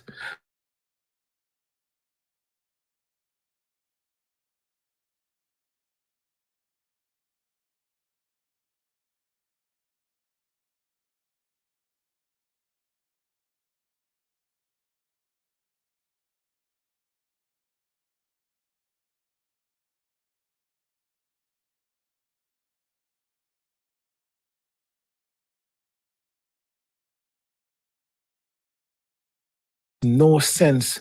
You could call any amount of numbers you want on paper. Practically, it cannot happen. But I still stand corrected. I'm so sorry, YouTube. I thought my mic was open. My apologies. And I didn't even pick up what you were saying, AT. My humble apologies. I thought you were hearing. Yes, Mr. President. I think we share the sentiments. A lot of the things that were being proposed made 0 sense, putting it lightly. If I lose internet, bear with me.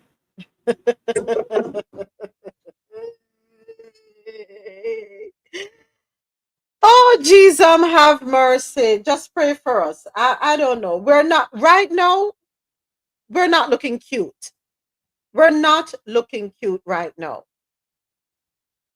The world is laughing at us right now, and we need them to stop laughing.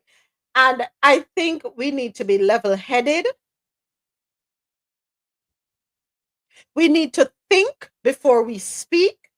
God gave us 1 mouth, 2 ears for a reason. Speak less, listen more. We need to raise our level of awareness. We need to be in touch with reality. You see, that's another part of the problem. When you have the super wealthy trying to take care of the rest of us, there's a disconnect.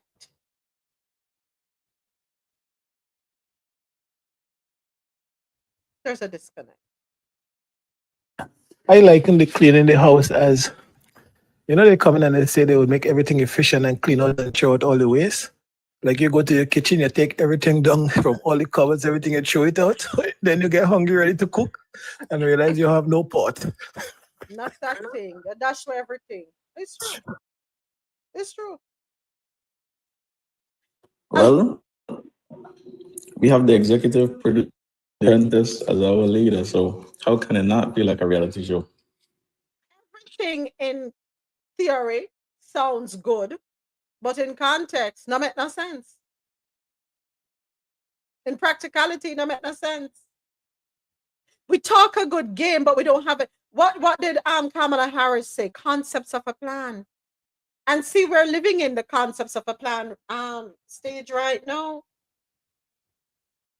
And I want to say that our president had years to put those plans in place. He had the time, and he should have been selecting the right people, building the right team. Building the right team. You know you want, because me personally, if me say I go run for president of a country, I'm going to take the years leading up to the opportunity to get my assets in place, my talents in place, the expertise, the skill set, the advisors. I'm going to make sure I have a solid team. I'm going to meet with the people that I need to meet with when we talk about economic gains, manufacturing, production, anything. I would have been taking the time to work on that, so that once them leg of the gate, fly the gate, and have the position, they can say roll out. Yeah, but once you're assuming that you're just running, you already had 4 years. So this is not his first rodeo. So you know what it takes to be in the position already. So you're not starting from scratch. So it's not like you have to just come and you don't know what you're going into. You had 4 years of that. I ain't learn nothing. After 4 years, you can't put it together. Well, you never know. Maybe you might ask for another 4. Yes, he is. They're wanting to give him another 4. And I did ask that. Remember, and I said to you, was it last year? I asked the question, will they try to find a way to have him get another 4 years? Because they're going to say he didn't serve them simultaneously. There was a gap in between. Remember, I asked that question last year? Well, at the rate we're going, I don't know if we will get past this 4. So, but the thing is, so if they give him a chance for 4 more years, that means other past presidents are open to the chance for 4 more years. Who can we bring back?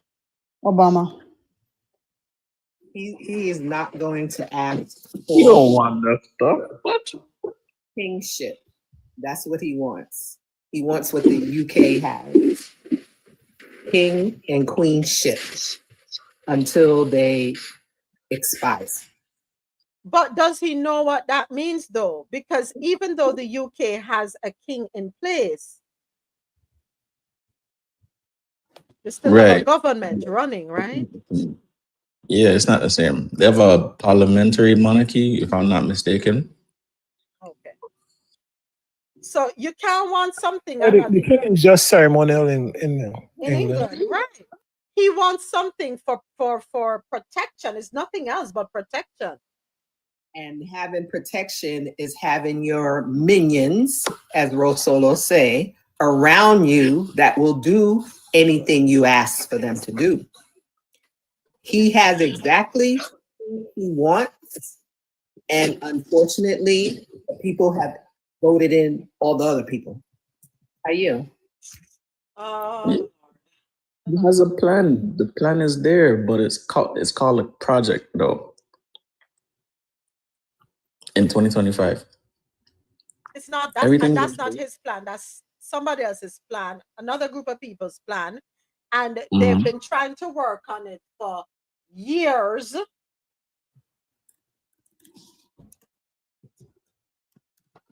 And now they found the right person. Yeah, thank you for using that word. Yeah, the right person. That's what it is. Yeah. Remember, they have all three branches of government, so the possibilities are endless. Anything is possible. Anything is possible. For real. I think we have to put a limit on North American news now because I can't take 3.5 years of this. We're not Three and a talking half about years. it. We have to start to no, we give it a time. Go to the headline, make the point, because it's like, and the thing is, they're making headlines all over the world. So even in our other news, they're coming up. You're constantly in the news every single. We can't escape it, Mr. President. Caribbean corner, them come up. Latin American stories, them come up. Caribbean corner, them come up. Latin American stories, them come up. International news, dede. Health and science, dede. Business and tech, dede. Entertainment, dede. How do we escape them? How? Off grid, we just say, we'll come back in 4 years, we all check out. We move to Barbados for 4 years. Sure, but even if it doesn't matter where you move in this world, you're still going to be affected by the U.S. economy and the dumb crap he's doing. Look at how he's affecting the Caribbean with his trade and trade wars. And want to put tariff on them and anyone who do business with China shipment. I mean, like, so how do you escape it? I mean, I can't even bury my head in the sand. I still wouldn't escape it. They have to make it worse for me. I don't know. But you know what they say, and I have to take comfort in the fact that nothing lasts forever. Nothing lasts forever. Everything has an expiration date. We all have an expiration date, right? So too, everything has an expiration date. But this one, you can't expire fast enough. Right? There's a limit to everything. The cup will run over. We have a saying in Jamaica. Every day you carry the bucket to the well, the bottom will one day drop out. But what I'm grateful for is that it's not us trying to open the eyes of everybody else. Their own supporters are like, whoa, back up now. What are you doing? This is not what we agreed to. So we just sit back, eat popcorn, and go on roll it. Because the thing is so many people have this mentality like, okay, well, that's not going to affect me. And then it is. Like even this segregation stuff that he's pulling back. You know how many times back in the days they used to have signs saying no Irish allowed, no Italians allowed. You think it's just black people are gonna be affected? Everybody, not even every, like everybody.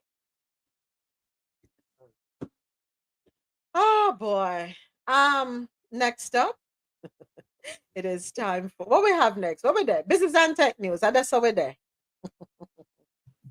We have one article in our Business and Tech News segment brought to you by Grant Coffee House. From our farms to your cups, enjoy 20% off all coffee products at www.grantcoffeehouse.com.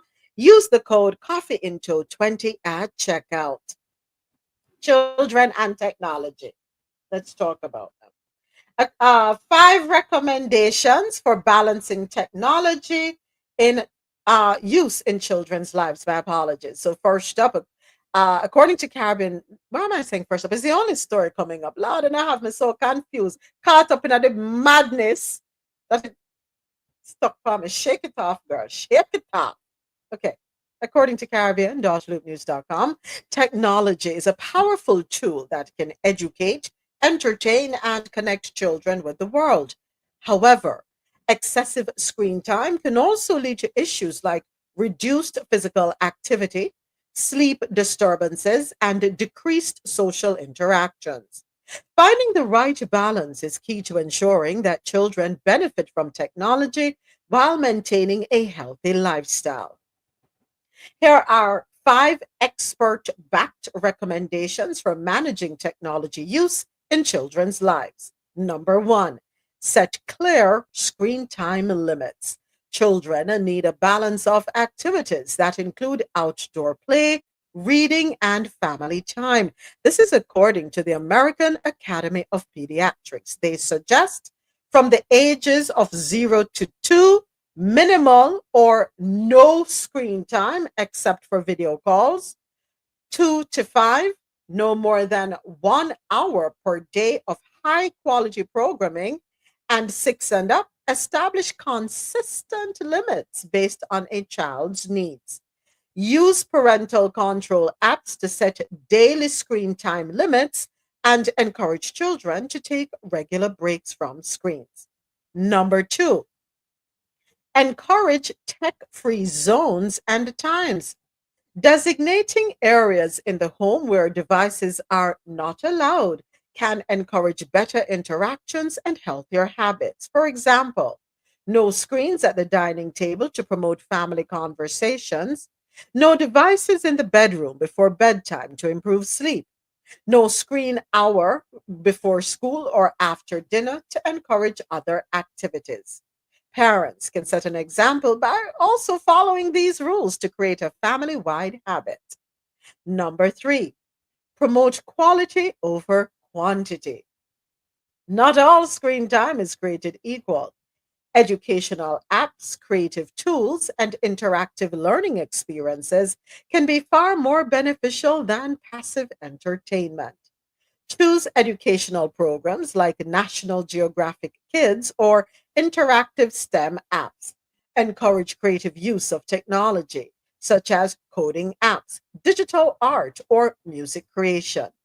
Balance screen time with offline learning activities, such as hands on experiments or outdoor adventures. Watch content with your child and discuss what they're learning. Number 4, encourage physical and outdoor activities.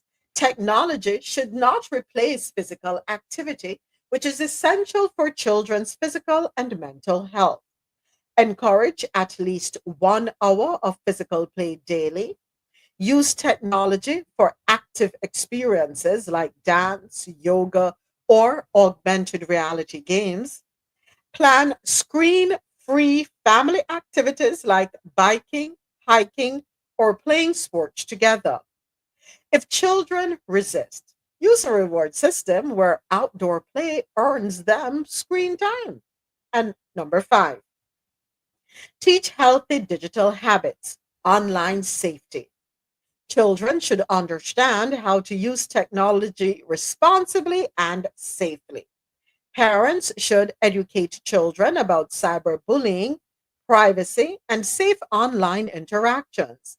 Set up parental controls and regularly monitor online activity. Teach children to disconnect from social media and video games when necessary. Have open conversations about digital well being and the importance of mindful technology use. All right. So, yep, I'm here for it. I'm here for that. We have to put parameters in place. Go right ahead, Ja. It's a shame that we have to bribe children to go outside.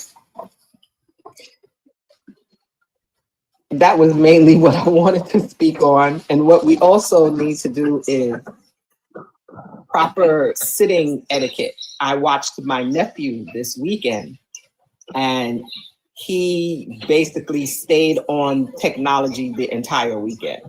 Okay. Day. Let me see, an entire day. Probably like a good 6 hours. And hunched over, head down. And every time I would catch him, I'd tell him, sit up properly, move the technology up. And I had to do that like throughout the day. And it was very telling because you hear doctors expressing children having thumb issues, children having posture issues because of technology. But it's really a shame for me that we have to bribe children to go outside and play. It's the way of the world, right? We're in a tech world, and it is a shame indeed. I mean, have you been to the mall lately or just out and about? And you have to be paying attention because everybody's walking, but this is everybody walking, and this is everybody. And they're walking. Mm-hmm. So what can we expect from? I mean, parents doing it, people driving, and this is them. You have to drive for them and walk for them.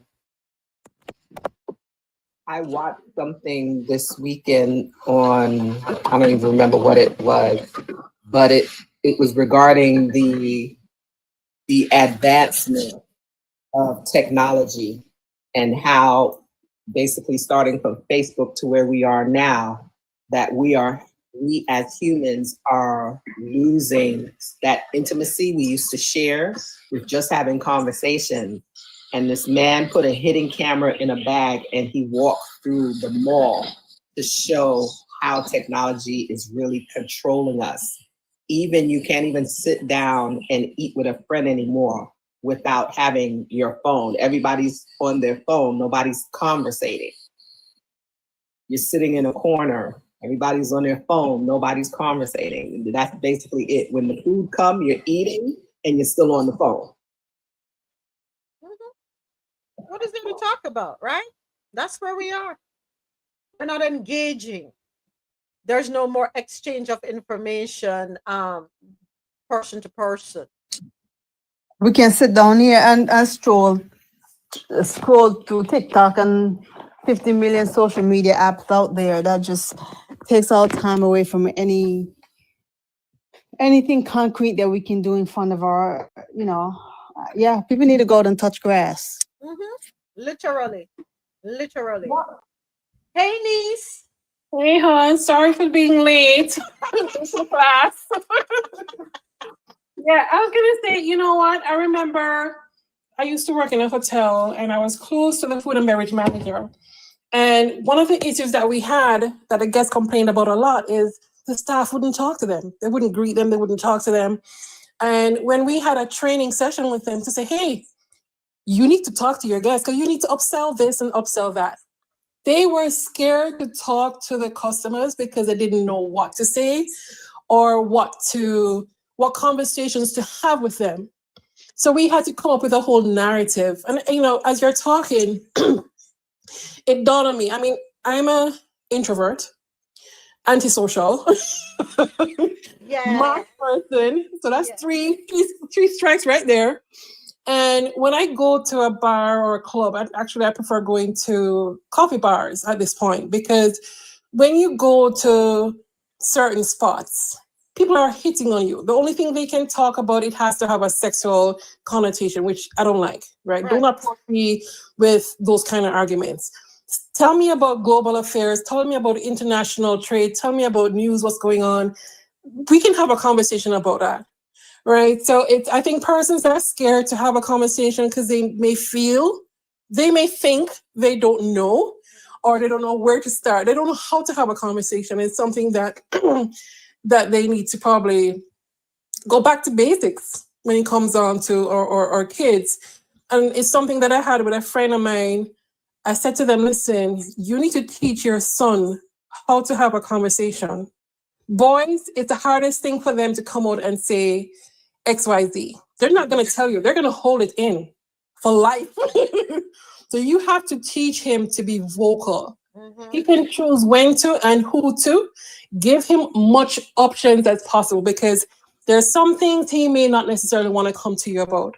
So give him safe spaces. Give him an auntie, another uncle, or somebody that he can speak with, that they can come back and confide in you. So I think persons are just scared to have a conversation because they may feel they don't know what to say or how to start a conversation. So, niece, Crystal put in the chat, I had customer service classes when I worked in the arena in that area. Yep. The conversation is something that we have to stimulate from an early age with our children. move away from the baby talk.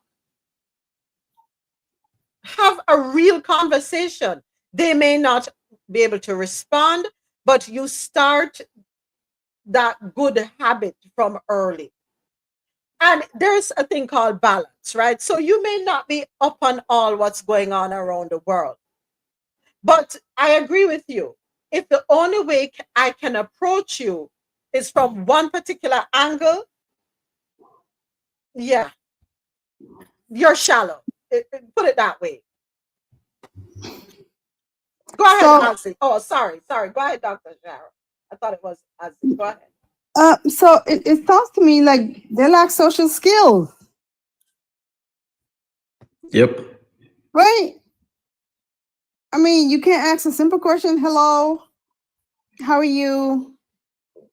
You know, and even as a teenager, like, you know, what's your favorite sport? What's your favorite subject? They go to school, right? So just like simple questions like that, they can't, because they're plastered in front of the devices and they're not going out and interacting with other people. So you will develop social misfits. Right. Yeah. Yeah, I would say too, like we have to be mindful of the environments that we're creating as well. And for a lot of people growing up now, like my generation was probably the last where we actually played outside. And so in doing that, we got to know the neighbors, we got to, we had like critical thinking skills. Like if you have a broomstick and I have a tennis ball, we could play a game, that kind of stuff, But if children aren't raising that, some people don't even know their neighbors. Think about that. And there are a lot of children who aren't in sports or on academic teams or just any kind of social grouping. So it's kind of like, where do you start from there?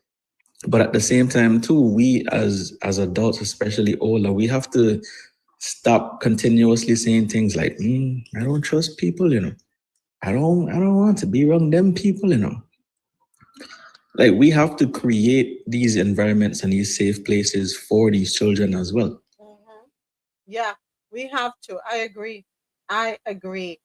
All right. So that was our business and tech article brought to you, business and tech news brought to you by Grand Coffee House. Head on over to grandcoffeehouse.com. Use the code CoffeeInto20 at checkout for 20% off all coffee products. And now it's time for Health and Science News brought to you by Lormel Skin Food.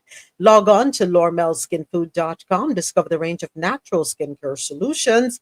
Indulge in the radiance of natural and organic beauty with the best natural and organic soap bars, whipped soaps, body butters, and oils. All 100% natural products. Lormel Skin Food for a natural, beautiful you. First up, tuberculosis. Yep. Yes, Dr. Sharon. On that, for real. So, according to CaribbeanNationalWeekly.com, in observance of World Tuberculosis Day, which was yesterday, the Pan American Health Organization has raised alarms over a significant 20% increase in tuberculosis cases across the Americas over the past decade. This uptick has been accompanied by a concerning rise in TB-related unalivings, prompting PAHO Director Dr. Harvas Barbosa to advocate for the urgent adoption of technological advancements to reverse these trends. TB remains one of the deadliest infectious diseases in the region, with approximately 900 new diagnoses and 100 fatalities daily. While strides have been made in combating the disease, the COVID-19 pandemic exacerbated socioeconomic disparities, leading to a regression in TB control efforts. Vulnerable groups, including indigenous populations, individuals with chronic health conditions or compromised immune systems, migrants, the homeless, and incarcerated persons are disproportionately affected. In certain countries, up to 57% of TB cases are among prison inmates, a statistic linked to escalating prison populations and overcrowded facilities. Dr. Sylvain, director of PAHO's Department for the Prevention, Control, and Elimination of Communicable Diseases, emphasized that addressing TB in prisons is crucial for safeguarding both inmate health and public health at large. Oh, we're having thunderstorms outside. Dr. Barbosa expressed optimism, highlighting the potential of innovations such as AI assisted radiography for active case detection, especially in hard to reach communities. For instance, Peru's implementation of this technology in prisons resulted in a more than threefold increase in TB detection rates. Early diagnosis is vital for reducing community transmission. PAHO also endorses rapid molecular testing for swift disease identification at primary healthcare levels and advocates for shorter, all oral treatment regimens. These treatments, supplemented by telehealth services and community support, aim to alleviate the economic burdens on TB patients and improve treatment adherence. During the 2023 United Nations General Assembly's high-level meeting on TB, global leaders pledged to intensify efforts to eradicate the disease. TB in the Caribbean, yes, we do have it in the Caribbean. The Caribbean region presents a mixed picture regarding TB incidence. While some countries have achieved low incidence rates and are nearing elimination thresholds, others continue to grapple with higher rates. Notably, Haiti remains among the countries with the highest TB incidence rates in the region. Conversely, nations like St. Lucia, Antigua and Barbuda, Jamaica, Barbados, and Grenada have reported some of the lowest incidence rates. Despite the low rates, TB persists as a public health concern. Folks,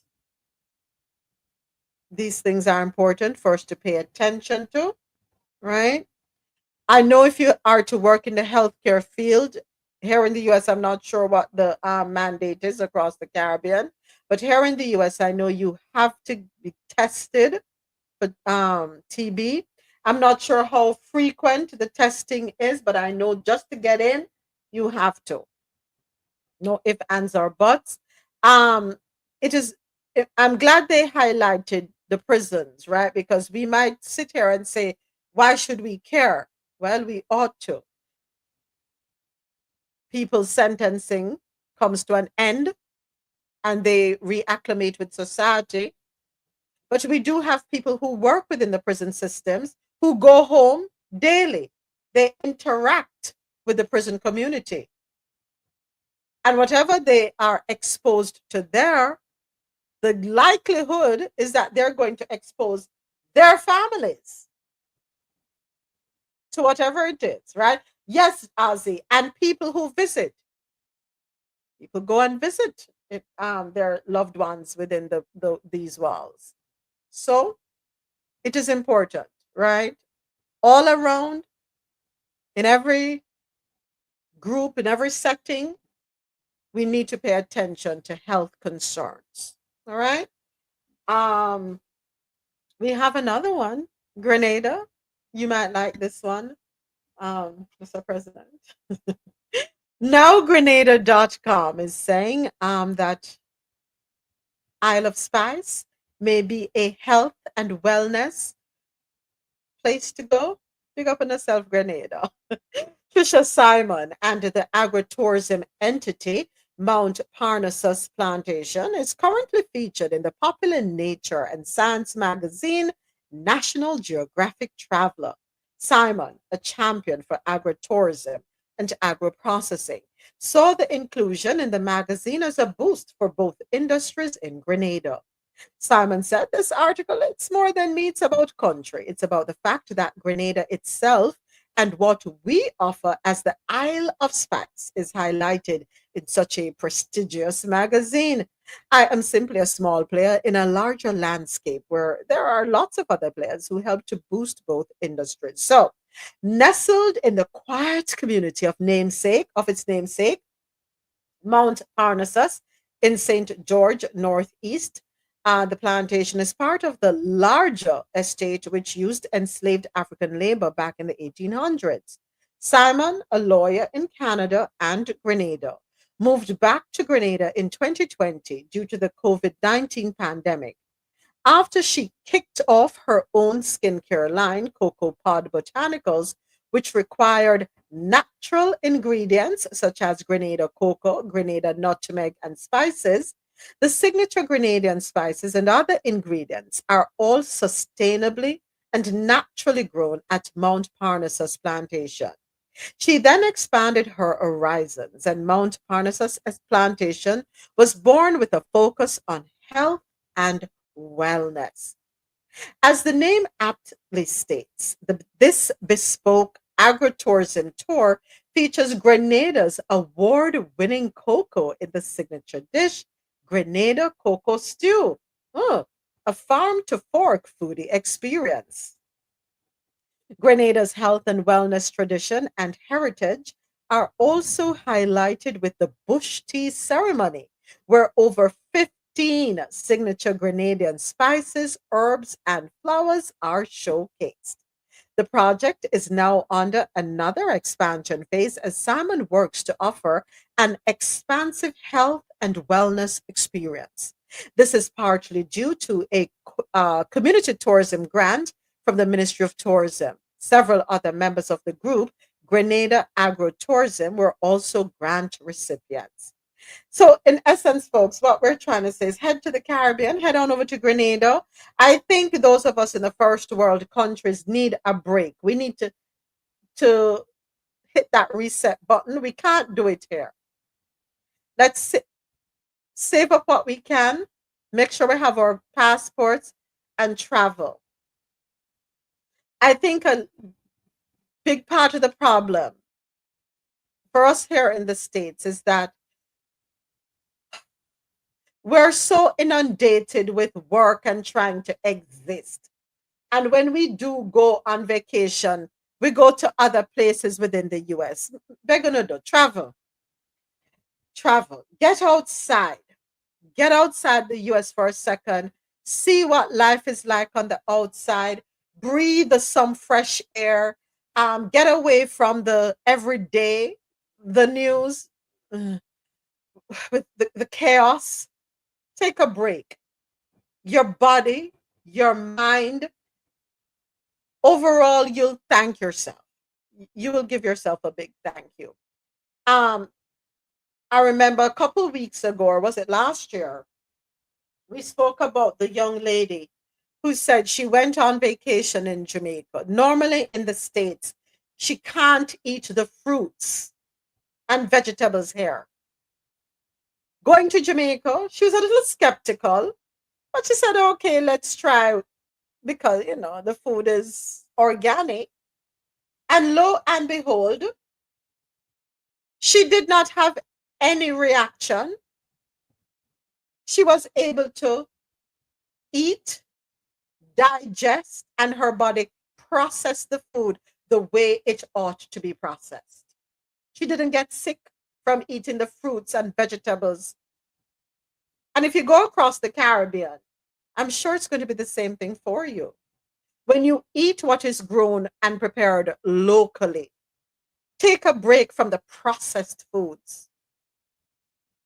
And I'm encouraging you to do so because guess what? You don't have to cook it yourself, You go to an Airbnb and you're able to have someone there who can cook it for you because many of the Airbnbs do come with house attendants. They will take care of you, real good care of you. Try. At least once a year, try to go somewhere where you're not in a all-inclusive resort. You're not confined to that. In another thing that I'm seeing a lot lately are yoga retreats all over the Caribbean In Portugal, South America, Central America. Yes, yoga retreats. People are desperate because they're recognizing that, okay, we're off here. We need to create a balance. Indulge. Take that break. And I want to encourage people in the red states to do this. There is a whole new world out there. Gain a different perspective. Yeah. But when you go to other countries, please be on your best behavior. Anybody want to add anything to that before we move on? Yes, please be on your best behavior and just have some humility. Know that you're visiting a place, but that's also someone's home as well. Absolutely. Absolutely. Don't go disrespecting someone's home. Go ahead, Mr. President. You have to What I want to talk say, because of Grenada, don't you? yeah, in Grenada. So what I want to say is not just on Parnassus. You have places like Belmont Estate where the farm to table tourism and program is really good. They have a host of products from the local chocolate and nutmegs and all the other spices that we have. It's a really nice experience when you go, man. Let me ask you a question, Like friend, Mr. President, real quick before I forget.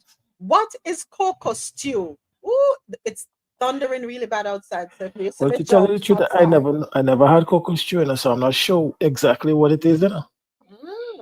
But I know in recent years there have been a lot of infusion of the cocoa into the food, in the cuisine, and also a lot of the drinks and so on. So it's like a whole revolution. Not just the cocoa, but a lot of the local fruits and spices. You're seeing a lot of culinary dishes and so emerging from it, Wow. especially in that farm to table space. But the experience is really good. You see the entire process. They're all done organically. And there's a lot of the old plantations that are now transformed into this like little ecotourism spaces where somebody could go do the tour of the entire plantation, look at the cocoa, look at the from seedlings to harvest, the chocolate, the process, the drying, everything. And that's just for cocoa. They have a couple of chocolate factories down there that cater for it also. Yeah, it's a nice experience. And of course, we have the weather and the people. It's really cool. And it's a really nice experience, I should say. Because even when I went back, I was like a tourist, you know me, asking a million questions. It was good. Yeah, for your health, your mental well-being. We need that. Not just your physical, but the mental. And I think many of us, well, America, I want to believe the US is the capital for mental health. One of the things I was impressed in moments is when I go to, like, for instance, at Belmont, they cook on the coal pot. They have a host of coal pot and thing lined up there, and they cook the food the whole way. Like the real thing, man. It was nice. Okay. See, folks, head on over to Grenada. You can't get to Grenada, you can make it to another island. The experiences will be similar. The cultures are similar, little differences here and there, and different But names. moments, Yeah, go ahead. in Jamaica, you have the Jamaica, you have St. Lucia, you have all the Caribbean islands. It may be a slightly different experience, but a lot of it is coming back. Yeah. I love to see that we're taking back a lot of the culture. We're incorporating a lot of stuff that, was sort of lost. And the Caribbean tourism is no longer a replica of what you find in the Europes and stuff. We're finding our niches, and I'm loving it. Show the Caribbean. I'm loving it. Yes. And that's why we have to flag them high and promote our countries as much as we can, whenever we can. Thank you, Mr. President. No, that's all I'm talking about here on TikTok is the